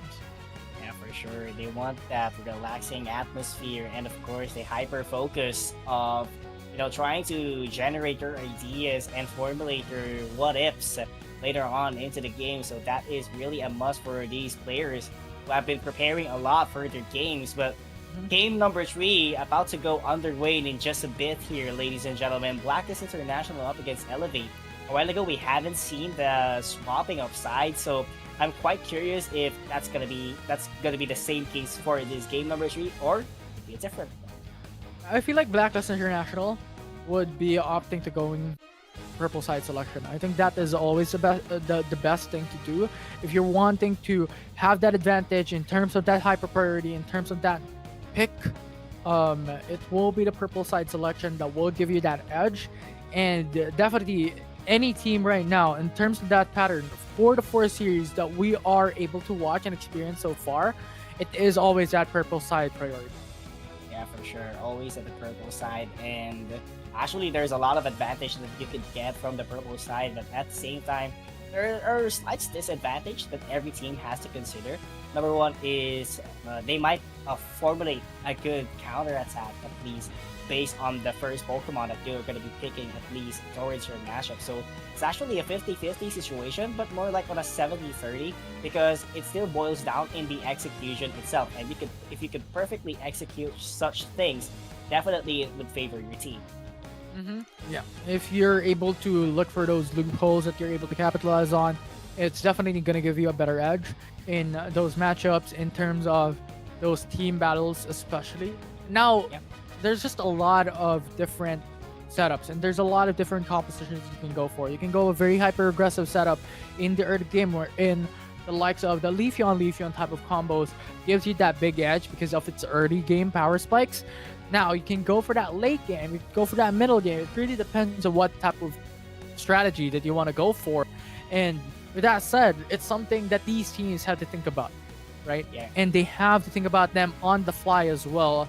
Is the enemy team going for a hyper aggressive composition? We have to answer back. Or they could lay low, be patient through the game, and just pounce in mid and late. Yeah, speaking of hyper aggressive, I feel like one of the teams who did that a while ago was actually Alter Ego. They perfectly utilized the hyper aggressive composition to the point that when it comes to final stretch already, last 2 minutes of the game, they would spend all of their utility or their kit, to be specific. Oh, we're done. Oh, yeah, we're done. Very fast. Actually, yeah. That's a pick and ban. Very fast. Yeah, surprisingly, there's actually a Sableye as well here at the side of Elevate, and Sableye does have a lot of risk, to be specific, because your primary role as a Sableye is just to shred out the AO's energies of your opponent, and at the same time, just try to roam around, disturb everyone else, make everyone really irritated with you, and that's gonna be it. Yeah, for sure. So yeah, I think changing things up for Elevate, I think what's good as well for Sableye is its capability of like the passive, which is sneaking himself way all throughout the matchup. So I think that's what Elevate is also looking for, that surprise factor in those team battles. surprise factors to be specific, but Sand back at it again with a Go trio. Actually interesting. We've seen him play this Pokemon numerous times, specifically in the WCS for PH qualifiers. So definitely, we all of us, specifically for the Filipino fans out there, has a wide idea on how he uses this Pokemon specifically in this kind of scene. And for our matchup, of course, we're gonna be swapping sides here. Infinity, not the traditional one that we had one earlier. Yeah. So it's all about looking into your winning conditions. It's all about looking into what strength that they have, the pros and cons for both sides actually. Both Blacklist International, for both Elevate as well. What is the strength of each respective comp? And you have to put that weakness into perspective and target that. I think these two teams have huge history in terms of the competitive scene, and they could use that advantage. You could use that knowledge here today to gain a retreat and even alter out ACL.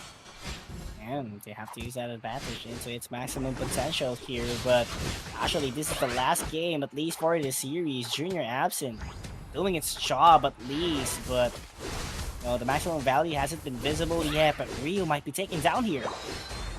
He's too fast, he's too quick. And that's a Ho-Oh, that's a defender. It's not that easy to bring him down, especially considering you also have to safeguard Riku. So yeah, it's all about just playing those mind games, going in and out of those safe, and giving any KOs to your opponent. And for sure, and right now, Blacklist International so far trying to play the safest as they can. Drem actually may utilize already of the Mewtwo Y. That's actually a good decision, especially if you are used to using a heavy blowing attacker. I've seen him quite a few times using Inteleon, but not quite this for this tournament at least. Now you have Elevate eyeing their eyes on the top path. Bit of aggression there, but they're not going for it. They still need to wait for Combo Scan to evolve into Blaziken. They're still waiting for a lot of opportunities for them to scale. And Blacklist International in the stage having also a similar pattern. They're also waiting for matchup to evolve into matchup and even the final evolution as well, and that will start to ramp things up. And actually, this is actually much of a safer gameplay from both of the teams, Blacklist and Elevate, making sure that they have to be very careful in every single move that they try to make, because it's actually no room for a mistake, at least for the whole series, but they have a lot of room to, win a couple of series in the tournament. Yeah. Now Elevate fighting onto the mid birds, as well as Dodrio will be KO'd. Snorlax with the pressure, knocking up 3 people or 3 players, and now Elevate is on a massive lead. Greninja taken down, will be KO'd, but Mewtwo still has sufficient enough damage there, as you have Ho-Oh going with a flamethrower. Evolution for Mewtwo already locked in, and Sableye to follow up for Blacklist. Double KO immediately right after. And right now, Blacklist International has an ample time to go for the scores here, but Lewis is trying to be defensive as much as he can with the Water Shuriken and the double team. You have to have a slam that has been consistent advantage and a utility that is really good for Elevate. So Blacklist on a 10-point lead does really early into the game. Another KO for Elevate. Sir Ledge is doing a lot of work here, even in the prior game to now. The damage is insane.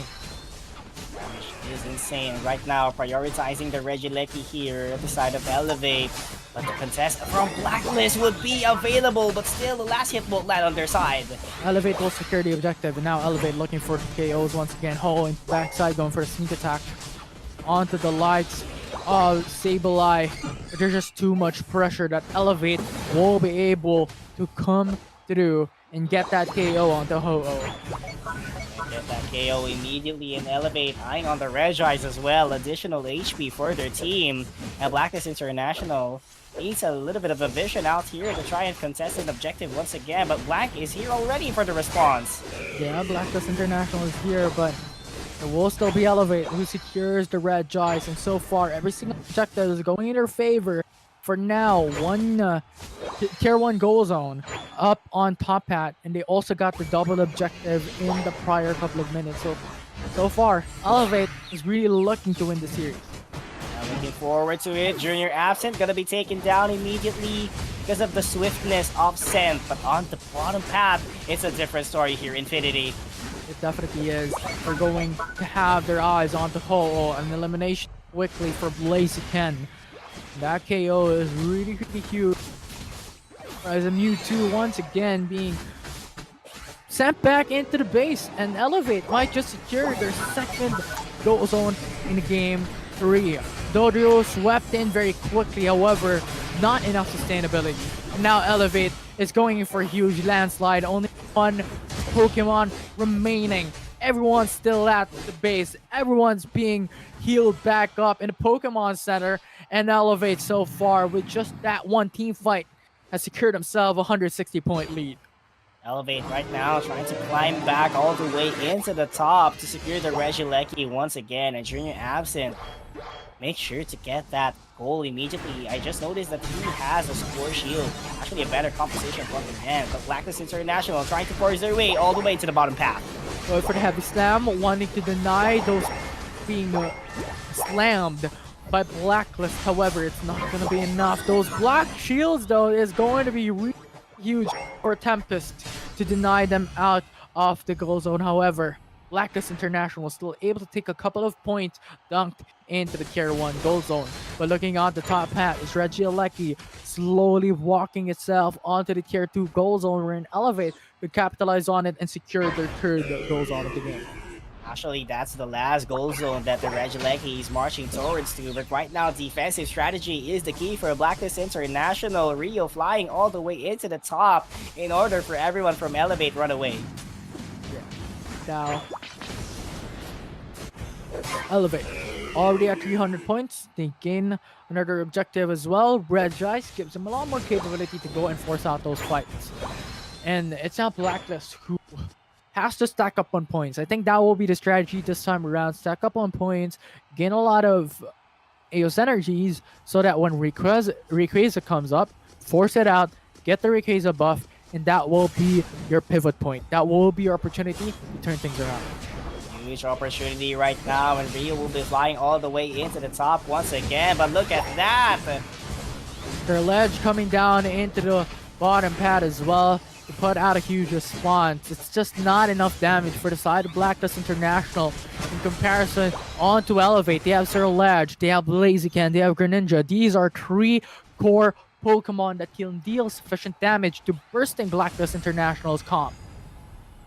For sure, and right now, Elevate, shift of attention once again after that mini skirmish happening all the way into the bottom path.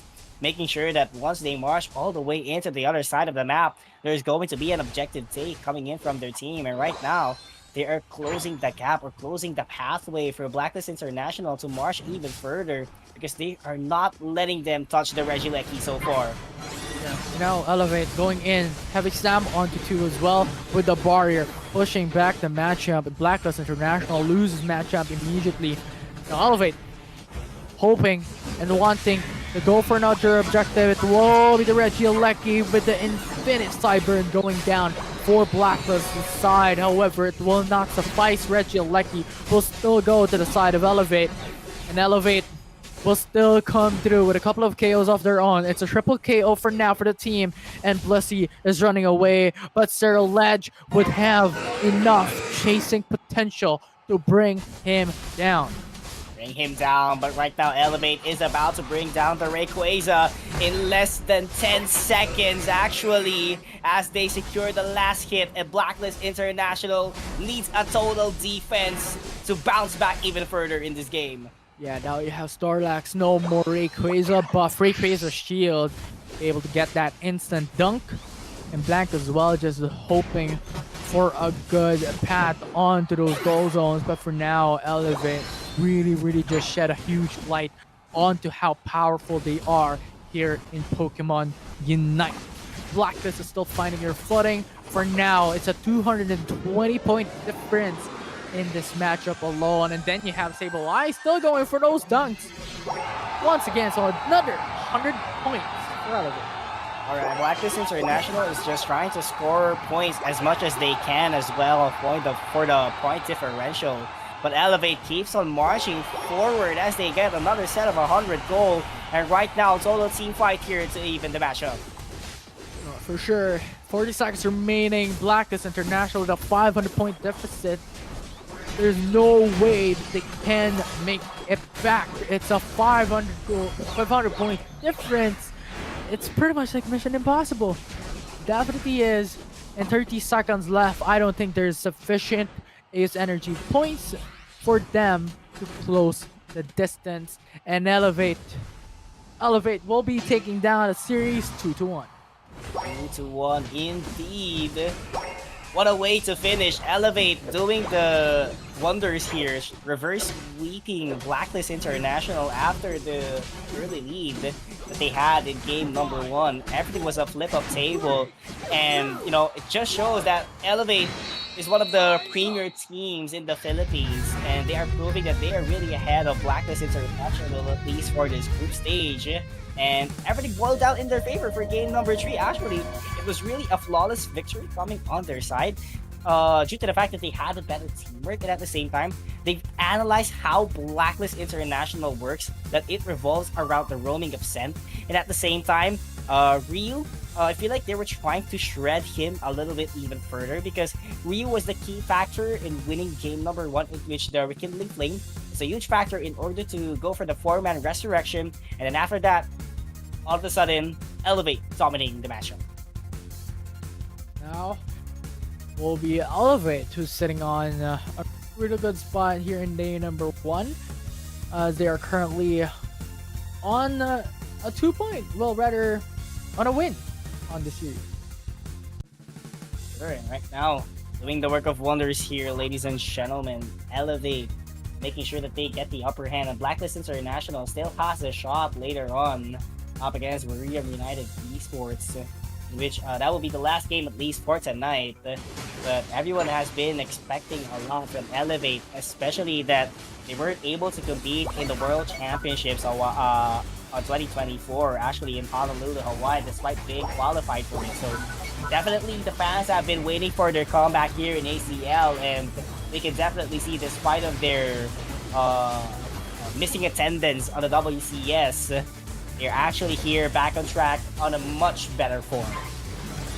Much better form in terms of how they're to execute things. And yes, Blacklist lost in this series. However, they put up a good show, especially game number 1. They were dominating. Game number 2 was a bit closer.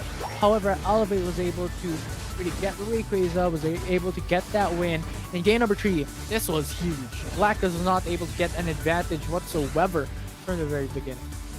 And that pretty much it sums up the PH versus PH, at least for tonight here. Infinity, Elevate marching on top in a 2-1 dominant fashion. So far, we only had one series that was actually a total wipeout, which was Evo's defeating Onyx in a 2-0. So quite interesting that we are seeing teams all over Southeast Asia going head-to-head and making sure that everyone is in equal toes. And quite interesting that for the next game, for today at least, that would seal the deal we're in. We will get to feature everyone who is directly invited for ACL, and those last teams are Paper Rex and Buriram United Esports. Yeah, BRU versus Paper X. Really exciting stuff. Who's going to win it? Still not sure, because these teams have been really battling it out in terms of those strengths, and I feel like these two teams, Paper Rex has more opportunity and one of the favorites as well coming down to it, and BRU is here to prove themselves to be one that can be on par with BRU.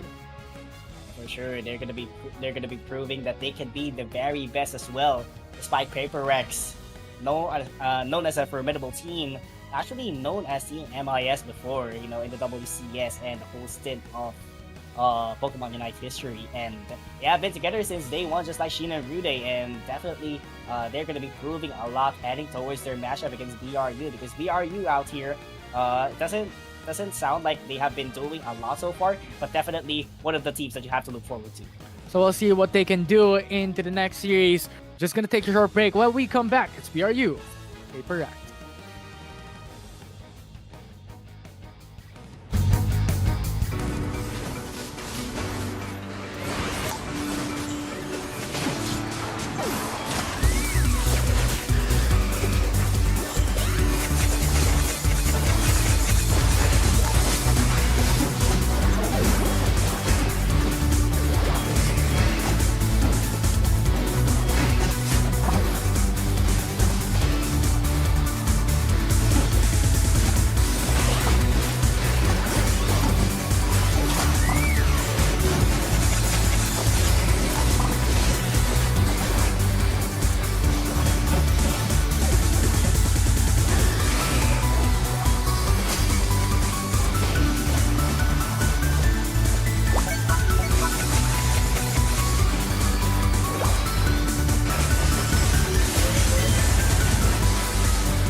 Pokemon Unite!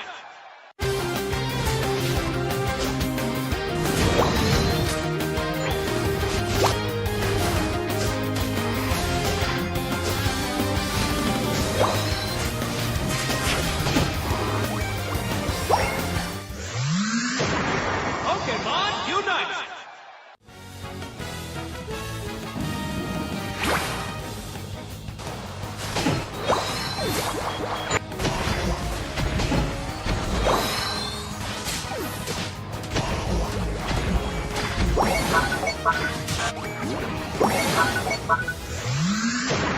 Pokemon Unite! Pokemon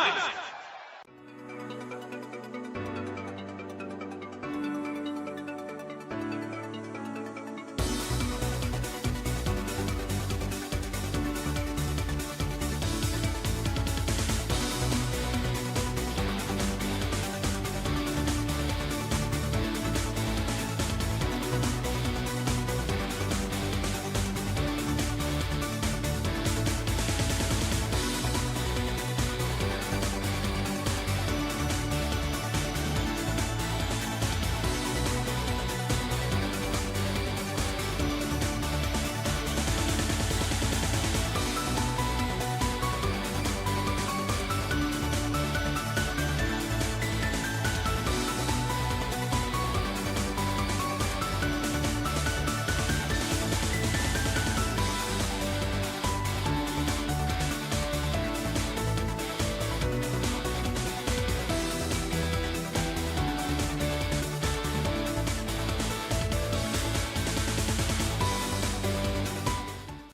Pokemon Unite!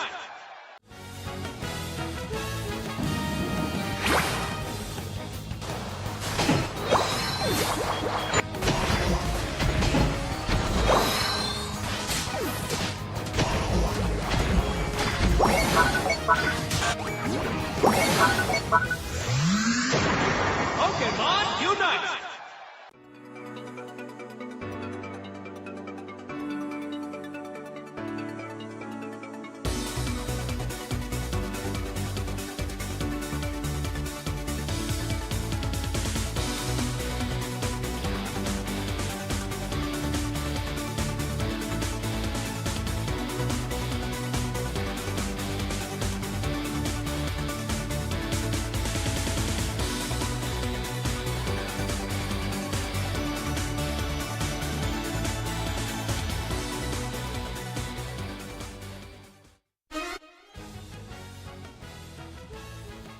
Welcome back, everyone, into Pokemon Unite Asia Champions 2025.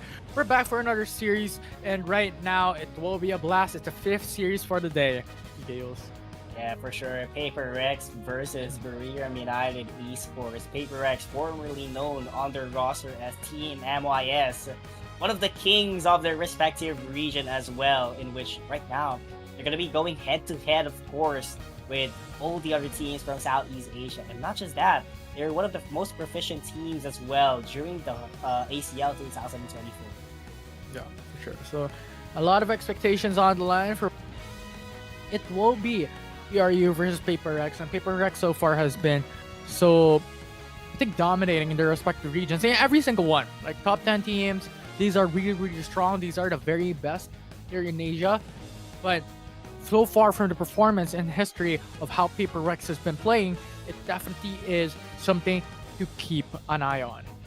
Yeah, for sure. You definitely have to watch out for their teams. And specifically for BRU, we'd have to watch out on their roster as well, because they wouldn't be here if they are not made of something. But Paper Rex, Bochi, Yemu Yang, HT, and Solo. And I do believe that Rebongs is actually coaching the team right now, which is formerly a player of their former team. Yeah. So really, I mean, their capabilities as a team, overall coordination and even chemistry is already like really, really good. Now for the side of Buriram United Esports, you have very sad story. SCG, SGC, Rainy Day, Aya Cup, and also PUACL. Yeah, I've seen them for quite some time. Actually, I saw them going head-to-head with Blacklist International before.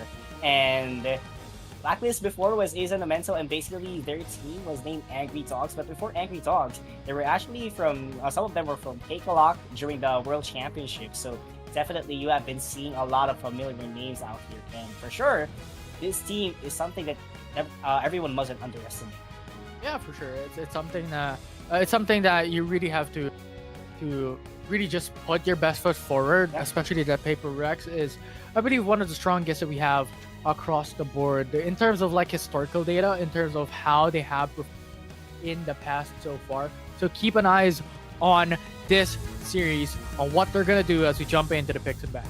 Yeah, W Gaming in the chat here, Paper Rex. Everyone really surprised with their roster, but first ban gonna be Zacian and Levion on the side of Paper Rex. Zacian to cancel out the overwhelming damage and at the same time to sustain, and Levion agile damage. I have to tell you that. Yeah. Now you have the bans, Zacian, you have Umbreon and Mimikyu already. So far, Urshifu. This is the pattern that we had back in the couple of series that we had. It will be the priority if Mimikyu is removed, if Leafeon is removed.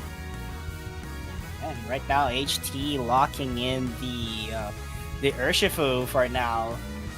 Potentially, it could be the Dark type as well, as it has been very utilized by any other teams competing here. But Buriram here, on the other hand, securing, of course, in the early stages that Mewtwo Y. Actually, a wise decision if they want an overwhelming power provider here. And very sad, securing the Blissey as well in order for them to have a high sustain. But this is what I have been talking about a while ago. Despite not an eye-popping your ranked games, Lapras has a special place in terms of draft. This is what you want. This is what you want, Pikachu. This is what you want.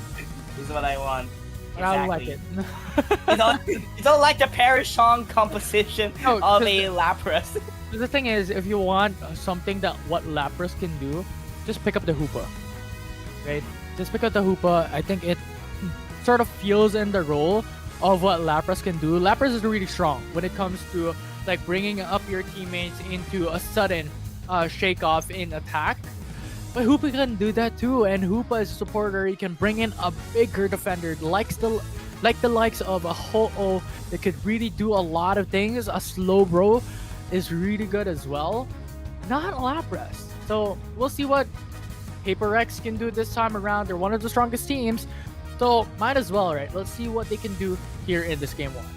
Yeah, and might tell you that it's actually not a supporter Lapras here. It's actually focused on the SP. No. What I meant is Hoopa is a supporter. Lapras is a defender, which there is a vast amount of defenders. That's so much better than Lapras. Yeah, for sure. But in terms of the capabilities, yeah, the capabilities, yeah. But I feel like the game plan here is to perish song of the SP attack, but Sure. I'm interested as well on the Armor Rouge here. Gonna be going to the central path as well. But on the other hand, BRU, I'm quite interested on the Blastoise pick once again, actually, because there was actually a core memory of mine during the World Championship qualifiers, because Blastoise somewhat is a tank, and tanky enough, and at the same time that could actually go for a flanks and overwhelm your opponents with the Surf plus the Hydro Typhoon combo. Well, yeah, I think the Blastoise overall is strong in terms of damage. There is really just two options for Blastoise. One that will be hyper focused on damage, and one would be a little bit more of that tank. Go into the front with a Surf, and then you also have the Hydro Pump for that extra pushing back capabilities.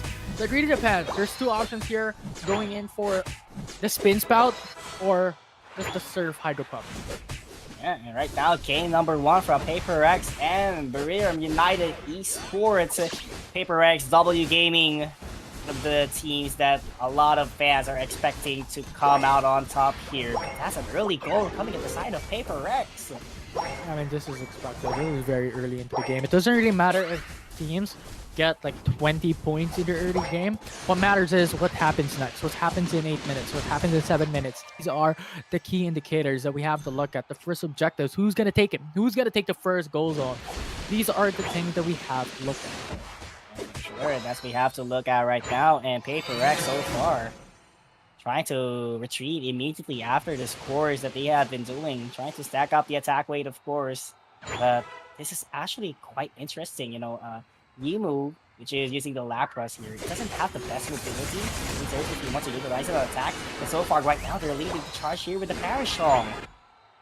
Yeah, and they're leading the charge. I think it's something really here in the early games. There's no KOs as of yet, so I can't really tell if you're like leading something. But yeah, at this stage, it's like a 12-point lead by BRU, not as much. It's all about stacking on those points, focusing on your XPs, focusing on your evolutions, especially for Paper Rex. The Trevenant has to have some time before he's able to evolve from Phantom into Trevenant. You also have to focus on the likes of Armorage and also the Urshifu. That will be the main key carries for Paper Rex's side. Yeah, man, right now, things are really quiet for both sides. Actually, both of them are just trying to go for the Ao's energy. He's trying to secure it. Would hammer it, would connect here at the middle of the forest. But the Parashong would connect as well. Here coming in from the Lapras. And Ayakap has to back away a little bit here, despite Mega evolving. That could deploy a lot of damage. But Urshifu, on the other hand, knocks him down. Oh, that was so close and clean. Like our Turtle waiting on the sidelines.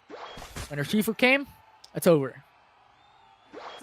Over. Everything is going at the hands of Paper Rex so far. That's actually the first team battle that we have witnessed in the 3 minutes elapsed here in this matchup. But Solo using the cannon composition here, it's actually quite interesting because right now we can definitely differentiate that he's going to be going for the pokes instead of the burst damage. Yeah. I mean, you already have the Lapras, you already have the Trevenant. You do not need more armors. Paper Rex. This is what we mentioned a while ago. It's pretty much Armorage, it's pretty much Urshifu that will be the main key damage dealers for the side of PRF. Sure, right now it is a total team fight. That Surf would connect at the land of Paper Rex, but Gucci has to go for the Wood Hammer, but Urshifu would get the last hit all the way into the Regite. That Icicle Spear is dealing a lot of damage at the side of Paper Rex. I love how the Trevenant went in for the Wood Hammer and that Sir Ledge will be caught up, because if he did, that will be an isolation for BR or for PRX that will be able to signal themselves to go for the all-in. Unfortunately, Sir Ledge is a very, very fast. Yeah, very quick. And right now, Buriram eyeing on the prize on the Regieleki. Ying trying to be the front line of their team. But look at this. Road Shot would connect. They get the last hit on the Regieleki. And they're trying to advance even further. But that Icicle Spear will do its best to let HD pack away a little bit. But Yemu with the Ice Beam trying to force their way all the way to the goal zone. They're eyeing on the goal, but that Surf would knock back immediately the Regieleki. But never mind, as that Armorus will take a KO for their team. And they would secure the Tier 1 top goal zone. And now BRU has to go play and defend. This is what we're saying a while ago, right? Couple of speed advantage in the early game doesn't really matter. Who gets the first goal zone, who gets the respective advantage and objectives will be the one that matters. It's all about building up your XPs and levels in the early game. Early game, very sad, trying to survive as he can, supporting his teammates. 4-man actually from Buriram here, trying to stay all the way into the bottom half, waiting for the last 30 seconds for that Reggie objective that they have been eyeing on the prize. But on the other hand, Paper Rex doing its best to go in the forest, make sure that they maximize those Ao's energies that it has. Yeah. It's pretty much maximizing onto it and also just building up onto your points for the time that you're able to do so. It's just a lot of pros and cons for BRU as well. Even for Paper Rex, the difference is very minute. But look at how Rex is building towards their positionings. You have Lapras, you have Urshifu on the top hat. If they're able to pounce onto their ledge and bring him down, they're able to go for dunks, be able to go in for more points on a tier 2 goal zone. And this is really, really massive considering that it's a tier 2 goal zone. It's very far away when it comes to that map control that Rex was able to secure. Yeah, Armor Cannon as well, together with the Wood Hammer, zoning out every single members of Buriram, and they are just waiting for the hyperspace hole to pop out. They're going to be prioritizing the Registeel, but on the other hand, Yemu is trying to hold it on his home, that top path. But look at the Trevin and trying to zone everyone else at the side of Buriram just so Solo and HD could secure this objective. And right now, there's no chase happening at the side of Paper Rex. They just have to back away after the objective that they take and potentially could get the Regieleki on the top.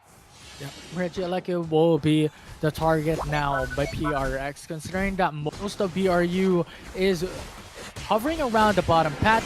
They want to go for those points, and Paper Rex just have a free time on the Regieleki. They will secure it. Now BRU just hoping to go for the all-in into the bottom path.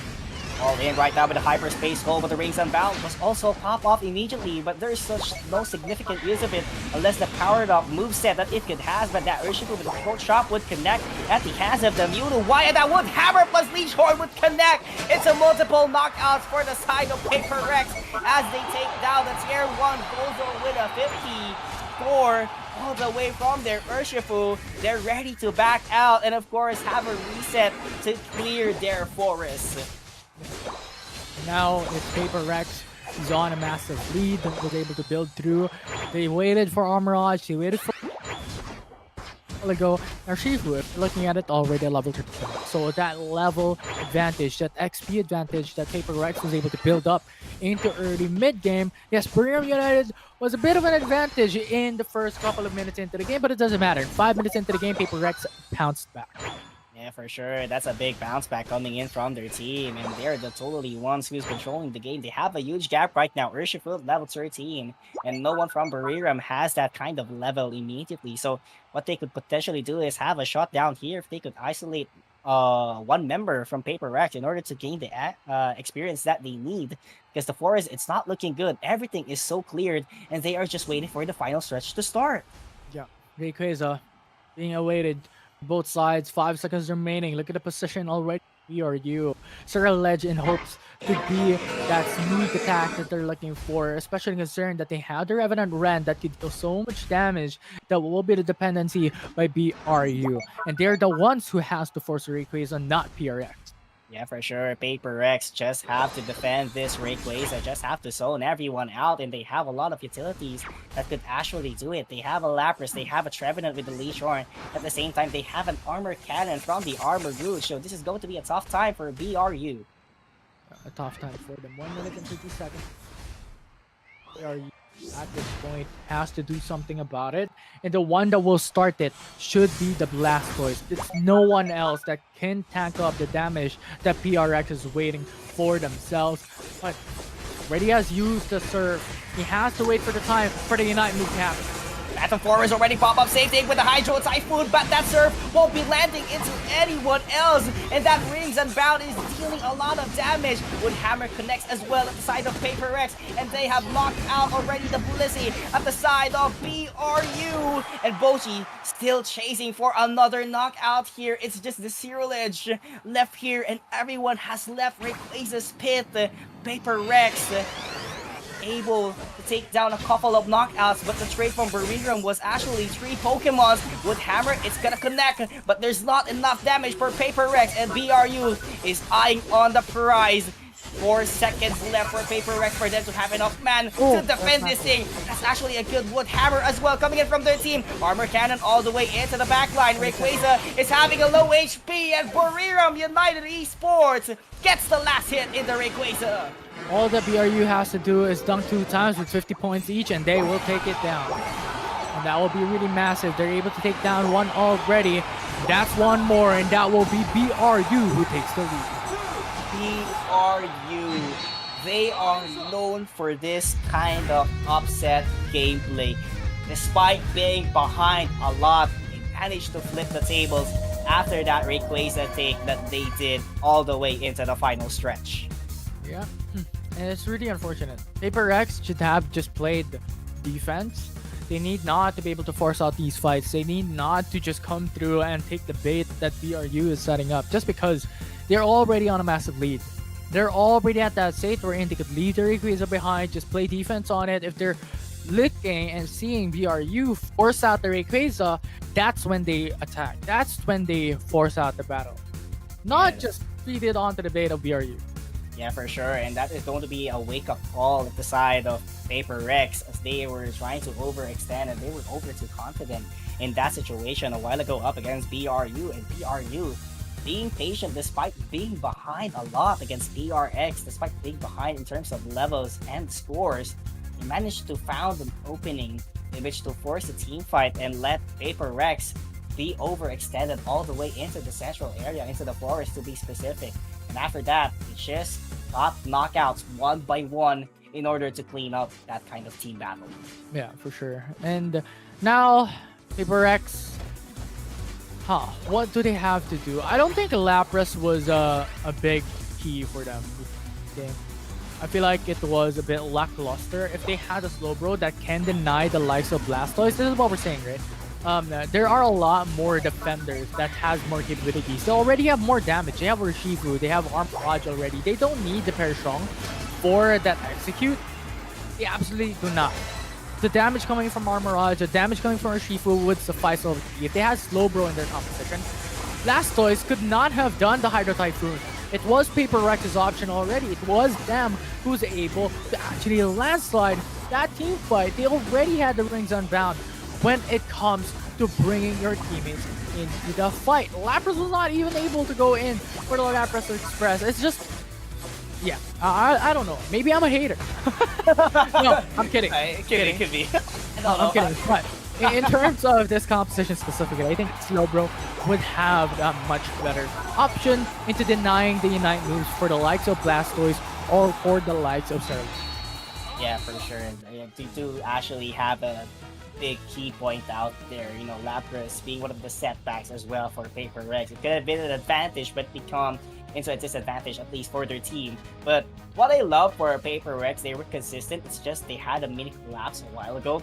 The moment that they had the rings unbound in their favor, they didn't have to first just, you know, use their Unite moves and just let everyone from Buriram back away a little bit, you know, buy some time, zone them out as much as they can. They don't have to do battles. Yeah.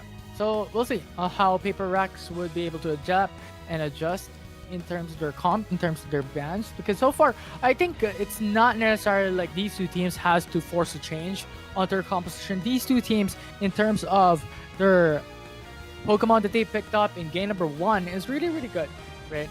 There is a game plan, there is pros and cons for each and respective lineup that they had. Urshifu, Armorage, these are the two Pokemon that will lead the charge in terms of damage. Lapras will be the game starter for Paper Rex in damage, and Trevenant will be that utility for suppression, right? This is the game plan for Paper Rex. Unfortunately, you have BRU as well, wherein the damage output of Sarah Ledge can follow up onto the likes of the setup that Hydro Typhoon from Blastoise. Mewtwo can deal sufficient enough damage as well, along with Glaceon in a long-range distance. Yeah, and that would actually have a lot of pros and cons, just like what you said. And right now, Paper Rex needs to reassess on how they could properly utilize that Lapras if they really want to stick into their own original game plan. But I feel like, yes, that's just like what you said, there are other defenders as an option, or if they want to go for an additional damage, why not just go for another all-rounder from their team? Because it could have been better if that's an all-rounder, because simply have enough sustain, and at the same time you have an additional damage. But let's see what would be the response here from Paper Rex as they are heading towards game number 2. No switching of sides, by the way. Paper Rex still on the purple side. Yeah. I mean, this is what we mentioned already a while ago. If you lose, you're probably going for the purple side selection. That's always going expected here, just because you have the hyper priority, you have the first pick priority, and that gives you a lot of edge against your opponents. Yeah, for sure. That's a lot of edge and advantage, and at the same time, but same bans are actually here for Paper Rex, Zacian and Leafeon. very understandable. This could be a respect once, but right now, HD secures once again the Urshifu for their team, trying to blow some heavy damage with the Wicked Blow and the Throw Chop. Yeah. So now you have that back for BRU. Nituai and Blissey, they need a defender. Expected lead, they could go in for the likes of Ho-Oh or Rodet, really depending on what they want to go for here. But Blastoise and Glaceon, they're going pretty much exactly what they went for in game number 1. And PRX Wow. did the same thing. Wow. They don't have to retrap. Confidence is the key. That's what we're saying, right? That's what we're saying.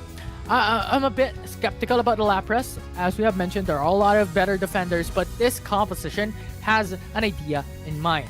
It's a Lapras, also the Trevenant that will set up the place for the team. Armorage and Urshifu will be the damage dealers, and Hoopa will be the ones who's setting up those huge responses, bringing your teammates down into a team battle. For the side of BRU, we explained this type of composition a while ago. So really, there's nothing that has to be changed when it comes to composition, but it's just the execution of it that really needs to be enough. And that Lapras Express must be used into its maximum potential, just like what we've said a while ago. So definitely for sure, you really want to maximize that one out. I feel like it would be a good combo, especially when you have the Rings Unbound, and that Lapras Express would just be in after that. So that would provide a lot of impact and overwhelming aura at the side of Buriram United Esports. So definitely the moment that you pressure your opponent, that is actually a big step heading towards and crumbling their formation. And after they crumble their formation, that's the time where the attackers would step into the game. Armor Rouge will be there deploying Armor Cannon based on their composition, going in for the backline, and Wicked Blow plus the Throat Chop would be there for Urshifu trying to go in the front line. So we'll see what they can do this time around. You have the same exact thing that we expect. We kind of analyzed this already from game number 1, and that will be something that will be mirroring here in game number 2 on what these teams and what these players, what these Pokemon have to do to accomplish their winning condition for game 2.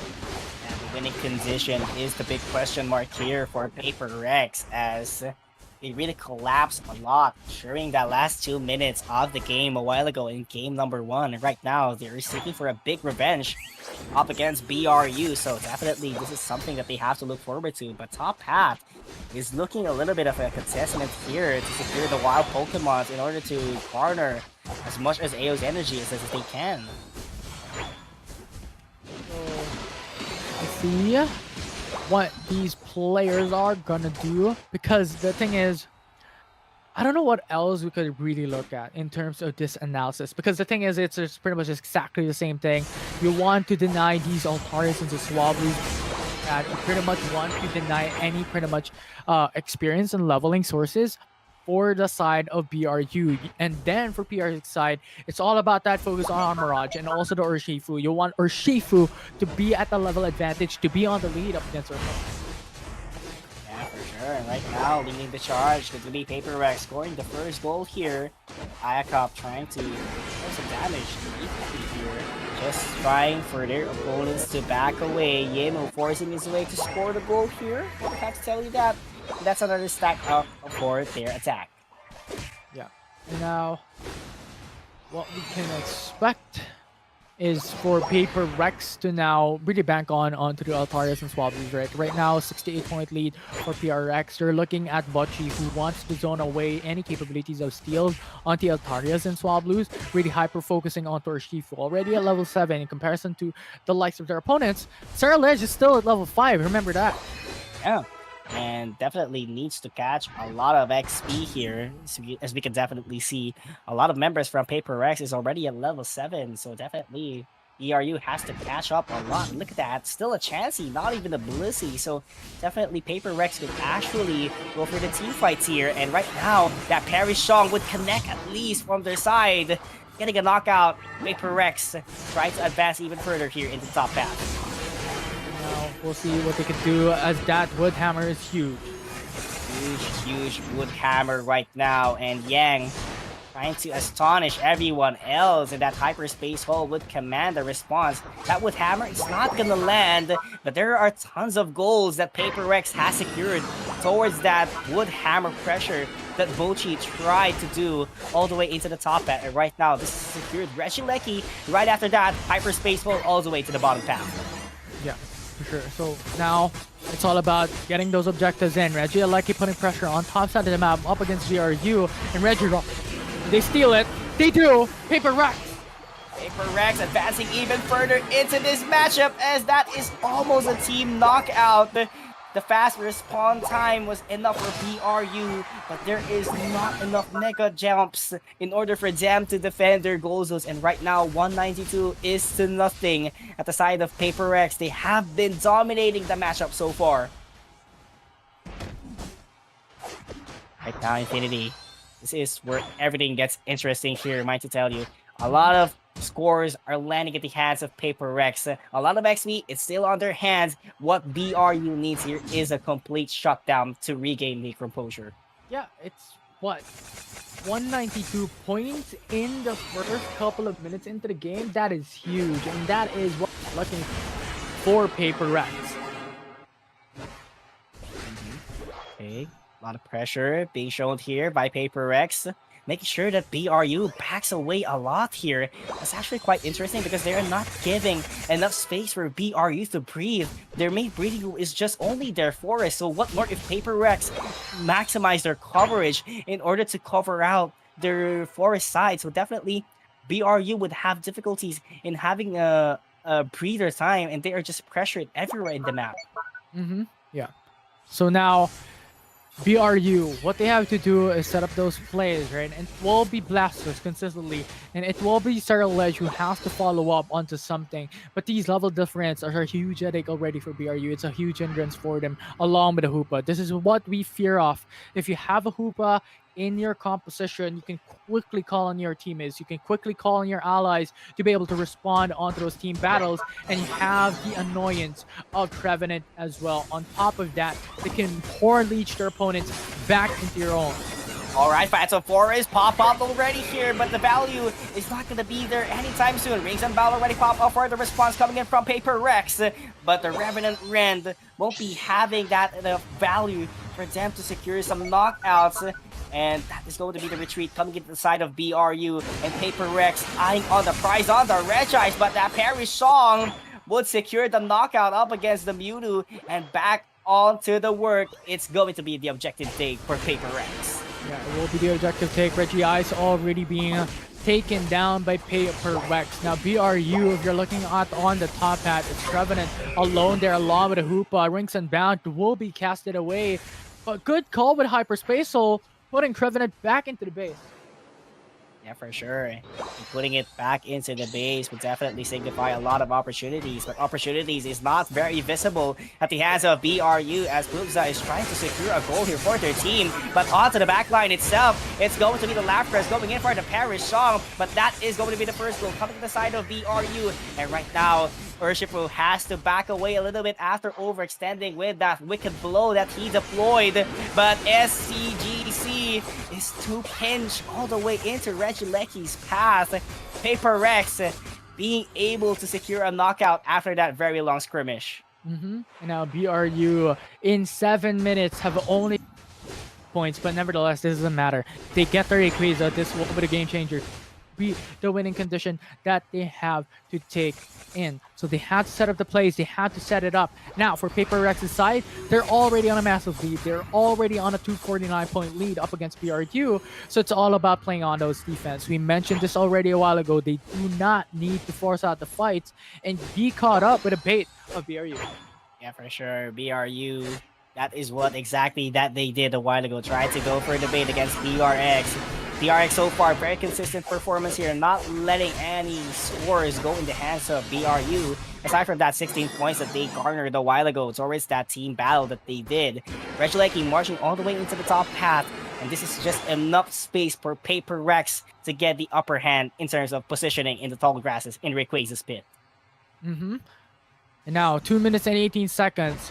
already seeing BRU setting things up in terms of position. They have to do this. They have to wait in the grass to be able to pounce at the right time for Paper Rex. 5 seconds remaining, and Rayquaza will now be up. They have seen Lapras. If they remove Lapras, this is a numbers advantage for. And numbers advantage is what they have been eyeing for, but right now, BRU nowhere to be seen all the way on Rayquaza's pit. They are trying to hunt for the knockout that they need, and together with his company, is losing in terms of XP, and right now, there goes the poke happening at the side of Yang. He's trying to provoke every single members of BRU, but on the back line itself, Yang was struggling a little bit, has to go for the Perish Song, but right now, Rainy D with the Icicle Shards trying to back away the members of PRX. Yeah, we'll see as they're going for Rayquaza. They want to start it. You have Armor Mirage going in for the poke damages from far away. They have to play it methodically, 1 for 1 for now. But Sir Ledge already at half HP. This is not looking good. Not looking good, but they have a couple of Unite moves left on their sleeves. But the Lapras is doing its job in order to zone out every single members of BRU. And BRU is in the middle of PRX right now. And Bochi's Woodhammer would connect, plus the Horn Leech. But that Glacial Stage will be popped up as well. Once again, the Woodhammer connects on their favor with the Hydro Typhoon plus the Revenant Friend. Everything is working at the favor of Paper Rex, and they would win this team battle. But a couple of members are still on its feet for BRU. IT has to back away for his life, but right now it is a total knockouts coming at the side of PRX. Completely doing a team knockout on their team. Yeah, and now with 15 seconds remaining, there is no opportunity for BRU to make it back, and Paper Rex dominates game number 2 in the bag. They have changed things up. They have proven that this composition works, and works. It really did. Really did work a lot for Paper Rex. That is the expected outcome of game number 1, in which we haven't seen it. But right now, the expected outcome became the outcome for game number 2, in which Paper Rex would force this one into game number 3, making sure that BRU wouldn't have enough room or wouldn't have an easy access to get their series win. It's massive. It's really, really good that they did this.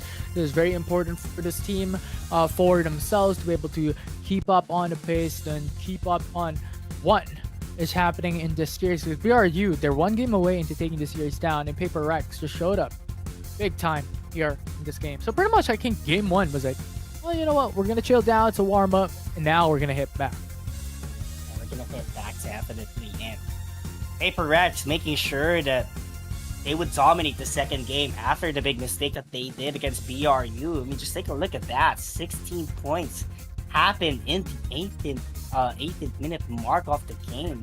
In first 7 to 8 minutes, BRU didn't have enough room to breathe or in order to get the goal on their favor. So definitely a big pressure coming to the side of PRX, and they managed to maintain it up until the very end of the game. Yeah, now looking back into the replay, Paper Rex just played this a bit perfectly, right? Yes, you have a couple of points for BRU's side, but the thing is, every single bit of what they did there is really good. Level 9 already for Shifu at the game. Level 7 for Sir Ledge. It's just a huge gap in terms of sources of levels and sources of XP. Sir Ledge was not given the appropriate space to be able to scale. And they have to scale properly right now for BRU, despite the pressure being applied by PRX. They need to get a grip hold. They need to set them free themselves, actually. Because, you know, Paper Rex, it was a total lockdown defense from them every single time, not just in the final stretch, but also at the whole duration of the game. It seems like BRU was really locked tight the cell of PRX. Yeah, you're definitely right. So it's all about playing the advantage that they had. They were really strong at the middle of the game, and then you also have BRU who was struggling a bit, especially onto the farm and foresters rather, and speedsters for the likes of Buriram United Esports, that they're really just scouring and finding the scarcity of levels and experience that they're lacking to close the distance, to close the gap against Shifu from game 2. sure. And right now, we will be having a lot of expectations, yeah, for Paper Rex to maintain the composure that they have. And BRU so far is feeling a lot of pressure because it's actually a wake-up call on what PRX did. Despite being ahead a while ago in game number 1, they managed to maintain it all the way in game number 2. And right now, they're going to be eyeing on the prize here to get this series. For sure. I mean, one game away for both sides, PRX and BRU. Although I think there's still an opportunity for Buriram United Esports for sure to be able to switch things up, to be able to turn things around in game number 3. They have done it in game number 1. There's nothing that can stop them to be doing it again during game number 3. But with what performance that Paper Rex has shown us in game 2, that will be a very difficult task here for BRU. Yeah, for sure. Very difficult task and mission that they have to fulfill for tonight.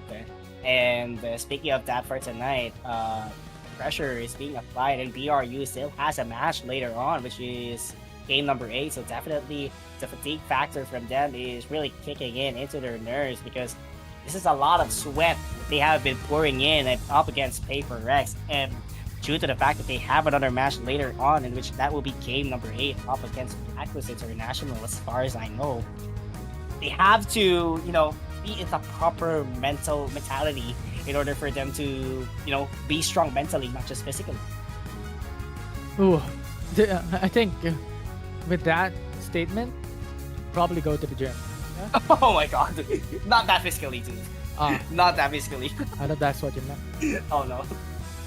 Be having like 6-pack abs or something. That's what you call hyper training in Pokemon. I don't know if you played like the OG Pokemons, but yeah, basically there are hyper trainings wherein you have to max out your IVs and EVs of your Pokemon. The natures were also pairing, but yeah, it's actually a different story than Unite. Yeah, for sure. It's a different exercise in Pokemon Unite. But now, starting up in game number 3, you have the Umbreon already secured as a first pick here. But Paper X will answer with a Mimikyu and Zeralich. Wow, quite surprising that they're trying to utilize a different composition already here. Very sad with the Clefable. And probably this would land into a Leafeon, I think. Or potentially a very mobile Beatster that actually benefit the Moonlight Heal from Very Sad. But isolation of 1v1s at the side of Paper Rex plus an overwhelming damage with the Revenant Friend together with Yank as the Hoopa. So this lineup is very identical, but there are minor tweaks that Paper Rex did. Yeah. The tweaks that definitely is something that they have to do because of what BRU was doing in the picks and bans. They ban away Lapras, which means that Paper Rex will force the way for a different type of position. Now, you're also looking at PRX who banned away Urshifu. So definitely, those things have to be changed this time around. Yeah, they have to be changed, but wow, Dragonite is back.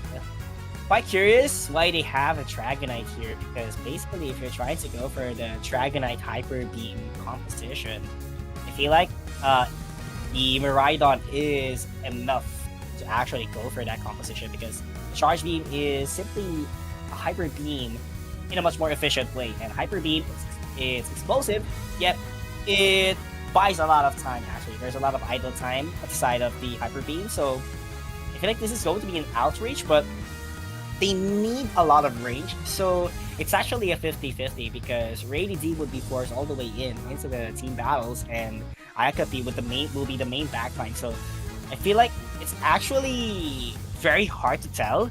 Specifically, if you would go for the Hyper Beam, definitely you would lose a lot of frontline. But the full heal, it's very visible as a battle item, so potentially this would be an outrage composition.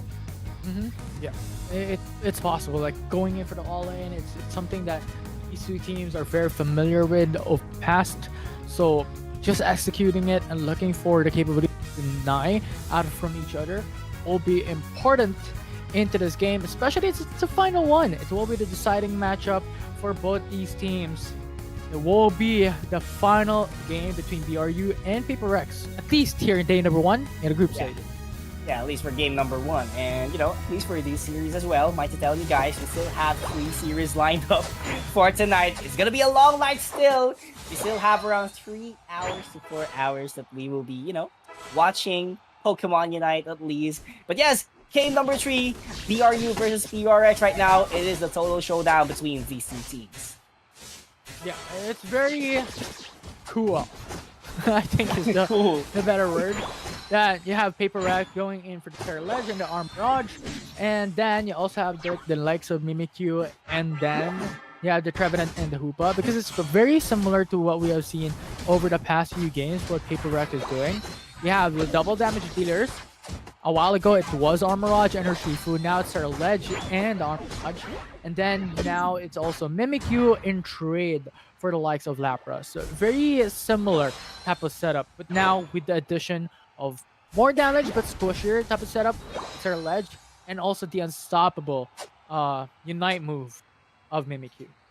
Yeah, unstoppable. And the isolation that it could provide for the team at least. But look at the overwhelming damage from Ayaka trying to dish out up against his opponent. So definitely that would benefit a lot on their side. But I feel like they have to maximize it even further, force the knockouts as much as they can in order to get the lead at the early stages. Yeah. So now Paper Rex has to build up onto Terra Ledge and also Armorage. These are the two main Pokemon that will be the focus of Paper Rex to be able to carry the team. And then Mimikyu will be acting as a bit of a defender, right? Because the thing is, they already have sufficient damage between Armorage and Terra Ledge. They don't need any more damage. So if they cut off the amount of XPs that Terra Ledge and Armorage could stack up, this will be a bit of what? A coin flip for them? Because they're not really hyper focusing on something that could lead them to a carry. Yeah, 50-50, just like what you've said. And actually, BRU is actually quiet here. They're not engaging into team battles as of now.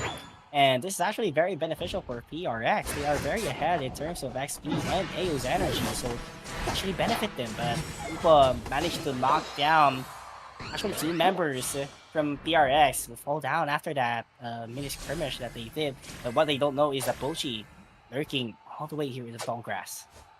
Yeah. Hovering around. Now it's a perfect time for them. For Unleash would be very much a huge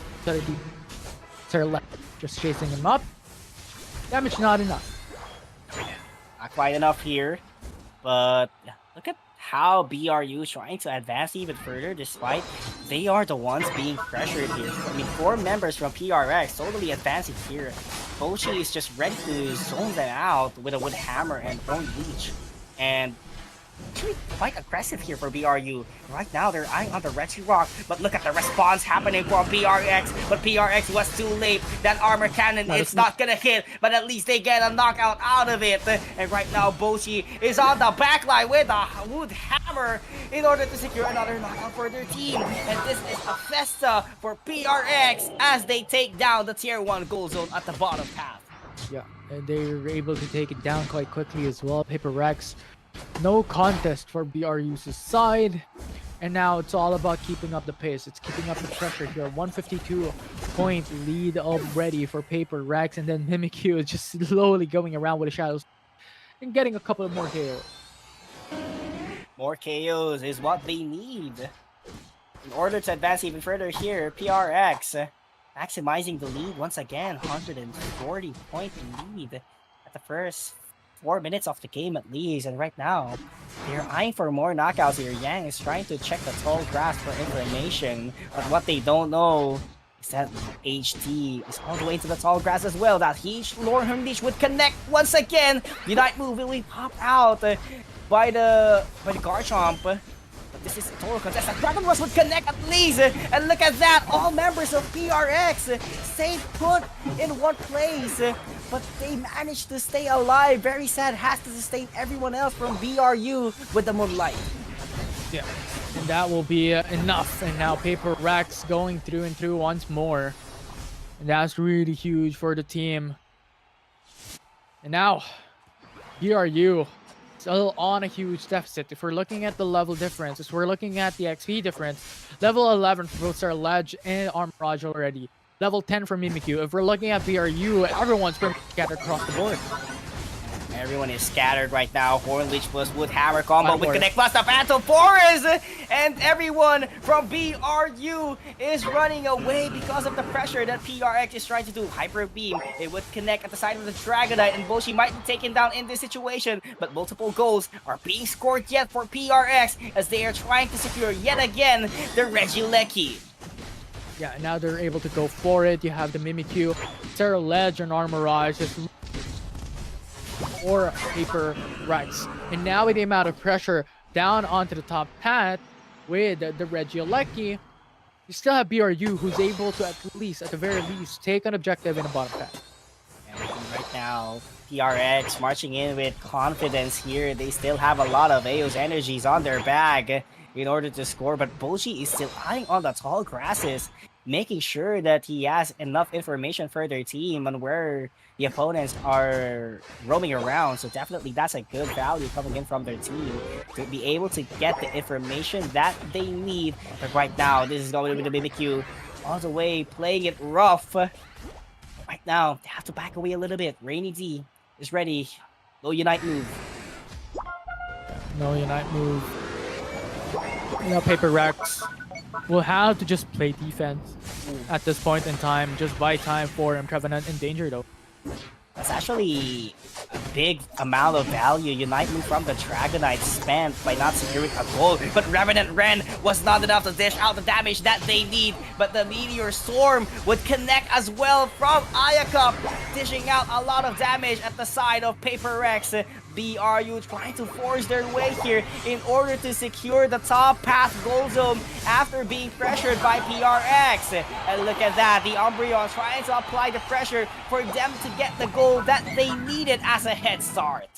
Yeah, for sure. And now, BRU from a huge deficit is at the very least slowly catching back up, but it's still a big difference. It's double the amount for BRU and Paper Rex in terms of the deficit. Discrepancy is huge, and now Paper Rex in 2 minutes will just have to play defense here. This is what they have done in game number 2 that can win them game number 3. Now, BRU, what they've done in game number 1 is just bait out Paper Rex into forcing out the fight, and then they pounce, they answer back, and they counter engage. That is what won them the game number 1. That is what they need here in this game. If Paper Rex all of a sudden bites the dust, yeah, for sure. And Regieleki landed all the way into the top half. BRU has to sneak in a 100-point goal to close in the gap, but it's actually a big risk coming in from their team, but high rewards is at stake. But right now, Rayquaza appeared already at the middle of the forest. yeah, now Rayquaza now up. Yeah, Buriram United Esports slowly positioning themselves. Look at Dragonite though. They're so close. If they're able to just capitalize onto Regieleki, that's 100 points that close the distance. Draco Impact is waiting for the grand entrance here.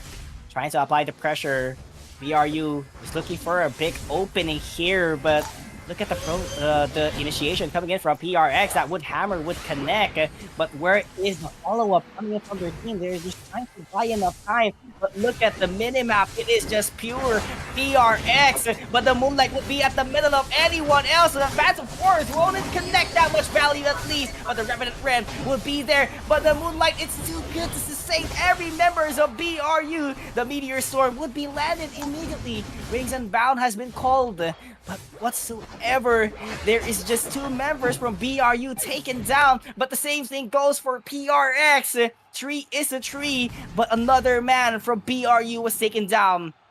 Yeah, and now Paper Rex has successfully defended Rayquaza. 40 seconds remaining. It will take time for Rayquaza to be defeated and eliminated so far, and BRU has its thing, and it's now. Okay, that would hammer would connect once again. Moonlight able to sustain everyone else. That is the key factor that Very Sad really wants to happen. The Draco Impact is still available, mind to tell you, but the Rayquaza, it's not looking good in their favor. Paper Rex still needs to buy a lot of time here. Last 10 seconds on the clock. BRU needs to double their time.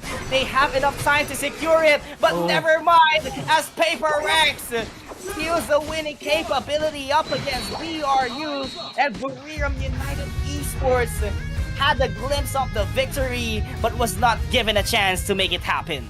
And Paper Rex will now come out on top and take the series for themselves up against Buriram United Esports, a 2-1 series. Sure, that's a very big sweep, reverse sweep actually from Paper Rex, despite BRU taking game number 1. It was just them being consistent, reapplying what has to be applied here, correcting the mistakes that they've done in game number 1, in which they really overextended a lot, overcommitted the team battle.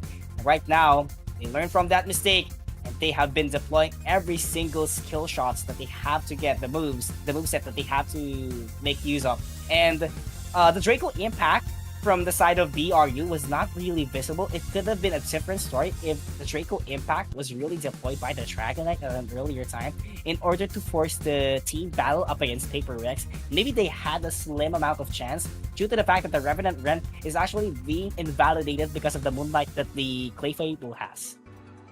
Yeah, for sure. And that just led them to a huge lead here for the side of Paper Rex. It was so close. If they're able to take Great Kreza, I don't even think they're able to still win it. Just because of the disparity of points, even if someone was waiting onto the goal zone to gain and go for the dunk with 50 points in mind, it still won't be enough. Because it's all over 100 points of a difference between BRU and Paper Rex. But it was a coin flip. It was a 50-50 for them. They really have to take the Great Kreza for a sliver of hope to taking down Paper Rex here in the field. And actually, I think one of the factors as well here for BRU is they were being locked down by Paper Rex totally, and having a Dragonite on your kit is one of the easiest way for you to have an access all the way into the backline or into the front line itself. They need that Draco impact coming in from you, and everything would be a follow-up, because that Miraidon, to be specific, has to be on the backline all the way, and that Umbreon would isolate at least one member from PRX, and everything would boil down in your favor. And I think that the Dragonite really learned Hyper Beam instead of Outrage. It could have been different at least, because once you go with the Draco Impact plus the Outrage, definitely you could deploy a lot of damage. Specifically, you could go into the front line as well. Yeah, and unfortunately, it was just not enough. They were actually... PRX was just dominating Ultra out from the very beginning, from the start of the matchup, getting a lot of points actually, and then pushing it into the end and pushing it to really win it all. That game number 1 though, by BRU's performance, was at the very least a showing of a bit of their strength moving forward here in ACL. Yeah, for sure, and definitely a lot of expectations is being handled towards BRU, because they are one of the top contenders here as well because of what they did against PRX. Now, let's go into a short break. When we come back, it's a 6 series or the day. See you guys then.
unite!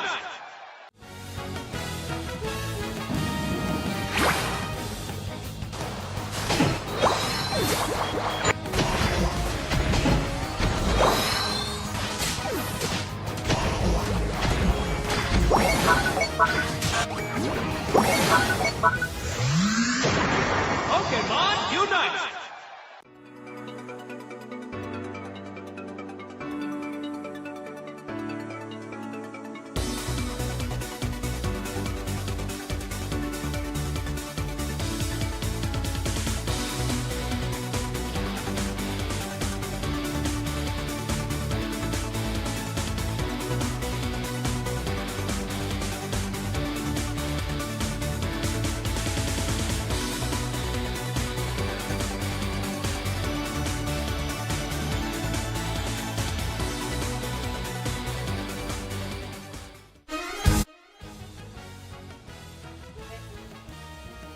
Hello and welcome back, everyone, into ACL 2025. We're back at it for another series, a 6 series.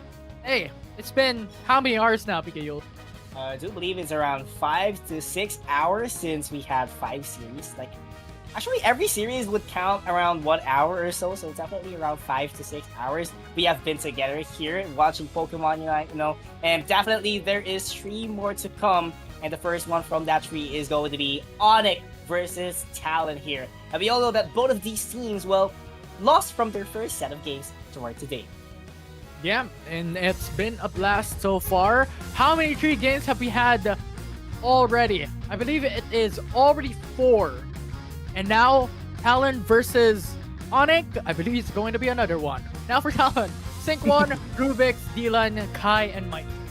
Yeah, we saw the impact of Mike joining Talon a while ago, but let's not deny that the chemistry from Onyx is still very solid, but we're overwhelmed a lot by Evos a while ago, so this is actually a redemption coming in from their team. And both of these teams really has a high risk already, because one of these teams would go 0-2, knowing that they have a maximum of 9 games for their circuit points.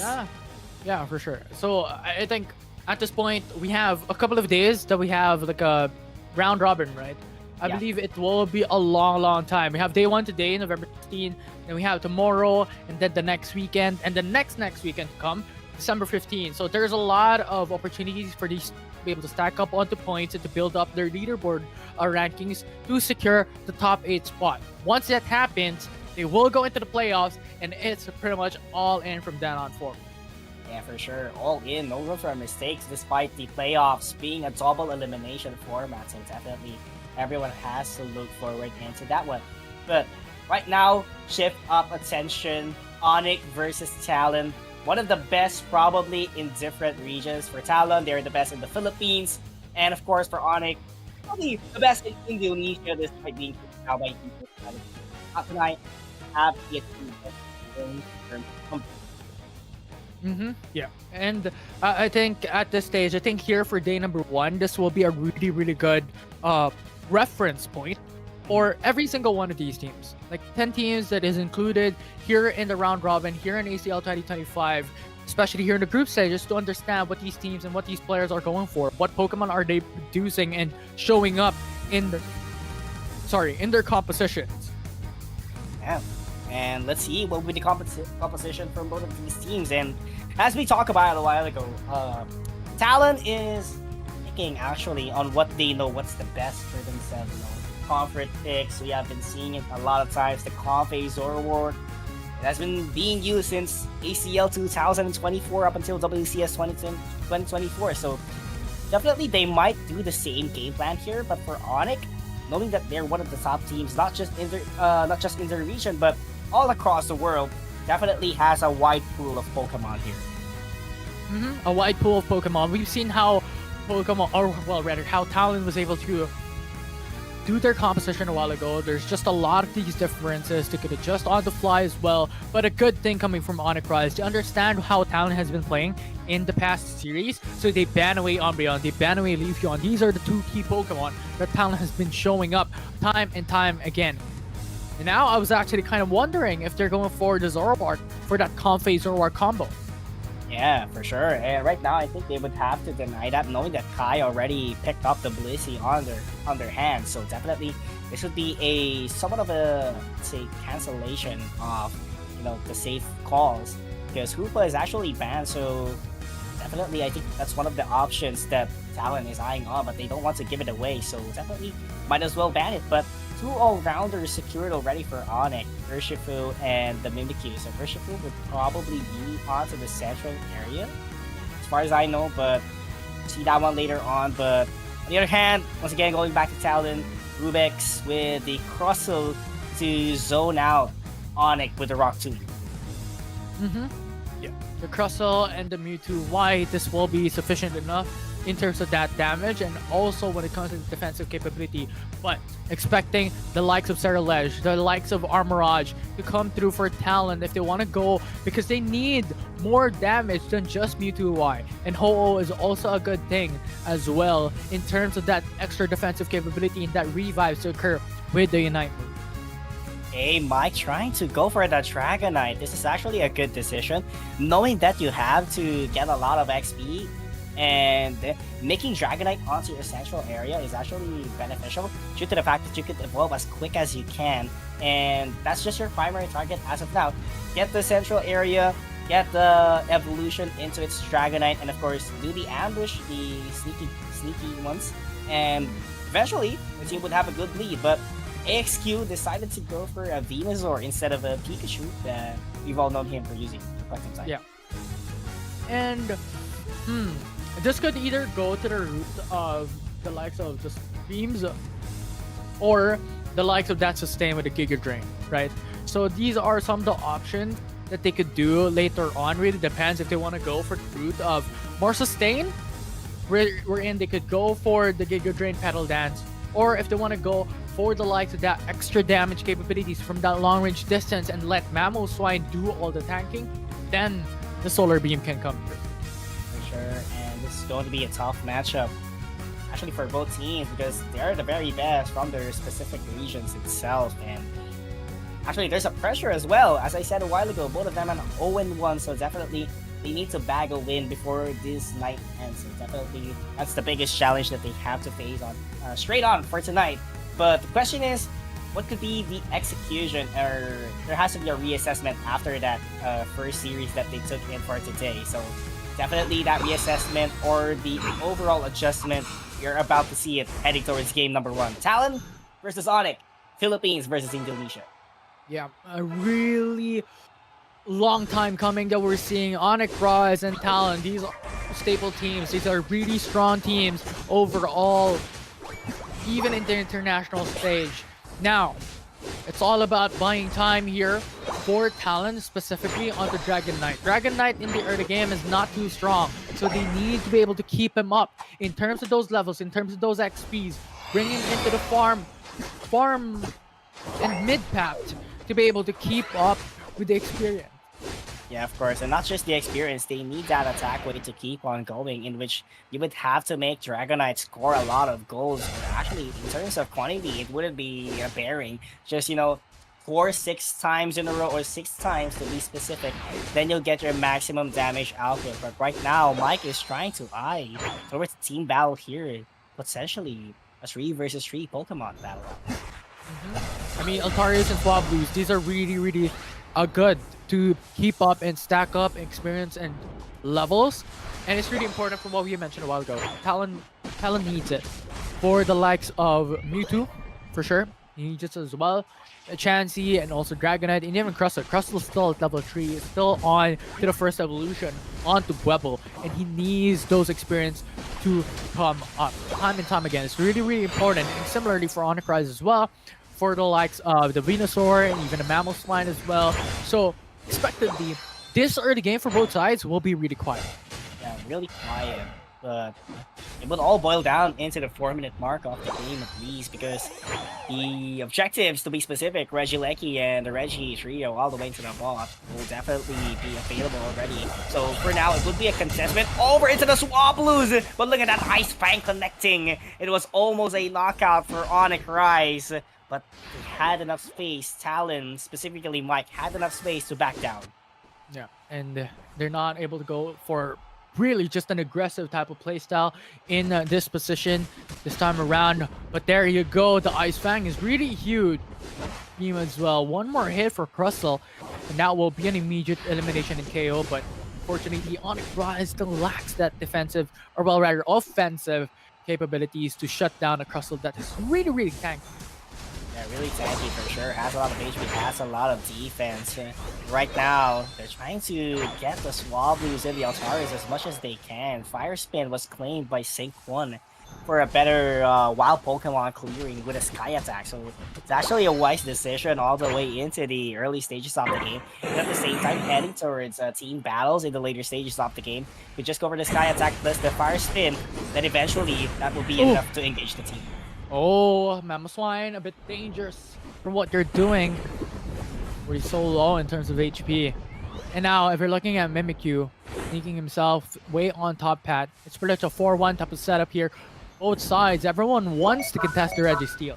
Yeah, for sure. This is an additional attack for their team, so definitely you would want it to be, but the Egg Bomb would connect here. Ice Fang gonna flip the tables here up against Zealand, and Zealand has enough space to pull back. Right now, they are eyeing on the prize, but Onyx Rise managed to secure the Registeel on his own. But Rubik's trying to close out the gap here. Illuna can still back away for his line. Sidesprite would connect here, but it's not going to be enough to go for the knockout. But there has been a trade of goals here at the side of Onyx Rise after playing enough time in that objective. Yeah, and now it will be really amazing for the likes of Onyx Rise, at the very least, to keep up the pace, right? They got the Registeel just because of the Solar Beam coming in from Venusaur. Regieleki's still up though, so Talon can answer back with an objective of their own.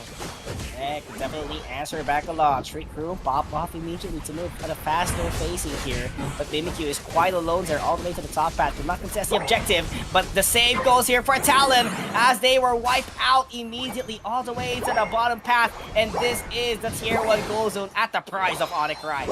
Yeah, and now Onyx Rise will be able to shut down the tier 1 goal zone into the bottom path at a 50-point lead up against Talon at this stage. But once again, Talon still able to really keep up. It's pretty much just the first objectives. They can go in to the next objective, shut down the Regieleki, and gain points from there on forward here. But Solar Beam coming from Venusaur will KO Blissey. Yeah, that's a good knockout from their team. And Onyx Rise keeps applying the pressure up against Talon. Talon, I feel like they have to clear their forest as much as they can to gain the experience and the AO's energy in order to bounce back even stronger, because it's actually not that close in terms of the XP and the levels here. As we're going to be taking a look, 3 members from Onyx Rise is a double digits, while Talon has 2. So definitely that's a big factor as well. But pretty easy to catch up. Ice Fang not going to let... And Rubik's is still alive. After that Ice Fang knock up, right now, Soft Boil being landed by Rubik's. Chance to go for the re-engage. They're trying to contest the Registeel here. Oh, he's gonna go in all the way. The Unite must pop up immediately. X-Scissor would pinch him down. Unite will be there. The Mammoth Stomp, it's gonna be there as well. But the Fire Spin plus the Sky Attack will be deployed. But the Unite move coming in from the Mewtwo White as well will be there. He has to back away a little bit here in order to get the spacing that they need. Play with me, pop up as well. Ice Fang knocked up once again. Kai would be taken down. And everyone from Onyx Rise keeps on marching forward. Talon needs additional backup for his team fight. Mechanical skill of the one using Mimikyu is top. From what you've seen there, he's already down 1 HP, but he's still going in and out. Going in for the Trick Room as well. Just dodging these skills and moves coming in from Talon. It was so good. It's cinema. Absolute cinema. Absolute show. Cinema. Buy your tickets. Get your popcorns, ladies and gentlemen. Really and right now, Talon is eyeing on a prize once again on the Regieleki. But look at that. A trade for a goal here. Being able to secure at least 70 points on their own. And right now, that is going to be a giveaway for Talon. They could potentially take this second tier goal zone, but there is a Mimikyu that's going to be defending it, so they have to march it down all the way into the bottom path. But the defense, it's too solid for Onyx Rise. Yeah, it is definitely a solid stronghold for Onyx Rise to be able to push Talon back. And at this stage, still a 90-point difference for Talon. So still a lot of discrepancy to be able to match up on to the point lead of Onyx Rise. But we're swiftly approaching on the Rayquaza being spawned, or well, rather being alive and brought into the map, which is going to be really huge as Talon needs it. They're already stacking points here. 50 points for Dragon Knight. They're already having a good stack and a good inventory of Ao's energies to be able to come through and close the distance later on.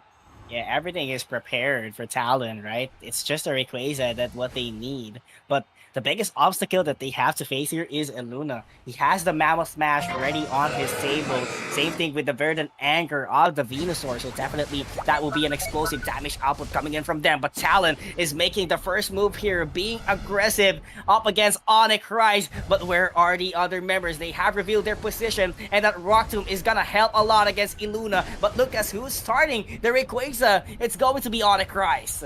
Onyx Rise is patiently waiting onto the positions of the Rayquaza pits. They want to play defense here. They want to play goalkeepers, and Talon is the one who has to fight back here. Talon needs the spacing. There's no flank that we can see on their team. Definitely at the huge disadvantage.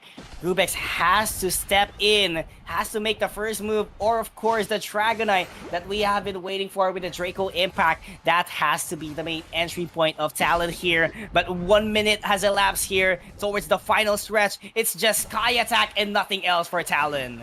Yeah, Onyx Rise still looking for that position, is still looking for Talon to initiate on that fight. This is what we fear for, especially for Talon. They are the ones who has to force something. Alright, right now Talon is gonna force something out of him, but the Unite move is going to be the Verdant Anger would clean up the Dragonite all the way into the backline, and Talon has to back away a little bit here. The Bliss Assistance was already deployed all the way from Rubex. He is so tanky, yet the amount of damage being deployed by Talon, it's not gonna be enough, and Kai will be taken down by the Ice Fang of the Mamoswine, and Dylan still has the Mega Evolution upon his pocket. The damage is already there, but the conversion from Talon hasn't been seen yet. And the Solar Beam would connect, and that is a team knockout from Onyx Rise. And now Onyx Rise with that full team KO. Talon would be the ones on the losing end. They will be the ones on the shorter end of the stick with 5 seconds remaining. There's nothing that they can do. Nothing that they could do. It was a full defense strategy from Talon here. Crystal clear as they take game number 1. Onyx Rise leading the charge here. Talon behind 1 game, not yet enough, but definitely Talon is feeling the pressure. Yeah, they are. I mean, Talon losing a game here right now is very difficult for them, right? Because you have to remember, they already lost against FS just a while back in a best of 3 series wherein they were only able to get 1 point.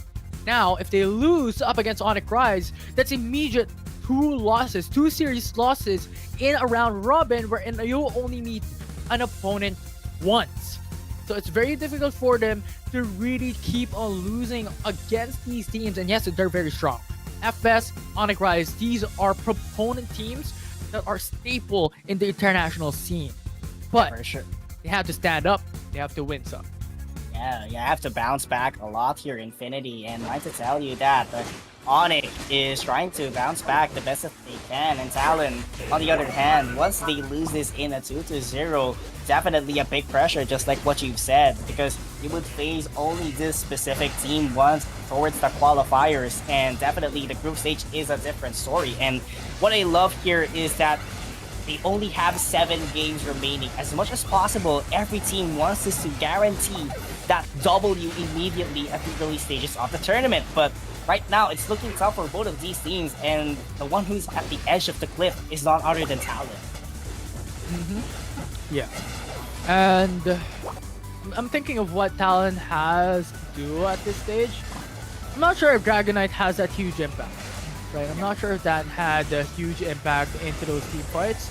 Yeah, it's very difficult, especially considering how Onyx Rise have this very kind of straightforward comp, a front to back, if you may, right? Because they have the Mamoswine with the Ice Fang that consistently sets up the play, or Shifu and Mimikyu are the two damage dealers that could actually go in front and get a couple of damage in their HP bars, and it's not gonna hurt that much.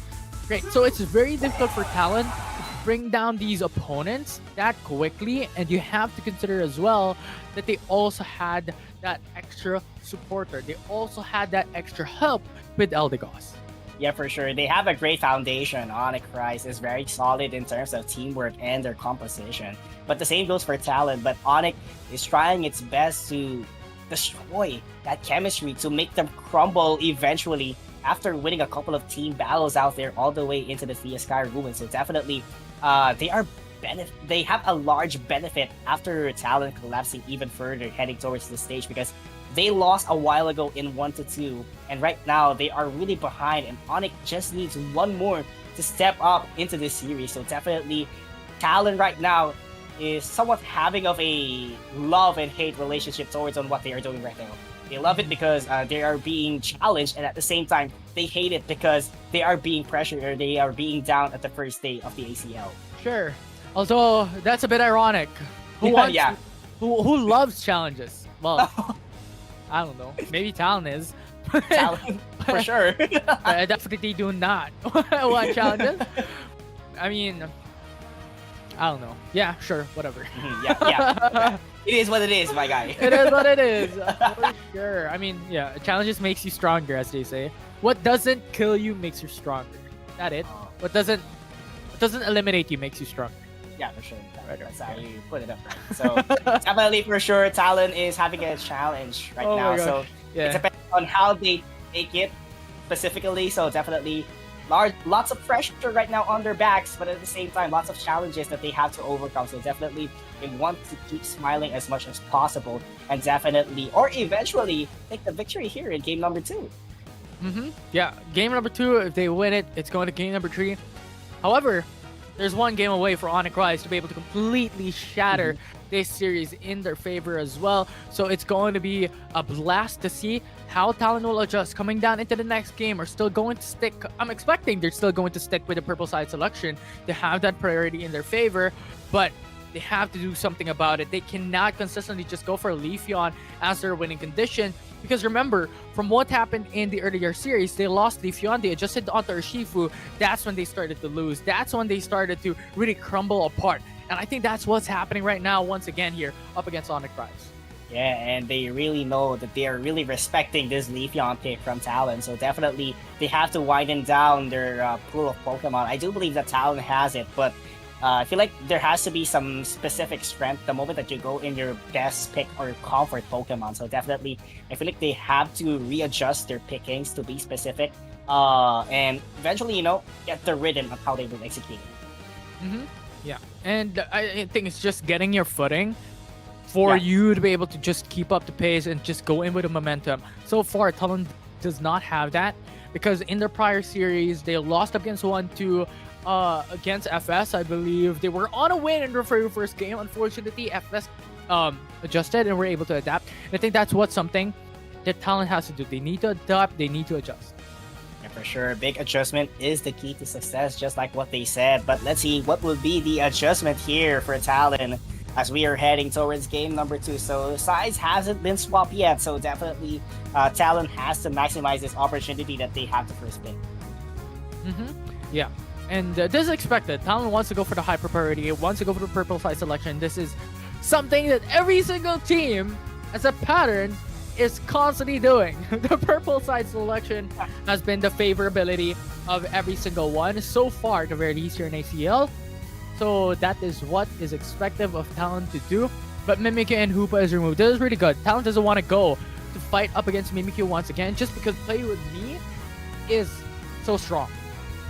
Yeah, it's so strong. The damage, the isolation that it could provide, definitely an S tier, I have to tell you that. But Leafeon taken away once again for Onyx at the side of Talon, and Mike was forced to use Urshifu once again here, heading towards this matchup. So potentially, Comfy could be a good pickup here coming in from Talon. It's actually an alternative, and I definitely see the chemistry coming in from their team, specifically Kai, who has been a great supporter for the team. Yeah. And now Anacry's answers back with a Blissey and also the Dodrio. We've seen Dodrio a while ago. It was well, how can I say it?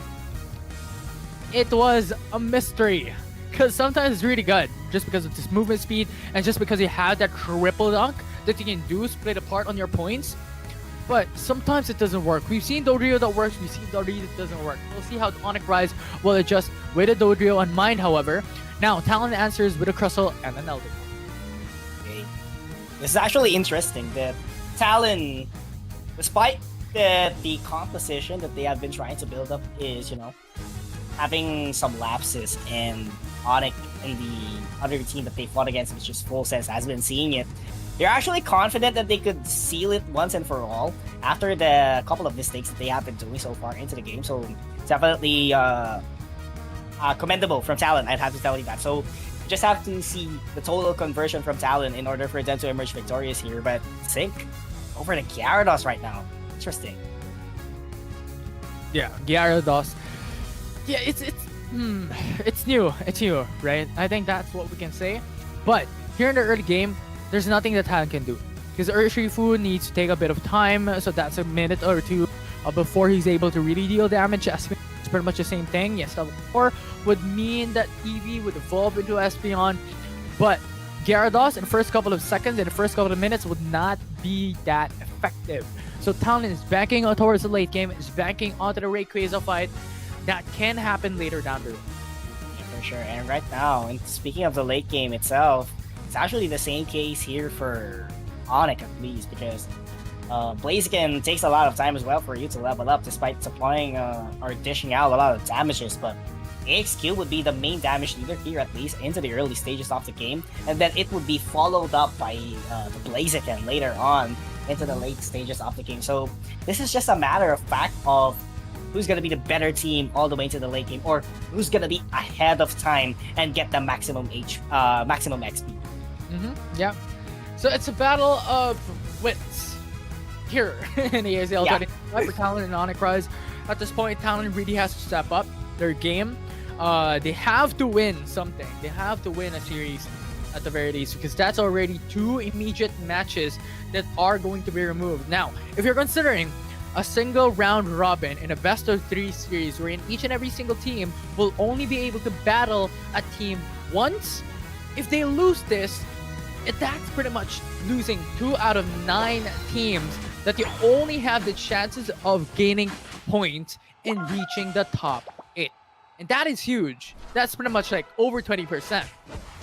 Yeah, and that's going to affect a lot of your momentum, even though that ACL regular season has a week or 2 break. So that's going to affect a lot of your chemistry and at the same time your composure heading towards this tournament. So Talon needs a quick bounce back here. But this top pass, to be specific, needs a lot of time, specifically an Eldegoss and a Gyarados which relies both into the late stages of the game. Now, yeah, as expected, these early games, yes, you have a little bit of that bout, but it's going to be really quiet. Everyone's trying to farm, everyone's trying to gain sources of XP, everyone's trying to level up and gain their evolutions to be able to reach that power spike. And especially considering they have a Magikarp for the side of Talon, these early games are supposed to be patient, are supposed to be quiet. So just chill down, Dodrio. Lower your gears. Oh, lower your gear indeed. Right now, Talon being aggressive here all the way into the top half. Being able to score the goals that they need for sure. Sync 1 really needs that, but the effort points is not enough. Yet, it's just the 8 and 30-minute mark. So, you would want to evolve that Gyarados in the 8-minute mark for sure. Yeah. So, it will take some time for them to be able to reach that. And then, unfortunately enough, for the rest of the town, they have already reached their final evolution. Only Magikarp is the only one left. As soon as I said that, it evolves to Gyarados. Now, for the side of Anacry, it still takes time for the Mamoswine to reach its final evolution along with the combo scan. So, it's all about playing on your strengths and playing defensively for now. Alright, Dodrio is gonna be here, charging all the way against Sync 1, but the response is gonna be good here for Talon. But Ice Fang is quite missing here. That's why they can take down Illuna all the way into the central area. Tri-attacks being deployed here. But so far, the value hasn't been visible yet. And right now, Talon will force their way to score some goals here after the knockouts that they did. And now, it's Talon capitalizing on their advantage so far. Just because you still have the lacking of comp scan in Mammal Swine, so they're going for those dunks. They're going in for those plays, and they're going for those points. That will enable them to take the first tier 1 goal zone on top hat. Oh yeah, top half for sure. And Sync 1 right now being felt at the 3-minute mark of the game for sure, because that is what a Gyarados is all about. But that X-Scissor would miss up against the Dodrio, and definitely the tri-attacks are connecting up against Rubik. So Talon has to be very careful of that agility or the agileness of the Dodrio, plus the damage that it could provide. And right now, that Ice Fang would connect once again, but look at that, Iluna is just too way in the front line. And right now, Talon is the ones advancing here. Rock Tomb to push out every single members of Onyx Rise as they secure the Regirock into this game. Yeah, and now the Regieleki will go to the side of Talon. The objectives are being shared across the board for both sides here. But Talon, once again, we were saying that they have to go for something. They have to go for objectives. They have to look for something that could really change up the pace here. And that is what's happening so far. 182 points. First 4 minutes into the game, they're already on 2 objective goal zones destroyed. Alright, this is looking good for Talon so far. They're having a good start. But Onyx Rise, they have to rely on the late game. But this is looking good for Talon because we all know that their Pokemons here is very reliant onto the mid up to the late game. And starting things strong at the first 4 minutes of the game is very remarkable. And Onyx Rise needs to get a lot of XP for them to bounce back. Yes, Iluna is still a Piloswine here, but definitely it would be a different story if he goes to the Mamoswine. And right now, X-Scissor would connect once again for Talon! And look at that! Talon advancing even further. Iluna won't be able to make a move out of himself, and they just keep on pushing forward here. Rock Tomb is able to block Zoe, but that Egg Bomb will be there to cancel out the scoring of Talon. Yeah, and Talon right now on a 1-point lead, still adding on to that. But yeah, it's a game changer. They've already adapted, but it's too soon to tell here. Onyx Rise going for the fight. Oh, Psychic Solaire being popped off immediately by Dylan, but has to cancel the engagement very quick. Bliss Assistance was deployed for Onyx Rise right now, but the Solar Beam on the backline won't have enough value, but the Mammoth Flash will be there, but there is no significant value once again for Onyx Rise after spending a lot of Unite moves. Yeah, and that's the cost of it, right? And Onyx Rise so far has yet to take any trade back away from Talon, because Talon so far has just been getting away with taking an objective goal zone on top and bottom path. They're still getting away with getting so much objectives with no trade back from Onyx Rise, and this is gonna bite the back of Onyx Rise later on. For sure, and right now Talon eyeing on the objectives here, starting very strong. And mind to tell you, this is almost 6-minute mark of the game, and Talon is being very consistent so far. But right now, have to shift their attention once again, go for the scores, and everyone from Talon has been garnering a lot of scores. Yeah, and now Talon forcing up a fight on top at as well, trying to go and secure the goal to the tier 2 goal zones. Because they could do that. They could just defend the Regieleki and just go and back on point. Oh, Ice Fang, it's gonna connect once again for Onyx Rise, but the Verdant Anchor would be there to take down the Urshifu. But Dylan is still onto the backline with the Storm Power, but the Dodrio all the way flanking at the back of Talon, who's soaring high supposedly. But never mind, as AXQ would be pinched down from the Rock Tomb, but 3 members from Onyx Rise is ready to save the day. But the Crosser was able to knock down 2 members of Onyx Rise after utilizing the Unite move, and AXQ has to go for this one, has to go for the knockout, but that eject button will be enough to save Rubix.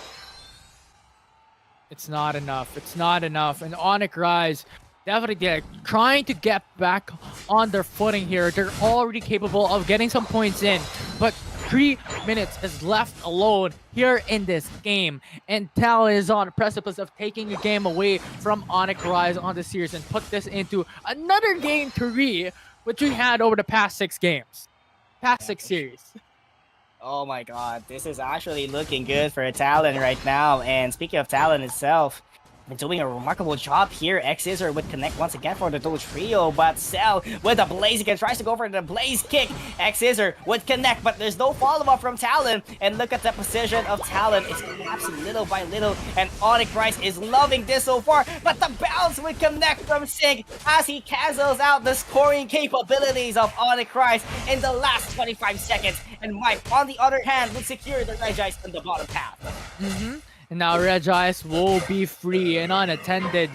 And Mike will be able to take it down. And Onyx Rice is hoping to actually bank some points into the bottom tier 1 goal zone. However, you still have a really strong foundation and stronghold for Talon to defend it.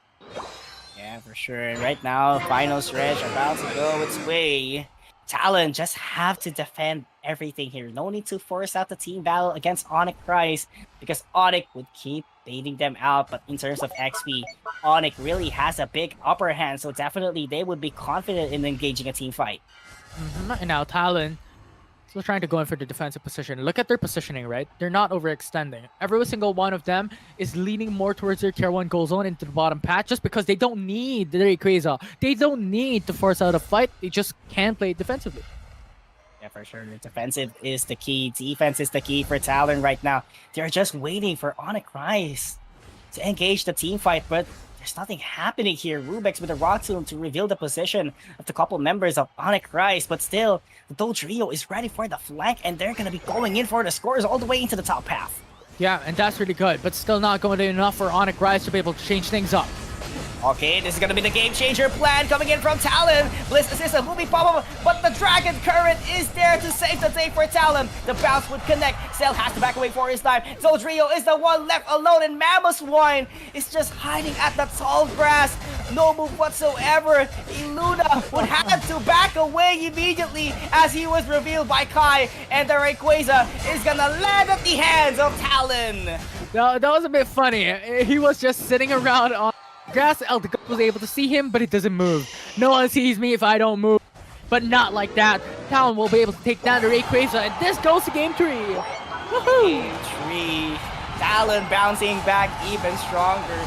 They are hearing the cheers of the Pokemon fans in the Philippines, making sure that they are one of the very best teams here in ACL. Talon bouncing back in game number 2 and looking for a reverse sweep. Yeah, a reverse sweep, hoping for that win that we're saying for Talon, because once again, losing 2 series in a row in the very first day will net you so little opportunities to go across and secure the top 8 position. But Talon, here in game number 2, dominated cleanly, got the 567-point lead against Onyx Rice. Yeah, for sure. They got a huge setback a while ago, but right now, they managed to get into their footing, and Talon making sure that they would bounce back even stronger here. They heard the prayers, they heard everything, they heard the cheers of every single Filipino community that has been cheering for them, and definitely the shift of the composition made it possible for them to get a game at least for this series. But let's see what would be the possible case here. Onyx Rice did very well. They were not losing in terms of XP. It's just a matter of team fight. They have been crumbling over and over again against Talon. Yeah. And Talon versus Onyx Rice. Game number 3. How many game 3s have we gotten already? Leave it. Gonna stop anytime soon. Okay, Onyx, Talon, VRU versus VRX. You have Elevate versus pretty much every single thing. Except Onyx and Eve was in game number 1. In series number 1, rather. Yeah, all of this is actually a best of 3, and we have phenomenal teams waiting on the line itself later on. Evils versus PRX and Blacklist versus PRU. This is going to be a long night, Infinity. It's actually 8 o'clock p.m. here in the Philippines. So it's going to be 7 o'clock all across the countries in Southeast Asia, I do believe. So yeah, definitely enjoying the show here. We'll be here together for at least around 10 p.m. or 11-ish, something like that. So yeah, definitely. Well, I think around 11 here. 11 only. Only 11. One of these other time zones. There we go. Oh, no more 24/7 Pokemon Unite action. Well, I mean, if that's what you wanted, then maybe we'll ask the players instead. Yeah, they want day 5 round robin matches. compacted into one day. Oh my Ooh, God. imagine. That's gonna be very tiring at least. I mean, me personally, I only play around, let's say, 6 games per day. I think that's my max. Even though this is just a 10-minute game, to be specific, I feel like I only play around 6 times per day, please. Yeah, I mean, yeah. Yeah, it is what it is, you know. But here for this game number 2, I don't know what else we can talk about specifically for Talent, just because they're just too. We're gonna look at it. Their playstyle is very methodical. They're dominating the mid game, right, and the early game. Just because when Gyarados hit that level 6, he was able to evolve. The rest of the crew just came through, and that was the signal for them to rush for the all-in, to rush and go consistently for those fights, and that disabled any opportunities for experienced sources for Onyx Rise.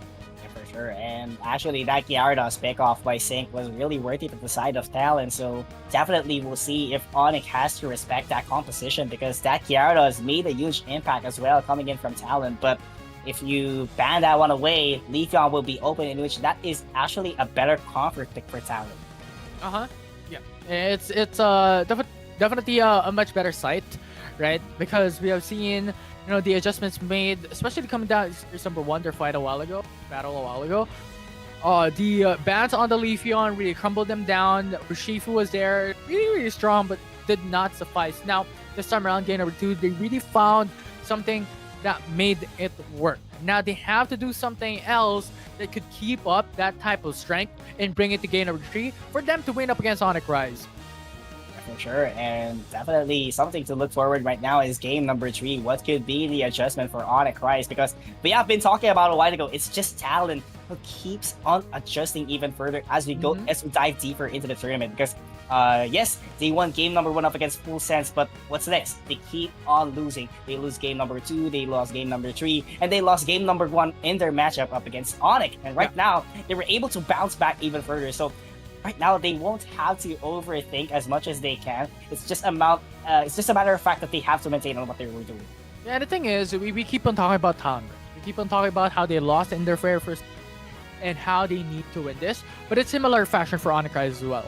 The huge upset wherein EVOS was able to win up against Onyx Rise in the series number 1 a while ago, wherein everyone was expecting, at least majority were expecting, how Onyx Rise is able to really dominate the arena, just because in a very in WCS they were able to reach so far into the bracket, and going into ACL it's type of mirroring, right? Wherein Onyx Rise definitely is very strong and definitely put up a show and put up their strengths, but they lost 2 games immediately up against esports, and now up against Talon, they still are yet to find a series win. For sure, they're looking for the W here, but as you said a while ago, Onyx did fall really hard at the hands of Evo. So definitely Evo's right now is having huge confidence, especially that we'll see them in the next series later on up against PRX. But right now, Onyx is trying to think what their team was lacking so far, because right now it's not just they've lost to Evos, but at the same time they have fallen in the hands of the Talon as well. So definitely there has to be a readjustment, because they're actually in terms of winnings, Talon actually has a better win rate right now compared to Onyx. And definitely Onyx is trying to think what could be the possible case for them to get their first win, at the same time have the upper advantage, of course, in the bracket. Okay, that's a bit of shots fired there, but sure. In terms of win rate, you have a 1 win for Talon just a while ago. You have 1 win now, and Onyx pretty much only has 1 win across the board for the day. But yeah, these 2 teams really have to think about how they're able to make their game 3 work. Just because it's the decision matchup, it will be the one who dictates who will win the series. So yeah, for sure. And right now, eyeing on the draft, Onyx will be at the purple side. They have the first pick advantage here, so it's definitely a big advantage for them at least, but they would have to respect still the Leafeon. Yeah, Leafeon still has to be banned away just because it's just too strong for Mike to handle.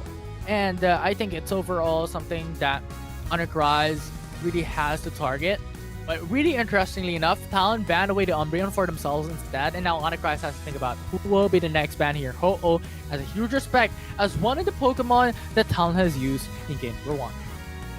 Yeah, for sure. And right now, Ho-Oh being banned here for Onyx. We haven't seen Ho-Oh for quite some time here. Oh, well, Actually, for you've seen it Talon. 2 times today. Yeah, Or for two today times. at least. But yeah, for Talon right now, for this series to be specific. I haven't seen it as much as I can remember, but you know, we gotta respect the rekindling flame. Sure. It could definitely revive a lot of your teammates. Ooh, that's really good. Mimikyu, as always, it's a staple. In terms of strength, it's Mimikyu as a priority, and it can go and be flexed into the middle path, or even the top or bottom path. So really a very strong first pick that is one of the biggest priority picks for the Purple Slice selection so far today. Yeah, and right now, Mimikyu being locked in. And I feel like AXQ has been doing a good job so far in utilizing the Venusaur, but we saw that one a while ago that they were trying to bait out the Solar Beam, so I feel like has to extend a lot of range. I feel like Inteleon would be a good pick coming in from their team, but still very questionable because AXQ would rather prioritize a Pikachu based on, you know, the comfort and the pick rate that he has been doing so far for the tournaments here at least. So I feel like it's going to be Pikachu or Venusaur. Gonna be it. It could possibly be. It's still on options for Onyx Rise. Dodrio and Trevenant will follow through for Talon Esports. Now Onyx Rise, what do they have to go for? They're still lacking onto those damage aspects, so they at least need one more. And Surledge is definitely something that fills in that role of a damage dealer. Yeah, for sure. They need the close combat damage dealing type of all-rounder. And potentially that's going to be the Zero Edge here. But they also have the Mimikyu for the isolation, might tell you. So they have double isolation here. One is the Play With Me, and number 2 is the Rock Tomb from Iluna. And they could cancel out a lot of scoring capabilities of Talon with the Egg Bomb of Zoe. So definitely this would favor a lot of the side of Onyx. But on the other hand, Talon has a counter strat as well, making use of the Miraidon from the backline. But the front line, I'm not quite convinced here at least, because Rubex would be liable to do the front line, at the same time zoning the other members of Onyx. And if there is a loophole that definitely Cell could find in order to isolate Dylan in a 1v1, definitely that would be the high risk that you don't want to happen up again if you're a player of Talon. Yeah, for sure. And now Miraidon is there as well. So pretty much a kind of a balance composition here for Talon Esports. They have a supporter, they have an all-rounder, defender, attacker, and a speedster. Pretty much every like one of each in terms of role for Talon Esports. As for Onyx Rise, they went in for the double attacker, or triple attacker rather, with Mimikyu and also Surledge, along with Pikachu. This has been one of the things that we have seen a while ago, wherein it's a Surledge, was it a Leafeon, and then Armorage as well, wherein it was really strong in terms of that damage output and enabled them to win. And Onyx Rise is doing the same thing.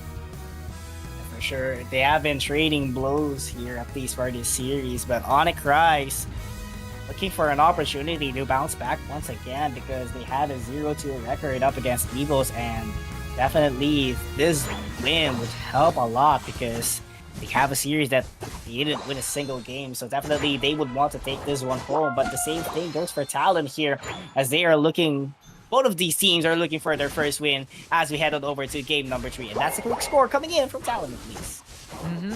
Now, Talon, the start of the game. Looking at their composition, I think they're going to activate in 1 minute and 2 minutes. Onyx Rise, on the other hand, will activate actually much quicker, right? So these two teams could brawl out in the early matchup, and this would be something that we could expect. These aggressions for both sides, especially coming from Onyx Rise having triple attackers. Yeah, for sure. Triple attackers to be specific, but Onyx Rise, we all know what they're capable of, specifically heading towards team battles a while ago in game number 1 to be specific. They have been really phenomenal, and Talon had a response or had a counterattack strategy in order for them to go head to head with Onyx Rise. So Let's see if they could maintain the same thing. And, you know, it's going to be the claiming of the Swablues here and the Altarius. Talon will be banking that one into their banks. Mm-hmm. And now, Talon at a bit of a lead, but it's still the very start. And you have to take note as well. The reason why these players, well, go for the dunks, because those goal zones, those dunks on points, actually give you XPs as well. So you have to consider that in addition to how you just go for the wild Pokemons and gain XPs and levels from that, you also gain XPs from dunking points. For sure, that's a lot of XP. And all-rounders would want to have that kind of benefit because they have the attack weight as well. So a lot of benefits are actually showing up when it comes to scoring. But Rubix is pinched here by 3 members from Onyx Rise, so has to back away a little bit here with the XP. But look at this formation coming in from Talon. They're trying to charge in with the charge beam of the Miraidon. And now Trevenant is stuck. Almost was able to secure that KO for Onyx Rise. However, now Talon looking for the goal zones as well. Blissey can't defend it on her own. And now Talon would just go away unscathed from there. Just going for a bit of dunks. And now on a 50, at least 55 points? 55 points lead. Yeah, that's actually not that big. But, you know, it's a good startup for Talon, you know, to get their engine up and going. And right now, they're eyeing them more because they need to stack up their attack weight. But look at the Rock Tomb connecting once again here for Onyx Rise, making sure that they have to contest the Altarius and the Swablu as much as they can. But Kai trying to bait out every single member of Onyx Rise. That follow me is gonna cost a lot because of that knockout that they had. And right now, the Doge Rio is left alone here. Urshifu, on the other hand, has the backup ready on its sleeve. Rock Tomb plus the X-Scissor would connect once again for Onyx Rise as they try to isolate and zone out the enemies of them, which is Talon, and they are eyeing once again all the way into the Regieleki. But Kai back in action once again with the Moonlight. They have to go for the last hit for the Regieleki, but that Mimikyu would secure it for Onyx Rise.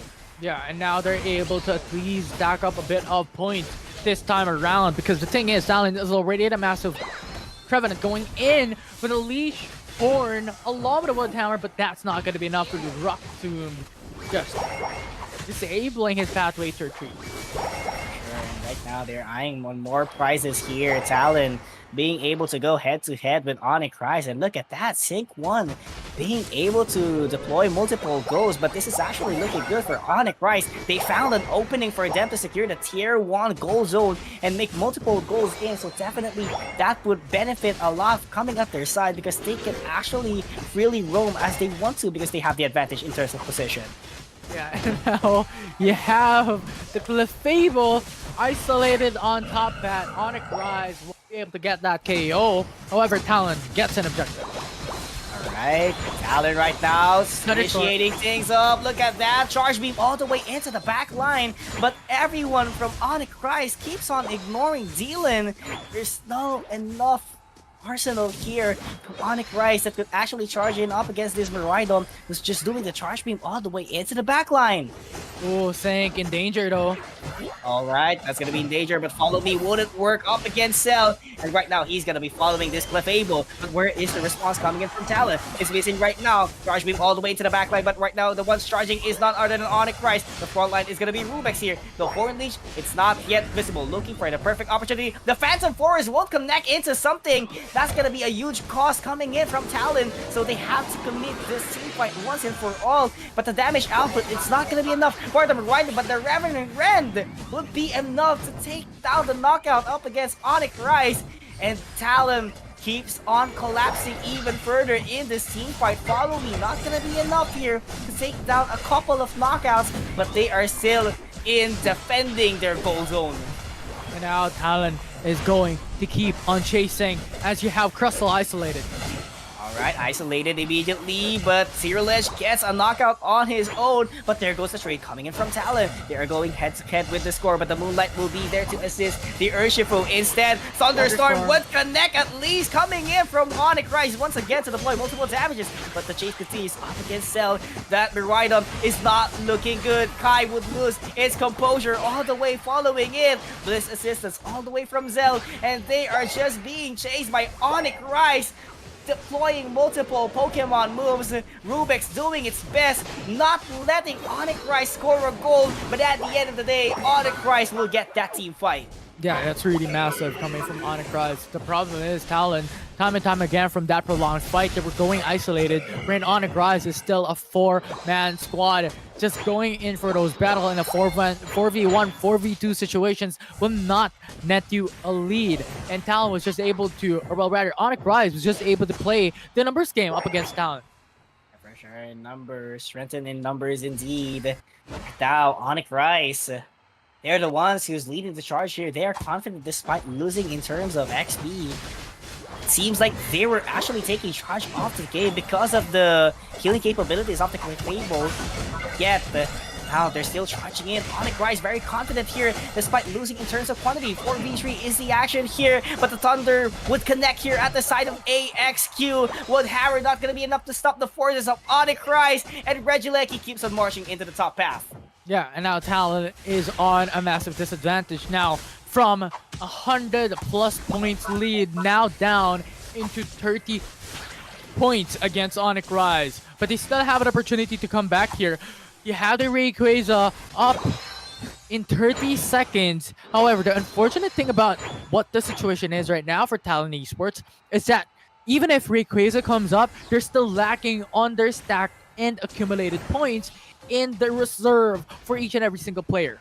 Yeah, for sure, and that reserve would be the answer here for Talon. Just have to conserve their AO's energy, but it seems like they are lacking a lot. And on the other hand, Onyx Rise really has those energies in which they would try to contest this Rayquaza as much as they can because they are only leading by 30 points. To be safe is they have to guarantee this one out or get a sneaky goal all the way into the side paths. Yeah, now Rayquaza is now up. Look at Onyx Rise just playing defensive here, playing the goalkeepers, which is very important for them. That's pretty much what they have to do. Very important for Onyx Rise. Has to watch out every angle here, but I love the fact that the Mimikyu is just all the way into the top path, hiding into the tall grass, waiting for an opportunity to go for the play with me. But that Miraidon dishing out a lot of damage. Dylan doing the works of wonders for Talon as he is trying to disrupt the positioning of Onyx Rise. And Kai still ready here to give the healing that their team needs. And right now, the Gruzzle is pinched down all the way into the middle of the forest. Meteor. Thunderstorm goal. They're still going back. Okay, they're still going back. Phantom Forest. It's gonna be in, but the play with me is enough to seal the deal for Cell. But the chase continues here, coming in from Onyx Rise. AXQ all the way into the back line. It's just a right that's not left all the way from Talon. And Onyx Rise is eyeing on the prize as they get the Rayquaza, and they will score a lot here. And now Onyx Rise will gain the Rayquaza, and Talon is now on the back foot as Onyx Rise has the capability to go for more points and now is in a 224 point lead. Talon, another massive victory for Onyx Rise as they take down Talon. After that game-winning game number 2 from Talon, they just flipped the tables once again and making sure that they would bag their first win for today's or for tonight's series or set of matches. And now Onyx Rise on a win, their very first one, a series win in ACL 2025. And Talon has yet to find their first win. Sure, and right now Onyx Rise celebrating their first win in ACL regular season, making sure that they won't be behind all the way into the leaderboards, making sure that they would come out on top eventually as they go deeper into this tournament. And Talon still looking for their footing here in this tournament. Yeah, definitely is going to look for it. Whew, what a game. That was so close. But Onyx Rise winning that team fight and actually having Illuna be the bait for the team, wherein Talon just went all in, used up 2 Unite moves, and after that, it was Onyx Rise to go for the signal. You know what? We can go all in. We have Mimikyu, we have Ceruledge, we have Pikachu as 3 attackers in the game, and we have the level lead. So let's just go all in. And that just was the deficit and the period wherein Talon lost it. And for sure, that is actually the job whenever you're at Russell, is actually to attract a lot of Pokemons into you. At the moment that you attract a lot of the opponents, definitely you have to make use of your Unite with Mr. Rubble Roser. Aside from getting a huge amount of shield, you'll get to crowd control them a lot, so definitely that would benefit your team. And there is actually a good backline from Onyx Price in which that's going to be the Pikachu. The Thunder plus the Thunderstorm combo is actually beneficial for them. Yeah, it definitely was. I mean, they have so much damage, right? They have a lot of damage, and even then, Mimic did not go in for the Shadow Sneak and then the Play Rough. They went in with the Trick Room and the Shadow Claw. So that's a lot more constant and sustained DPS overall for the side of Onyx Rise in comparison to the chasing capabilities of the Shadow Sneak and the Play Rough. And you'll also have the Play With Me that just locks in onto an opponent and it's over. And it was Mimikyu who locked in onto Urshifu. That was the Unite move used onto one of the key players of Talon just in game number 2. Sure. Right now, Onyx celebrating their first win, ending day number 1 with a smile. And Talon needs to bounce back even stronger. Tomorrow's matches up against Evos. Essentially, looking forward to get their first W of the season. Yeah. Maybe tomorrow they have a matchup against Evos, but was the one who beat Onyx just today in the earlier stages of ACL Day 1. It was a dominant win for them as well. It was a 2-0 win for Evos from that match. So I don't think it's going to be an easy feat here for Talon to be able to take down Evos that quickly. However, if there is something that they're looking for, if there is an opportunity for them to look for a win in this weekend, that will be Evos that they have their eyes on. Yeah, for sure. They would have to shift their focus all the way from Evos because that is the potential win that they can get at least for this week because they have a total of 3 matches for the week. They've done 2 and lost both of them. So definitely that's their last chance to get a win at least for this week. Definitely Talon needs to shift their focus for tomorrow at least. But the other teams having a fiesta, having a celebration already after getting their first Ws, or actually potentially later on we might see 2 Ws. But of course, we'll have to wait that even further because we will be taking a short break. After that, it will be Evos and Paper Rex.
Pokémon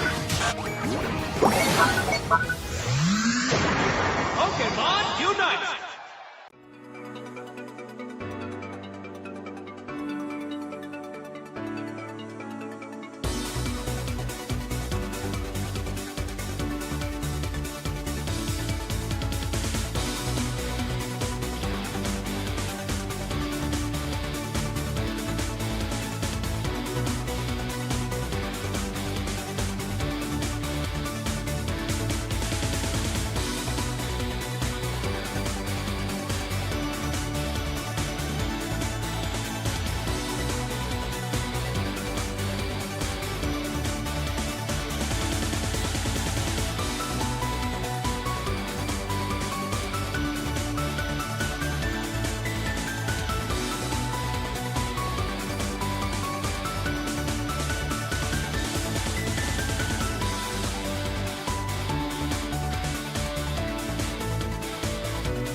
Pokémon Unite!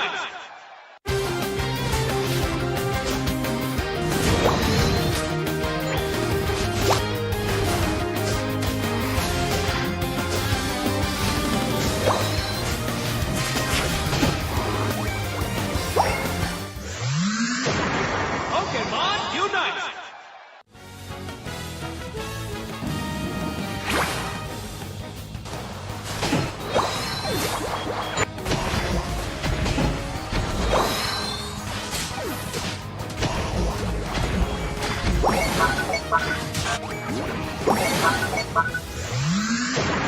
Pokémon Unite!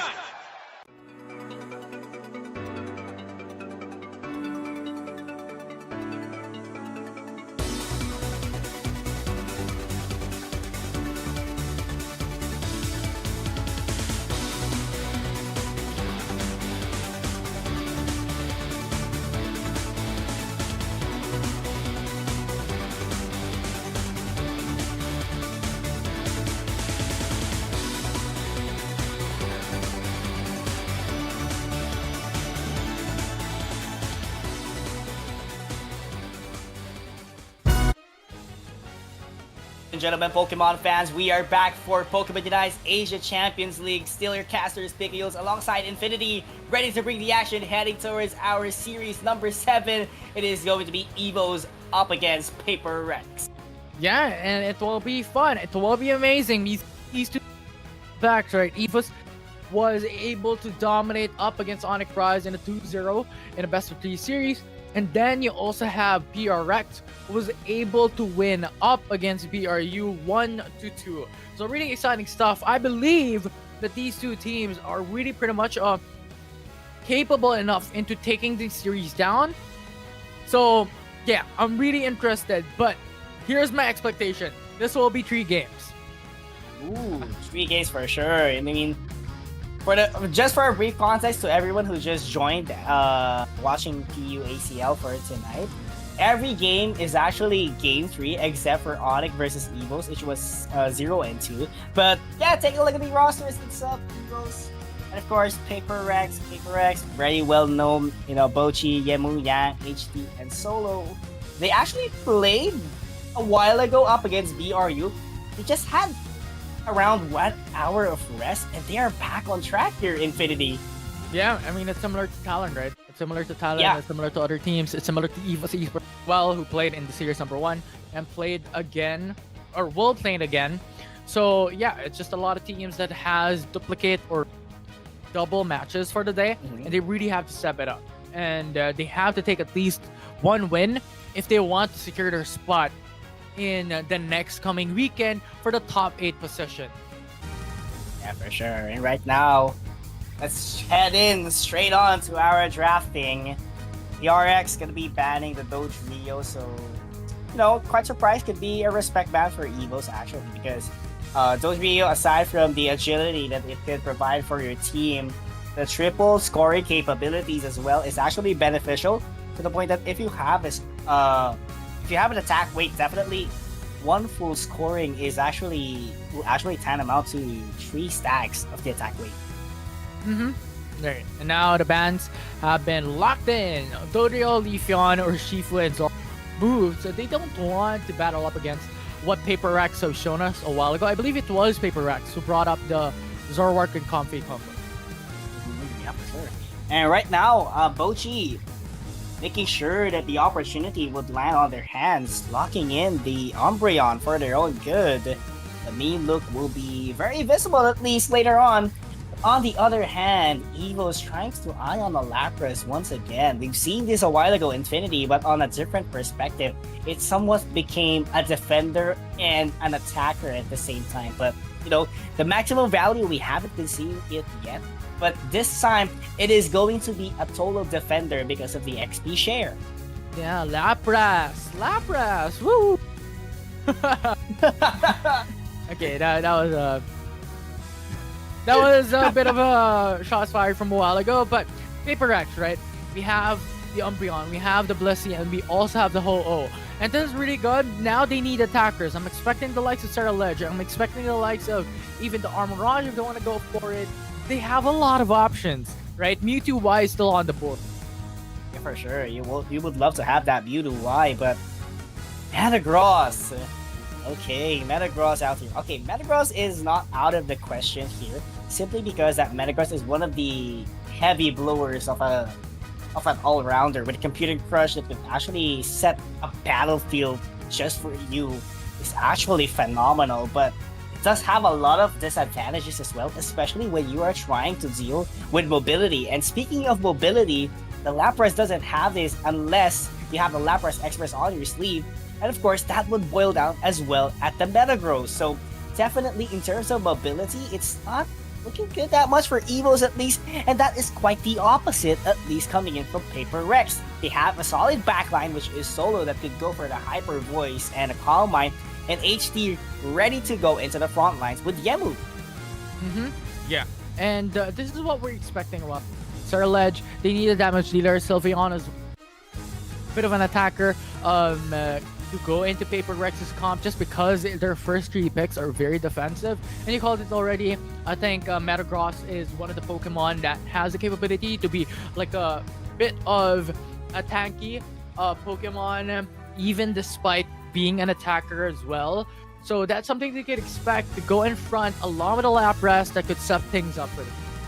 And for sure, they need a lot of setups here, especially for Evos, knowing that the Lapras Express has a huge advantage. And if you don't maximize that advantage, or if you don't make use of it, definitely it would be a big downside for you because the Lapras Express might go to waste, especially if you weren't able to hit a member from Paper Rex. So that's the biggest challenge here for Evos.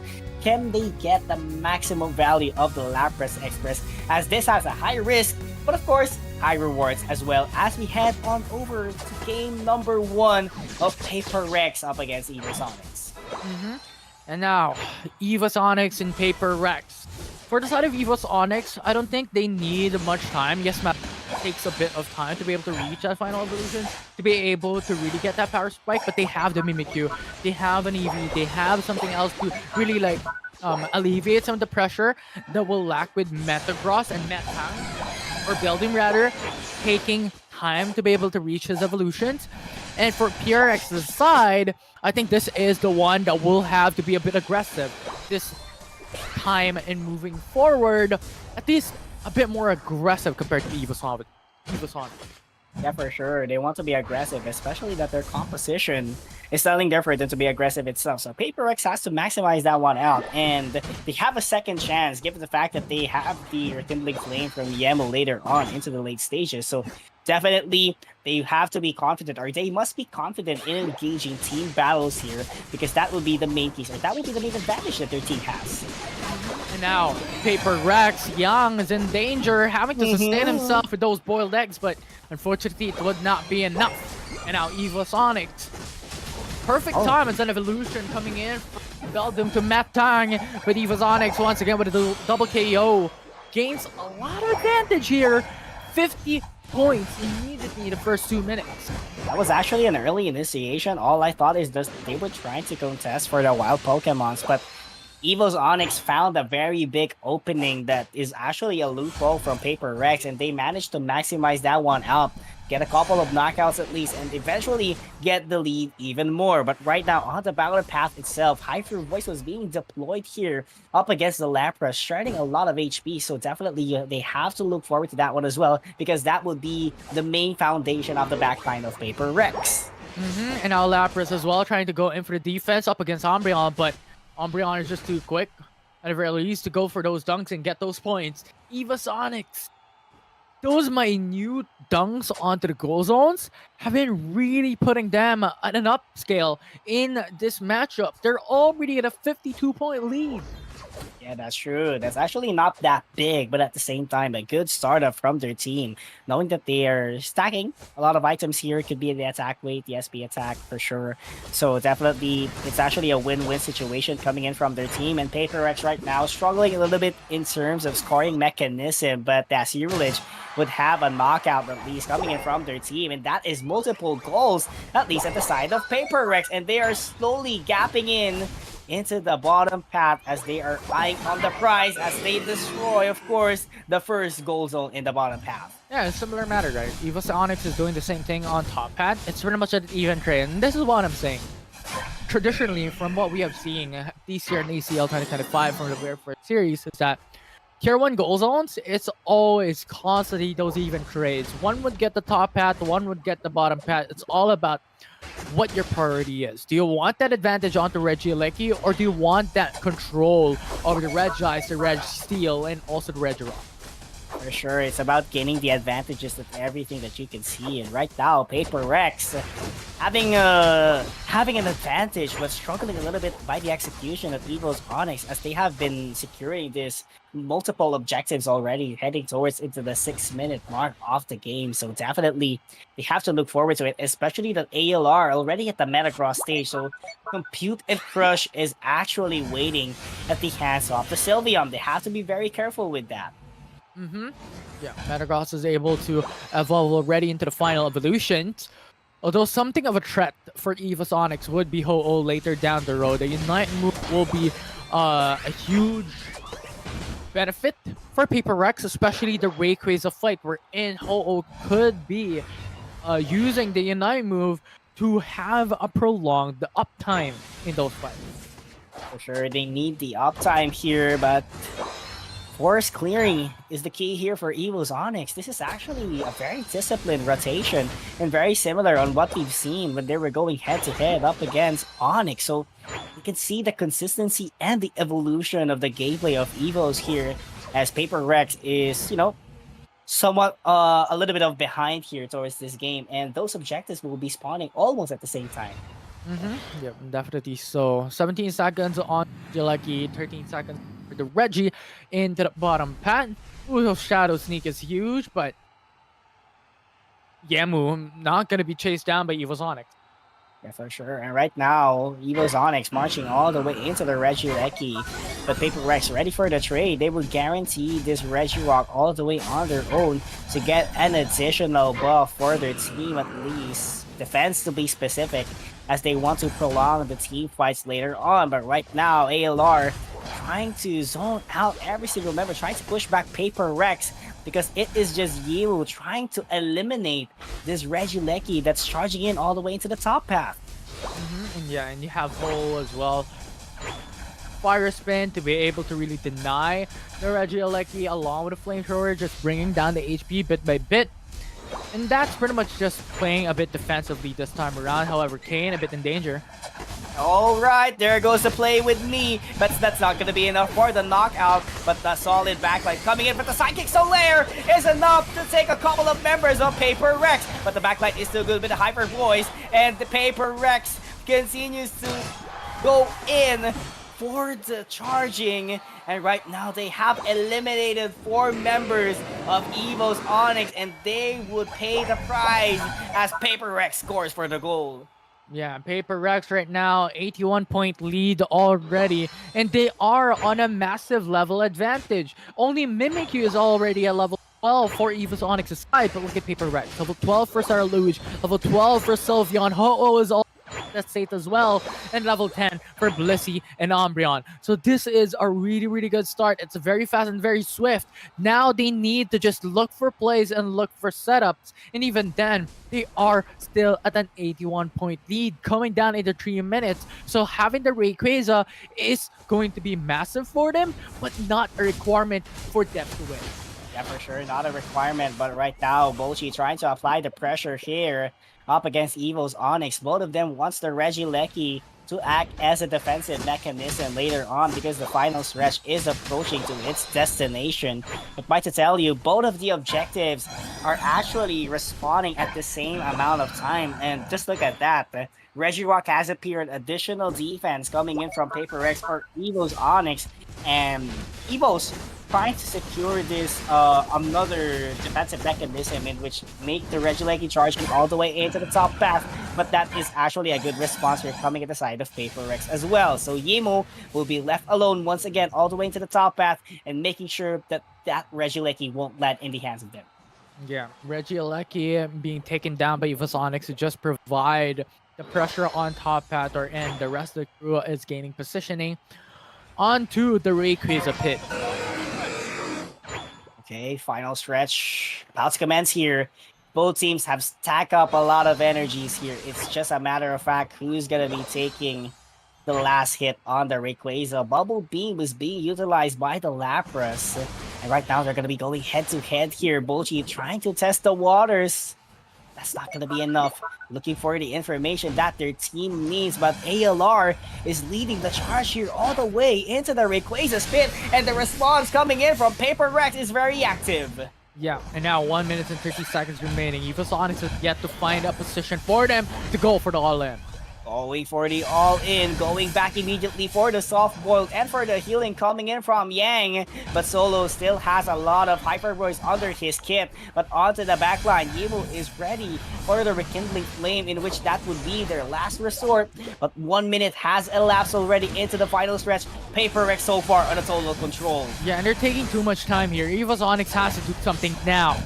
They have to do something right now. They have to charge in immediately. The Compute and Crush is not being visible, but the Egg Bomb would land here at the side of Paper Rex. Everyone going into the backline, Compute and Crush will be there, but that is just not effective for Evo's Onyx, and all of them are backing out little by little. They have a lot of shields right now in their arsenal. The Flamethrower is connecting at the side of the Ho-Oh. Bochi tries to lead the front line still despite being low in HP, and he is just too overwhelming to the point that Evo's Onyx is just running away. And right now, one Pokemon left for Evos. They are not sure what to do already, but that score would land at the hands of Paper Rex.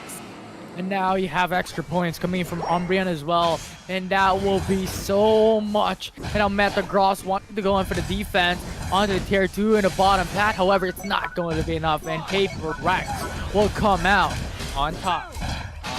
On top, there was no playmaker at the side of Evo's Onyx. That is the main concern of having a Lapras over a different defender. If you're not gonna make use of the Lapras Express as quick as you can, then definitely the amount of value that you could have gotten is definitely a different story. Yeah, for sure. Paper Rex, Sarluge, and Sylveon, all throughout, it was a huge double advantage for Paper Rex. I think it's the thing that you really have to think about coming down into the series. It was Eva's Onyx who needs time to be able to scale, right? And we mentioned this. Paper Rex has a faster opportunity for them to get their power spikes to be stronger than Eva's Onyx, and we saw that all throughout the early to mid game, wherein Paper Rex is just dominating time and time again, and they were faster at leveling things up. Eva's Onyx took so long, and that just enabled Paper Rex to really just go in very, very fast, take that huge advantage. Late game, wherein they had two level advantage, 2 level leads up against Eva's Onyx. Yeah, for sure. There is no such of a grand entrance at the side of Evo's Onyx. I think it could have been better if the all-rounder would be a Dragonite. simply because the Draco impact could give a lot of opening at least, and go for the outrage, and that Espeon will follow up immediately to deploy the SP attacks all the way into the backline. But actually, that wasn't the case here for Evo's Onyx, so that Metagross was quite questionable in terms of the team composition. The Compute and Crush wasn't maximized into its fullest potential as well. Definitely so. And now Evo's Onyx, their composition. Not sure if it's really the biggest problem here, right? There's just a lot of perspectives to look at. There's one, the composition. Two, the early type of situation. Are you going aggressive? Are you going to play passive? And three, the Rayquaza fight. So it's really just different perspectives overall that you have to think about. Now, as for Paper Rex, I mean Evo Sonics rather. I'm not sure what exactly their problem is going to be, but from what I saw in the Rayquaza fight, at least, is that they're really just having so much time and just going in and out of those fights. And I think I understand what they're going through, right? Because the thing is, if they go all in, stack up onto the Unite moves, go and get those eliminations, you're still having the threat of the Ho-Oh going in for the Unite move that can revive pretty much every single one. And Ho-Oh was sitting pretty on the back end. So it was really difficult situation for them to go all in and then let everyone revive again. But you have to do something. It's just a waste of time to just go in and out. Your HP is just gonna get chunked down. Yeah, for sure. I mean, that's the difficulty of having a whole of your opponent, at least. So I feel like when it comes to initiating team fights, I think it would be better to have an attacker like a Delphox, you know, to go for the fanciful fireworks in order for you to make them scatter around, and you actually have a fire spin as well on your kit that could actually act as a secondary crowd control. So definitely, I feel like that's one of the assets if they want to reconsider their composition itself, because everything seems to be not working at the final 2 minutes at the side of Evos. Yeah, it's not. It definitely is not. And I'm thinking of situations wherein they could adjust things, but from their Pokemon, Lapras, Metagross, Espeon, and Eldegoss, it's pretty much just a very straightforward composition. We're going to think about it, right? Yeah. Lapras and Metagross will start things up. Mimikyu as well will start things up in the front lines. Then Espeon will deal a bit of damage from the long distance. And Eldegoss with the Unite move that can deal that extra suppression up against your opponents. However, it's not that easy to battle this type of composition. This front to back, wherein you have a Ho-Oh for the back lines with the Rekindling Flame. And then you have Ceruledge into a Sylveon, and then the Umbreon as well, which is tanky and also has the mean look. It's a lot of utilities and a lot of mobility for the main damage dealers here for the side of PRX. Yeah, everything boiled down for PRX in terms of composition. Execution-wise, everything was very favorable for them, and for sure they would come in very strong, or much more stronger, towards game number 2. And right now, Evos has to look back what has to be fixed. It definitely something that you have to think about, right? The composition, did they have to adjust it? What are the bans that we're going to do going down into the second game? Are we going to have the respect bans, the likes of Umbreon or even Ho-Oh, just because of the massive threat of their Rekindling Flame? Now, they are on the purple side selection, so they have the hyper priority in terms of picks. And what's it gonna be is the big question mark. So this will change things up a bit since PRX was the purple side game one. And quite surprising here is because there was actually a switching of sides, and haven't been seeing it for quite some time in game number 2. So gotta give props to Evos to maximize this kind of advantage that they have in prioritization of the Pokemon that they are really comfortable with. But Umbreon is banned here by Evo, so they don't want that mean lick already to be utilized by PRX. Leafeon still taken away together with the Mimikyu. The picks of PRX, they will deny it immediately. Yeah, they will absolutely do so. The Mimikyu and the Leafeon, that's just hyper priority in terms of the picks here, especially on the purple side selection. So that is a respect ban. The Umbreon removed as well. This is what I'm talking about a while ago. The Umbreon is not something that you want to let go just because of that threat of the mean look, and also the Unite will remove the shield. Right now, I'm to tell you, One's gonna be using the Lapras. There's going to be Paper Rex, Yimu, formerly the Ho-Oh a while ago. I feel like this is somewhat it's not actually questionable, but at the same time, I do feel like they need a lot of attackers here that could support the damage that a Lapras that could do. Oh my word. Okay, this is really amazing. I was about to say it, like, because they went for the double defenders, it's very unexpected for them to go for the Zoroark Comfy. If they want to go for it, it's the second rotations that they have to lock it in just because they have that final pick that can come up later on. So this is really exciting for Paper X. Yeah, quite exciting. I mean, last time we saw this composition was a while ago, right? We've seen this one as well work. And having such a huge reference just like this one, HT is going to be a big threat. And at the same time, there are two front lines here. So it is Yimu and Bochi. And Solo, another solid backline. Once again, is going to be using the Sylveon. So actually, King, having that Absol is quite questionable for me because it's only good at the early stages of the game. And it's going to be the late game, definitely you will be having a hard time. So definitely your goal as an Absol is to get ahead of time as much as you can. But definitely with a Comfy and the Zoroark, this is going to be tough. It is definitely tough. Expectations, PRX, level 4. Everyone's going to be standard. Everything's going to be a bit standard here. Comfy could go for a bit of invade if they want to just delay Absol in terms of that fight. But considering Absol that they have locked it in, it's going to be really strong in the early game. So I don't think Comfy is going to consider that invade, that forest invade. So very traditional, I feel like. Zoroark just gonna wait for level 4, and then Comfy is to attach it at level 5, level 6. And they're just gonna roam around and fight KOs. Sure, they have to keep it rolling, but game number 2 on its way. Paper Rex looking for them to seal the deal once and for all up against Evos after their performance up against Onyx. Now they're kind of behind here for sure, and definitely wants to trade another round, but Dragon's making sure that gets the score at an early stages, but that's going to be contested immediately. But you know, trying to get as much as you can, increase your HP, increase your SP attack, that's actually the benefit of itself. Yeah, for sure. So we'll see how Evo Sonics is gonna do this, but the expectations are they have the Blissey, Blastoise, Mewtwo, Absol, Garchomp. Absol will be the key Pokemon in the early game, and Mewtwo, Blastoise, and Garchomp will follow right after.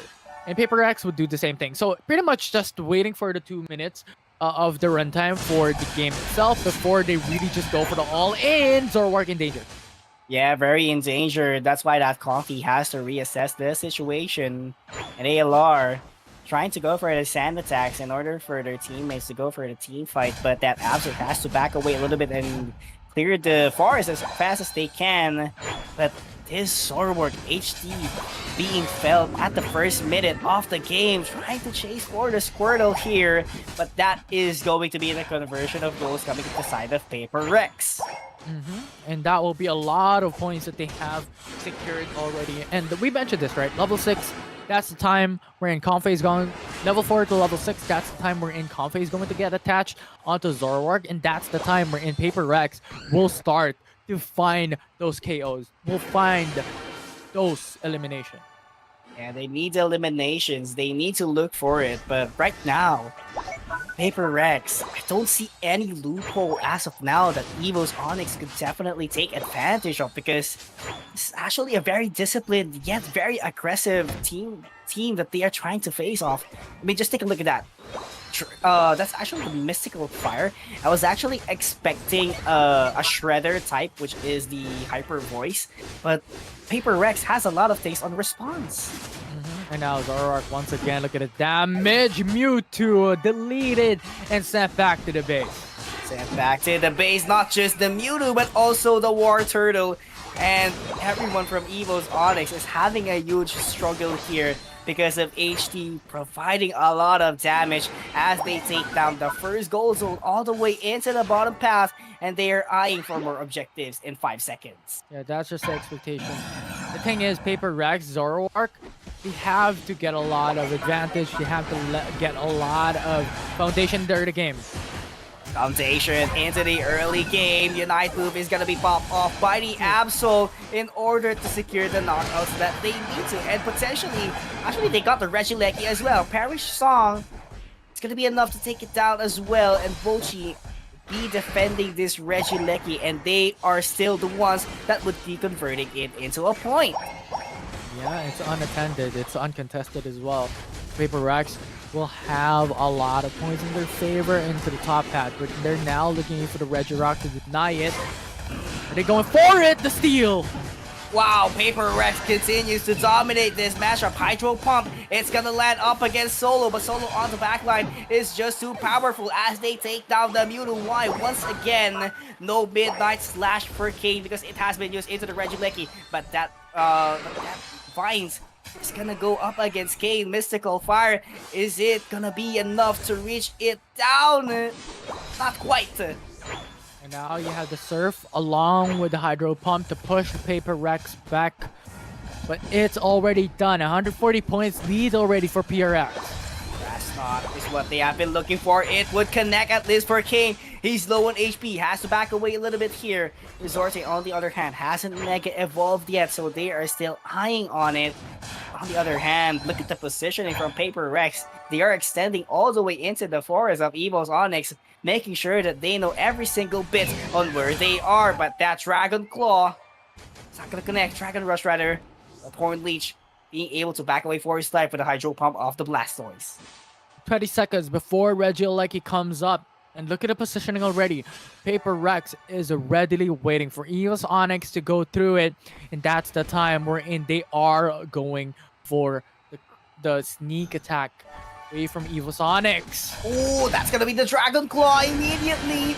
But where is the follow-up coming in from Evo's Onyx? They initiated the team fight, but there's not enough response. I think that was actually a strategy for Paper Rex just to back out a little bit for them to secure the Regieleki. But that Training Kiss would be at the hands of ALR, but the Midnight Slash would be there to secure the Regieleki. Bliss Assistant onto the hands of the Absol, and right now Yemu tries to back away for his life. That Horn Leech would connect at least at the couple members of Paper Rex, and that Surf gonna be advancing even further. Regieleki landed all the way into that goal zone, but look at the combos coming in from the Zoroark. HT with the proper assistance of the Config, making sure that they have the maximum amount of damage. Hydro Typhoon is gonna knock up multiple members of Paper Rex, and they're gonna dunk those points as they get the goal zone in the top path. Wow, Zoroark has been doing so much work there.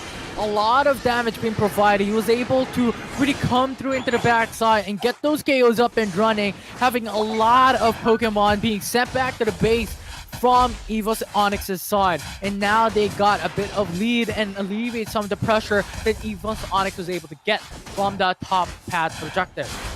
Yeah, for sure. And not just that, Evo's Onyx can manage to go head-to-head Midnight Slash once again, but deleted by the Zoroark. HT doing wonders for Paper Rex. And right now, that Perish Song would connect up against the Blastoise despite being so tanky. And right now, Paper Rex once again leading the charge all the way into the bottom path, taking out the resources, the wild Pokemons on the side of Evo's Onyx, for them to lose a lot of XP. Mystical Fire from Solo, it's gonna land against the Garchomp, but not quite enough to take the knockout. Yeah, not enough. 209 already for Paper Rex. In 2 minutes and 50 seconds remaining here, Onyx not comes to advantage for Evo's, or for Paper Rex rather. Only a difference of around like 70 something. Quick maths. You're the analyst here. No, I think I am, but Yeah, you know what? you are right now. Yeah. Okay. But you're the brainiac. No, I'm not. All right. Okay, But- that's... Going back into the game here, Regieleki, Paper Rex already securing it, and now they will put a lot of pressure into the top hat. Yeah, for sure. That's a lot of pressure. They can actually have a free goal here if they want to. 72 points from the combined Zoroark and a Comfy, but they are just shredding that Hydro Typhoon plus the eject button. It's gonna knock off 5 members of Paper Rex, but there's no follow-up coming at the side of Evo's Onyx. That was just a dictating statement for them to back away, but Paper Rex won't be doing that much because they are the ones pinching and cornering the hands of Evo's Onyx. Rayquaza now up. Evo's Onyx is on the disadvantage here. So it is up to them to actually force the fight against Paper Rex. They're still finding something, and I think it will be Blastoise and Garchomp who has to go first. Absol cannot do it. He is too squishy to come through into the backside, especially with the Zoroark availability onto Paper Rex's side. Mind to tell you, there's no eject button and Hydro Typhoon already from the Blastoise. That's a big loss coming in at the side of Evo's Onyx. But look at who's engaging. Orange Phantom Force, it's gonna connect. But there's a lot of knockouts happening into the side. But that Bliss Assistance would connect as well coming inside of Evo's Onyx. Midnight Slash, it's still available. Wood Hammer, it's gonna connect. But they are just ignoring the members of Paper Rex. And the Absol is ready for the Rayquaza. And right now, there's no much man left. Midnight Slash, it's gonna connect, but not quite enough to take down members of Paper Rex, and that is a team knockout for Paper Rex, and they will get the Rayquaza. Just imagine if they still have the Infinite Slide Burn, they could still potentially take it down. However, there's not any more Unite move from Mewtwo. 30, Rayquaza will be deleted by Paper Rex. Alright, Hydro Typhoon was launched already, but the value, we cannot see it, and HT would just back away for his life. And look at this 100-point potentially. That's actually going to be very big at the hands of Paper Rex as they secured the victory over Evo's Onyx. But Paper Rex is not yet done. They are maximizing the points here. Yeah, they definitely are. 420 points. They're adding sprinklers to their win. At this point in time, PRX in a 2-0 series up against Evo's Onyx. For sure, and feel like I somehow got the prediction right here, Infinity. Yeah, you did. Yeah, I got the prediction. 2-0, not a 2-1 here. Paper Rex taking their second W as far as I know. Is it the second W for actually, yeah, the second W for their team as they defeated BRU, Buriram United Esports, a while ago. So definitely, they are at the top of the leaderboard right now, Infinity, and that is a huge boost for Paper Rex. And on the other hand, Evo's Onyx, despite taking down one of the top contenders here, Onyx, they actually fell down here quite short at the hands of Paper Rex, but they still have a lot of adventures to come for tomorrow. Yeah, they definitely do. And now, one more series away for the end of the day. It's going to be Blacklist International up against BRU later on. Before we jump in to the next series, Evo's Onyx and Paper Rex. All throughout the early game, it was Zoroark whose presence is known every single time. There's no just stable time for Zoroark. He's always finding these KOs. He's always finding these eliminations against Evo's Onyx. Yeah, for sure. Very efficient, very quick. Complete package, I'd have to tell you, for Paper Rex. They're a complete package for this series. There were actually no loopholes as far as I can tell from Paper Rex, and Evo's Onyx is having a hard time to break the light screen and reflect from Paper Rex because it was tough as a light screen and reflect. So definitely, Evo's Onyx needs a brick break to break through that kind of defense of Paper Rex, and it's just not being learned so far for Evo's Onyx. So definitely they have to find their way out, at least for now, because they won't be facing Paper Rex into the future unless both of them will be qualifying for the playoff stage. Yeah, and a wonderful by PRX. 2 wins for the day, the only team that is able to do that. And so far, Blacklist International up against BRU, they're going to fight up against each other once again, but there is no team today that were able to take 2 wins. So this is really interesting. Paper Rex has just gotten themselves a very, very good position here in day 1 in the ACL. Yeah, for sure. They are really proving that they are one of the best teams, or currently the best team right now in Southeast Asia. But of course, before we head on over to our last matchup, we'll be taking a short break, and after that, it's going to be Blacklist International up against Buriram United Esports.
last series for tonight, Pokemon fans.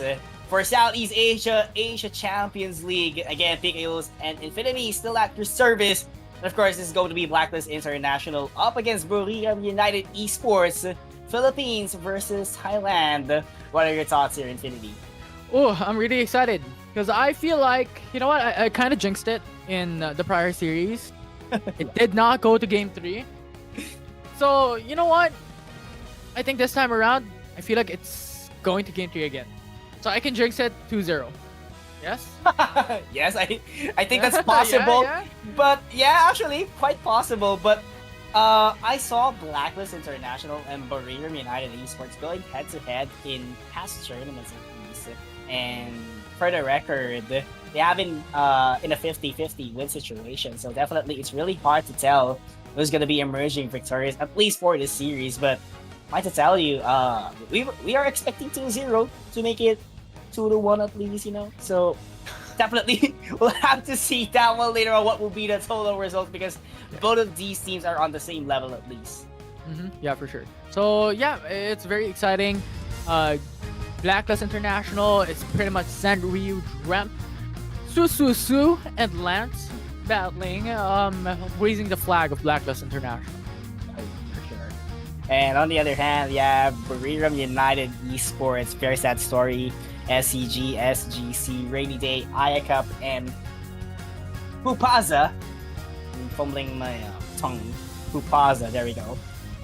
Okay, so going back into again, former Angry Dogs, Buriram United Esports. You know, actually, as far as I know from the scrimmages or from the past histories, they've been actually dominating Blacklist International to bit for the record, but this is actually a different stage already. It's already the ACL, so definitely after that, a couple of weeks, there has to be a lot of shifts and a lot of adjustments. I'd have to tell you that at the side of Blacklist International. So definitely, the only way to see that kind of story is, you know, get to the game itself.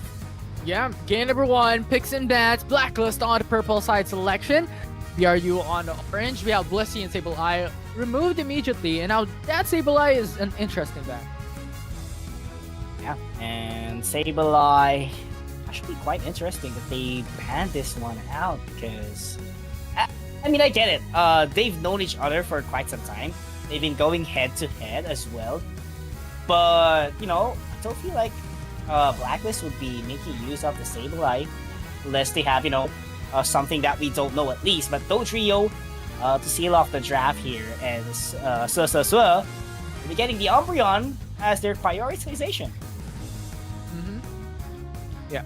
So having the Umbreon as well for Blacklist, really strong start here. But BRU answered back with a Mimikyu and also the Urshifu. So that's a really amazing answer for BRU this time around. 2 priority picks going to their side, but Blacklist as well, saving up these following picks for the likes of Trevenant and Leafeon. They're going back to a bit of a classic composition for Blacklist. Well, classic is what we said. But Leafeon locked in already by Sen. This is actually interesting.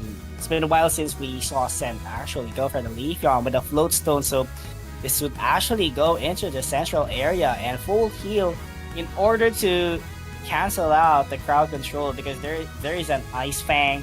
There's going to be a play with me, so definitely they need something like that. And Lance showing the Lapras here, Infinity. I know we're not the biggest fan of the Lapras, but might to tell you, Lance has been using this Lapras for quite some time, and they can manage to make it work. Yeah, for sure. Right? They're able to make it work, and triple EVs. Really interesting with the triple defender lineup. Oh yeah. Actually, I just realized at the moment that you said it. So quite surprising, and at the same time, we all know that Dreamt is actually a big fan of an Espeon as well. So definitely have to look forward to it. But when it comes to range, they don't have the. They have the range here to be specific. If that Espeon, it's very given. And Scent, if he would go for the Solar Blade, so definitely that's a lot of range. But still, same goes with the Razor Leaf. So I feel like Solar Blade does have a larger range compared to the Razor Leaf. So definitely that's a huge factor for Scent to use if they really want a powerful backline, because IACAP is also a solid backline from their team with a Hyper Voice potentially that they will be using. And it's actually a lot of trouble if you get caught by the Ice Fang of the Mouse one. Yeah. So we'll see what this would do here, but BRU, very standard type of composition. Blacklist, a bit different from what we're used to, but it could definitely work here. It could potentially be a little bit sustaining, right? Triple defender, that means when it comes to sustaining, they don't really need that much because they're innately defenders. They're innately defensive capable Pokemon at this stage for Blacklist International, and I think that's what they are going to bank on. Yeah, I mean, Blacklist International has been really limit testing their Pokemon. I think that is one of the key factors of actually not just Blacklist International, but the whole team of Essen. They have a lot of teams, if you can remember, and one of their strengths is actually expanding the Pokemons that they can actually use to the point that every single Pokemon is actually their comfort pick. So that is how the approach of how these teams are working on. But let's go back to the main topic itself. Blacklist International with 7 points on the scoreline at the first 40 seconds of the game. Yes, sir. Blacklist International now at the start of it. Expectedly, they will be a bit more aggressive, right? Because they have their triple EV, so level 4, they're really strong immediately coming down out of the get-go. So that, I think, is something that they have to capitalize on. And that is what we're saying. The reason is that they are so strong in the early game so that they're able to be that confident in going in for the Forest Invade and get the wild Pokemon that BRU want. For sure, and right now Ryu has to back away a little bit because he is feeling the crowd control here, but that knee look is enough to seal the Hoopa all the way inside the radius. And right now, Trap is still dealing the damages that their team needs. Susuasuo doing the works of wonders with that knee look, and right now Blacklist International sealing off the scores all the way into the top path. Yeah, it definitely is strong. And so far, Blacklist International, with their strength here in the early game, this is already to be expected because BRU needs to take some time to be able to reach that point where in they're strong, or Shifu needs that capability, needs to gain experience and needs to level up. Mamoswine needs it as well, so they need to take some time before they reach the capability onto matching up against Blacklist. And Blacklist for sure would cherish that time that they have in order to dominate this first minutes of the matches. And as you can see, they're trying to charge it even more. So giving the charge here, doing the mean looks and just waiting for his teammates to do the follow-up. But that is going to be the Ice Fight connecting against Ryu. But what they don't know is Sen is still all the way into the back line. And now BRU as well, still looking for something that they could convert into some points, because so far, with how fast Blacklist International is rotating around with the Leafy and the Umbreon and Espeon, there's no possibilities for them to dunk on those points, aside from the 11 points that they were able to get at the initial start of the game. Yeah, for sure. And right now, those points will be dunked immediately by Blacklist International. Very sad, having the toughest time of his own, as that is going to be the Minlook Shedinja Dog right on timing, but that is just enough to buy a couple of seconds. And Buriram United Esports has to shift their attention all the way into the Regieleki after securing that goal zone. But look at Blacklist International, Lance already rotating all the way into the top path to contest that Regieleki that will march in later on. Yeah, they're letting go of the Tier 1 into the top path. And Rainy D with a Mimikyu just getting a couple of wild Pokemon away from Blacklist International, but not for long as they denied out of it.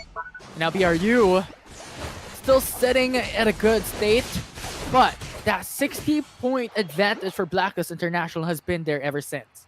Yeah, for sure. I mean, that has been their main foundation right now, and IACAP trying to apply the pressure up against the Espeon from Blacklist is really phenomenal. That Ice Fang would connect, but the overall damage will boil down all in the end of Blacklist International. Bubble Beam would get caught by Very Sad, and Sen have fall down immediately here, but the response for Blacklist International keeps on coming forward. Trevenant marching all the way into the top path. Hyper Voice trying to chase for the damages, and the wood hammer wouldn't connect at least. Coming at the side of Ryu, very unfortunate for Blacklist. Yeah, for sure. And now BRU can take that time to be able to find some punish here, but Mammoth Swine isolated. Isolated immediately, and that is the punishment that Blacklist International was eyeing for a while ago. And right now, that goes the Unite move coming in from Swa, as multiple members from Buriram is falling back immediately. But the bubble will be once again the connect coming in from Lance, and that would be the knockout secure coming in from Sen. But that is not yet over. Phantom Forward is gonna connect as well, coming inside of Blacklist International, and they are just dunking the points, and Poopsa nowhere to hide at least. But there goes the response from Very Sad, opening the hyperspace hole to go back into the base for a reset. Yeah, and BRU cannot do anything so far. Now, they really have to play it a bit more late game. This is already to be expected. The Blacklist International will have that dominance in the early game. They will get a lot of points. They will have a lot of KOs in the bag for themselves. But BRU still has that capability for later down the road, especially coming down to the Rayquaza fight, especially coming down in the latter part of the game. They have Urshifu that's really strong. Mammoth Swine that could isolate the target here. And remember, Espeon is squishy. Leafeon is squishy. These are some of the targets that BRU can capitalize and get those KOs and get the numbers lead. For sure, that is the biggest advantage that Buriram United Esports could do. Hyperspace Hole, it's not going to be utilized immediately by Buriram. But on the other hand, Blacklist International losing the Regieleki once again in exchange for the Regis. Actually, they're part of the game plan here. But Lance has to back away for his life despite the sustain that he has been making. Not going to be enough to force it down all the way to the goal zone, and that's Trevenant from their Blacklist. He's going to be defending it with all his might, and look at this. So we're waiting for the opportunity to go in for the mean look as he is going to be isolating two members. But Dreb is a little bit too late into the action. But Lance will be there for the backup. But there it is. Another knockout from the Mammoth Swine. But look at that. That is a quick rotation coming in from the Raise and Bound. And this is another turnaround for Buriram. But that jumper would be good at the side of Blacklist International, as Lance would try to force his way. Or Leech plus the Wood Hammer. It would connect at the Blacklist International at least. Yeah, for sure. And now BRU still on a massive deficit here. Blacklist International still keeping up the pace. 3 minutes into the game now. 1 minute before Rayquaza will come up.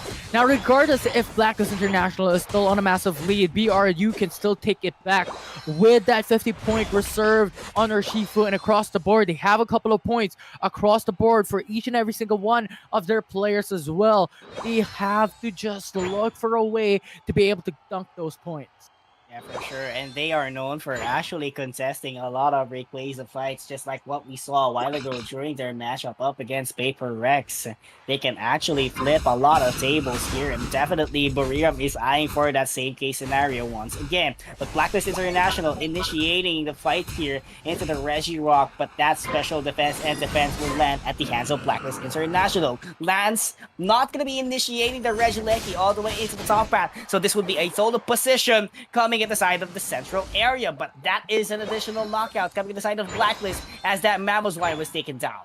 Yeah, and now Blacklist International positioning themselves already at the Rayquaza fight, at the Rayquaza pit. They need to deny it away from BRU. 100-point difference here is massive for themselves, but only one dunk can change it all. Lapras a bit too tanky though for BRU to be able to burst down that quickly.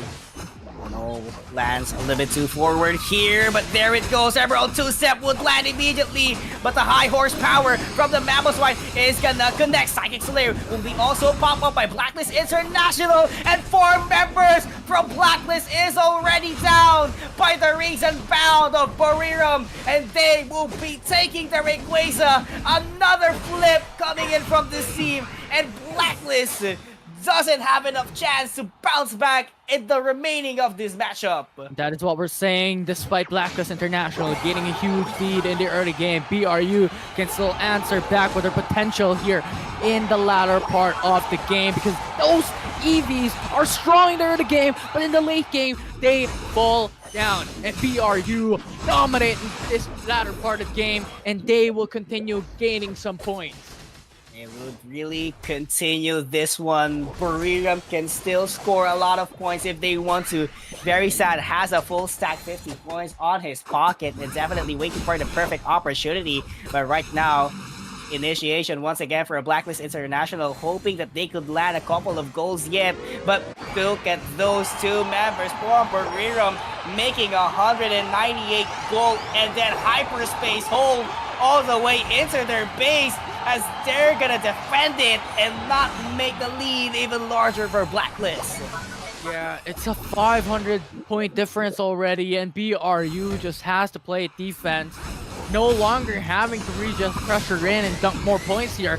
All about playing the goalkeepers this time around and denying any more points for Blacklist International. That would be it. Game number 1, Blacklist. Feeling the pressure here after Buriram flipped the tables in just 1 minute. 8 minutes of the game, it was a story about Blacklist. Last 2 minutes, it's time for Buriram to take charge. And right now, they're enjoying their first victory for this series. Actually, they won a while ago up against PRX once. The question is, can they maintain this level of gameplay and seal it off in 2-0 or a 2-1? Big questions here. BRU now on match point, 1 game away into securing the series, 2-0 up against Blacklist International. And there is going to be something that has to change. I think Blacklist International's composition is really good to have that snowball and have that early game right in the bag. But those latter stages of the match would be a bit difficult for them. Yeah, as you pointed out a while ago, evolutions are actually good as a head starter, but on the late game, everything boiled down in Buriram, not just because of the Pokemons that they have, but the timing that they did. Absolutely phenomenal. They have every Unite moves on their pocket, making sure that the Rings and Bound is very available towards that Rayquaza team fight. Yeah, if we're gonna look at it all throughout that Earth game up until the mid game, Blacklist International has a standard or a staple 100 point lead, 60 to 100 point lead. But the thing is, we've mentioned this already.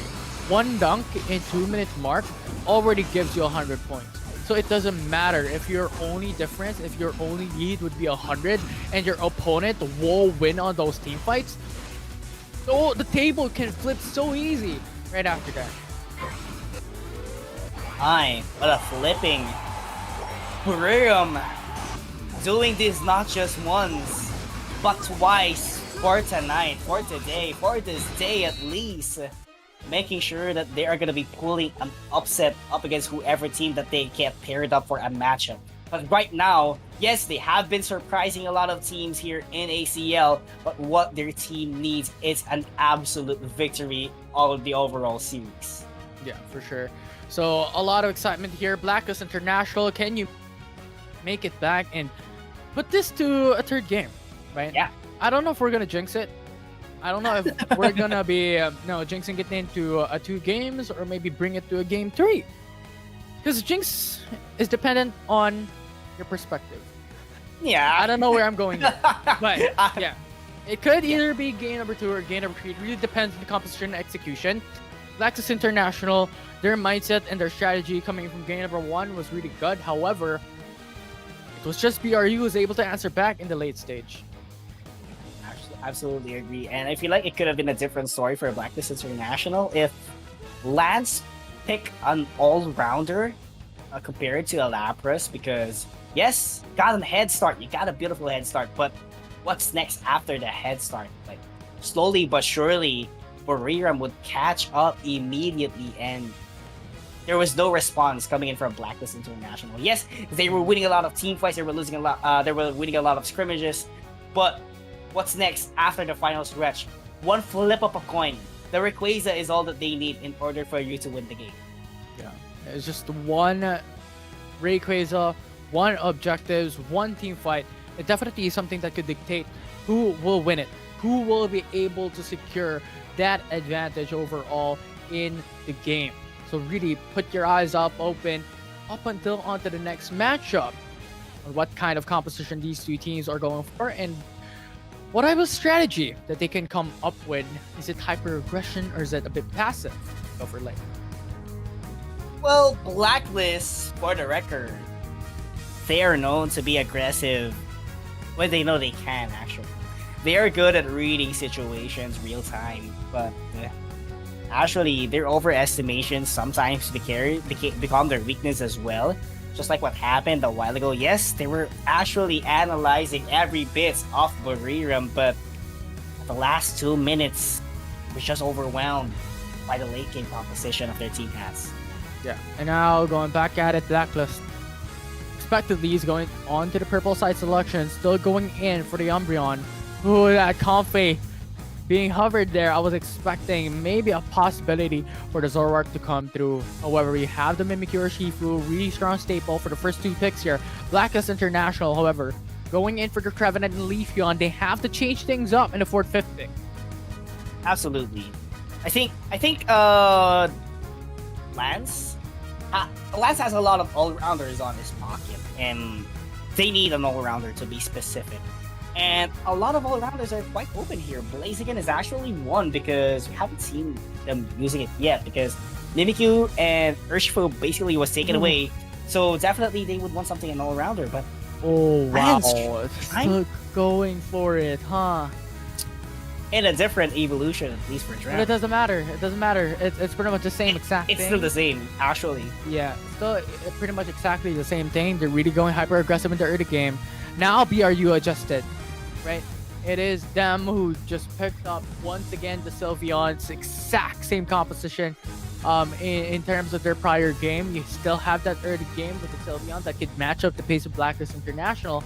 And in terms of that late game, you have Urshifu, Mamoswine, Hoopa that could change things up. So Blacklist, you really have to dominate the early game. And in terms of that latter part of the game, Trevenant would be the center of it in terms of that goalkeeping on Rayquaza. Yeah, for sure. They need that Trevenant for the zoning capabilities later on. I mean, Umbreon, Suzusu can definitely isolate Ayaka later on. Or actually, it could be Rainy D, but I feel like the most efficient way is to seal off Ayaka later on. And then, I don't see any man. Actually, Set is there. Actually, Set is there. But you could get caught off guard immediately. Like, Leafeon is actually easy to catch, especially if you have a Mimikyu on your team. Yeah. Just one play with me and it's pretty much over. Right? And I think that's pretty much it. It's just the composition for Blacklist International is a bit too squishy. Right? The only one that could tank it would be Trevenant. Yes, you can consider Lapras. But at this point, the triple evolutions, they're still going in for a bit of more on damage category with no sustain, right? And we saw a while ago the triple defender type of composition, and this is what Blacklist has done. But I don't know if they're going to still be able to make it work, at least the late. Yeah, I mean, we'll definitely see. The adjustment has to be on the execution itself for Blacklist International at least, because they haven't changed anything on their lineup. But right now, Ayaka is going head-to-head with the Hyper Voice here. That is the proper game plan, or the main game plan for Buriram United Esports, in which to go head-to-head into the early game by having another evolution. Yeah. We mentioned like you need something to change. Yep, they changed. Yeah, that was supposed to be a joke. You have to laugh. Yeah. No, Oh, yeah. I'm joking. Okay. I'm joking. Okay, I was buffering a while ago. I was buffering, literally. Yeah, Okay. it's fine. You know what? The joke cannot be laughed at. Yeah. You're still my friend. Don't worry about Infinity. All right, that's a knockout here coming in for Blacklist. Okay, and now you have Urshifu with a mean look. Blacklist International capitalizing into the game once more and getting a couple of KOs with the Umbreon and Glaceon and Leafeon in their composition. This is the exact startup of Blacklist International Yeah. a while ago. It's actually the same rotation, same execution, and Buriram United Esports is familiar with it already. That's why they're heading towards the central area already because they know what's next for Blacklist. And the thing is, like, what Blacklist International could do at the very least is to try predominantly into going in for those invades because they want to really put a scarcity on the amount of sources of AOS energy, PRU, and even the levels and XPs. I think that is one of the perspectives that they can go for at the very least in the latter part of the game. They have that level advantage. Mhm. But quite surprising that there wasn't any knockout that happened there, despite one of the teams were trading some blows there. Icicle Spears was thrown out by the Glaceon, so quite remarkable that yes, despite having a couple of engagements, they weren't able to dish out a knockout here for both teams. So I feel like Blacklist, despite doing the same strategy and composition, I feel like their aggressiveness towards Buriram United Esports was somehow lessened. So they have to be very careful with that. And that main look would land immediately on the Mimikyu, giving them an opportunity to score all the way into the top path. 100-point lead, and right now they are eyeing on the Regieleki. Well, it's pretty much the same exact thing that they got from the prior game. They got a 100-point lead a while ago, and they've been sustaining it up until the last 2 minutes into the game, wherein BRU answered back. So we'll see if they can do something else here. They get the double objectives though, or well, rather a 1-for-1 objective trade, wherein Blacklist International is still going in for points as a priority, and BRU getting those bucks in. Alright, that's going to be the Ice Fang knockoff already, bringing into the goal zone. But where is the backline from Blacklist International? Emerald two-step would land immediately. And look at the Icicle Spears coming in from Drem, who has been deploying and dishing a lot of damage. Ayakop will get stunned immediately by the Wood Hammer. But the teammates from Buriram United Esports was ready to save the day. That meme look will seal them off after hopping in from their forest. And now, Buriram United Esports will be able to push Blacklist International back at the very least here in 4 minutes in the game. But Blacklist International have yet to still garner a significant amount of lead here. Umbreon being stuck. Being stuck right now, but there is the initiation once again for Buriram United Esports, and somehow this is the shift of momentum that Buriram has been wanting to, because Blacklist International on the last game, they were controlling the whole duration before the final stretch, but right now Buriram taking charge despite not being the final stretch yet. So definitely they are applying a lot of pressure towards Blacklist International, and Scent cannot freely roam all the way into the forest. Now BRU, what are you gonna do here? Or Shifu and Hoopa pushing Lapras back, going in for the sneak attack as well, coming in from the forest. So it's a 4-player rotation by BRU. Full rotation, indeed. And I feel like they would want to get their objectives all the way into the top half at least to score more goals as much as they can, because the hyperspace hold was there, but no one really rotated that much, and right now they have to contest this one. Hyper Boys all the way into the back line, but Blacklist International will keep the onslaught in scoring here. That Urshifu has to back away a little bit, but Sususu is backing away for a snipe. That's a good Ice Fang and high horsepower in order to secure those KOs from their team. The Mammoth Bash, it's gonna be there for the entry point, coming to the side of Buriram United Esports, but on the other side of the map, it's going to be the Regieleki reward. Icicle Stage or Glacial Stage has been popped off at least for Blacklist International, and they guarantee the Registeel for an additional attack. But right now, the Rings Unbound not quite effective right now, and Blacklist keeps the chase ongoing, and they will take down this goal zone. Yeah, they could just leave it behind. If you're looking at it, Mimikyu is just going onto the top pad as well, garnering themselves a lot of points. 180 to 219, closing down the distance in only a difference of 39 points this time around. Right now, very sad. A little bit of a pinch here, but that hyperspace hole definitely saved him out of the 3 members from Blacklist International who was trying to go and force the knockout against him. But on the other hand, Forest is looking clear for both teams, making sure that they maximize the experience that they have. And definitely later on, objectives will be spawning, and it was somewhat clash against the time with Rayquaza, so definitely it has to be a quick execution here, Infinity. Mm-hmm. Yeah, it has to be. How BRU has to look for something here, especially like Blacklist International, 3 minutes already, and BRU is already in a state we're in. Mimikyu is super strong when it comes to damage. I believe he went in for the Shadow Claw along with the Trick Room as well. So that's constant DPS all across the board. Level 13 as well to consider. Very, very strong Mimikyu here for BRU. Yeah, for sure. That Trick Room isn't actually being used when it comes to rankings, but it is actually a different story in the competitive scene, and we are definitely seeing the bright example of it. So definitely have to take your notebooks out there, take note of it, ladies and gentlemen. But right now, 2 minutes and 40, another objective eyeing on the prize. Blacklist International would prioritize the Regieleki, and Buriram on the other hand would focus on the buff. So definitely this is what they have been eyeing. For Blacklist, bait out the enemies, bait out BRU in order for them to defend later on. And for BRU, get the buffs that we need to prolong the team fight later on in Rayquaza fit. Yeah, and now you have the Mimikyu reset. One defense on tier 2 turret on top side of the map. 20 points at this stage is very, very massive, considering that the only difference between Blacklist and BRU right now is still 39 points. 39 points. That's actually a little bit, that's actually small. And one single goal is enough to flip the tables here. So have to watch out for their sneaky goals. So definitely that is one of the game plans that we have been seeing for quite some time a while ago. But look at this confidence from Blacklist International.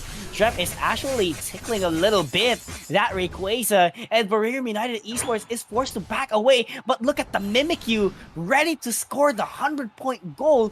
And they are just eyeing on who is going to be all the way into the forest. And right now, scoring is starting at the hands of the Mimikyu, and that is going to be the 100-point Ranks score and from bound. Buriram. Mimikyu going in as well.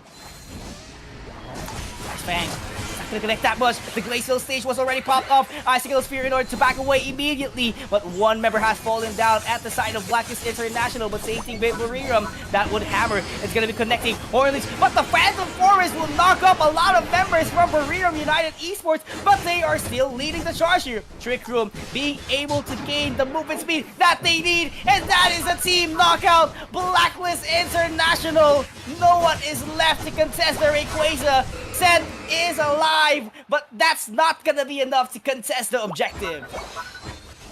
Now Leafeon and Umbreon is now up.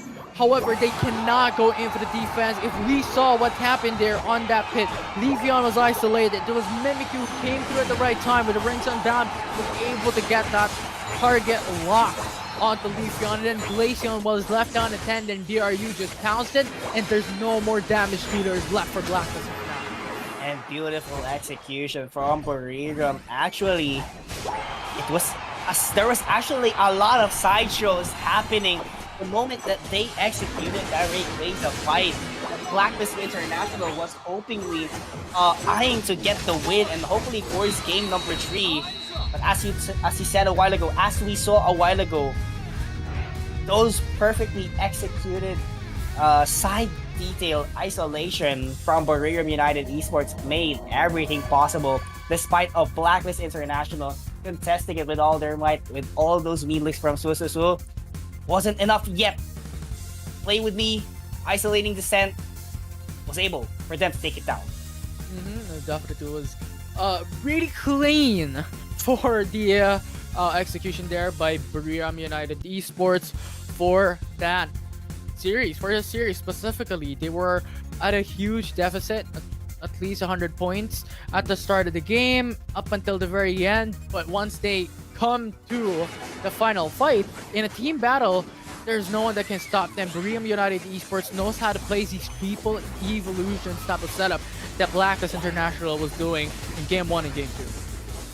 And actually, Filipino fans and South Korean fans are not that happy with the result of game number 1 because the representatives not garnering a win as of day number 1, except for Elevate at least because they were head-to-head with Blacklist International a while ago. So it's actually fans waiting over it.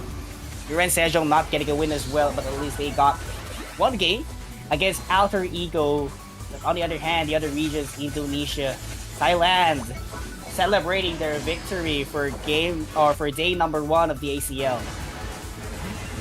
Buriram United Esports shows that they can win it too. Shows how strong they are coming down into the final series. They have a long way to go still. They have a lot of matches for themselves in the following days and the following weeks.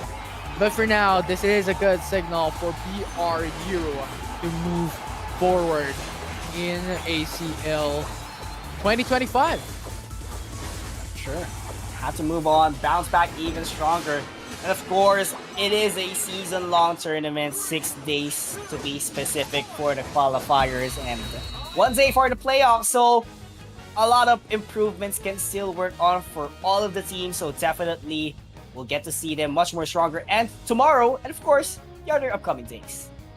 Yeah, I'm really excited on what we have further moving forward.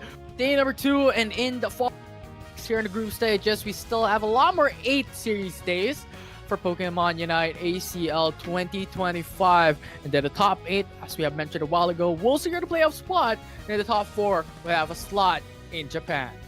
Yeah, for sure. And as we head on over to our closing, let's take a look on what's going to be next and when will be the next set of games would happen as we are waiting for the tournament calendar to pop in. Yes, there we go. And yeah, but yeah, so far for the leaderboards at least, Paper Rex got a total of 6 points for tonight. Alter Ego with 3, Buriram United with 3, Elevate with 3 as well, Full Sense with 3, Onyx Rise 3 points, Evo's on is 3, and Talon, Miran, Sejong, and Blacklist has 0 points. So I really assume that if you get a series 1, that's actually a total of 3 points. And if you lose a series, you would get nothing. Yeah, well, it makes sense from what we're seeing right now. Paper Rex, we have mentioned this, they have won 2 series a while ago, all throughout the day, and then Alter Ego dominated their series as well in their respective matchup. However, Talon, unfortunately, Miran, Sejong, and Blacklist International has still yet to take a win here in ACL. Yeah, and for sure, definitely a lot of Filipinos, as I told you a while ago, and Koreans as well, is happy with the results for tonight because, you know, a lot of teams have been losing here. 2 teams from the Philippines and, of course, the Seoul team from South Korea not being able to get the W for tonight at least. But, of course, they still have their upcoming games for tonight, for tomorrow, day and night at least. Of course, what do you think, Infinity? Yeah, I think it's going to be a fun-filled couple of weeks that we have on our hands. Pokemon Unite ACL. Bruh. It's amazing. Yeah, definitely amazing, but I think it's time to wrap this up for now, Infinity. And of course, tomorrow's broadcast will be, live at Facebook, YouTube, and of course, Twitch. And of course, make sure to tune in because we have 4 types of broadcast: English, Thailand, Chinese, and Thai. So make sure to tune in. And of course, again, Pickios and Infinity at your service. And we'll see you again tomorrow for day number 2 of Asian Champions League.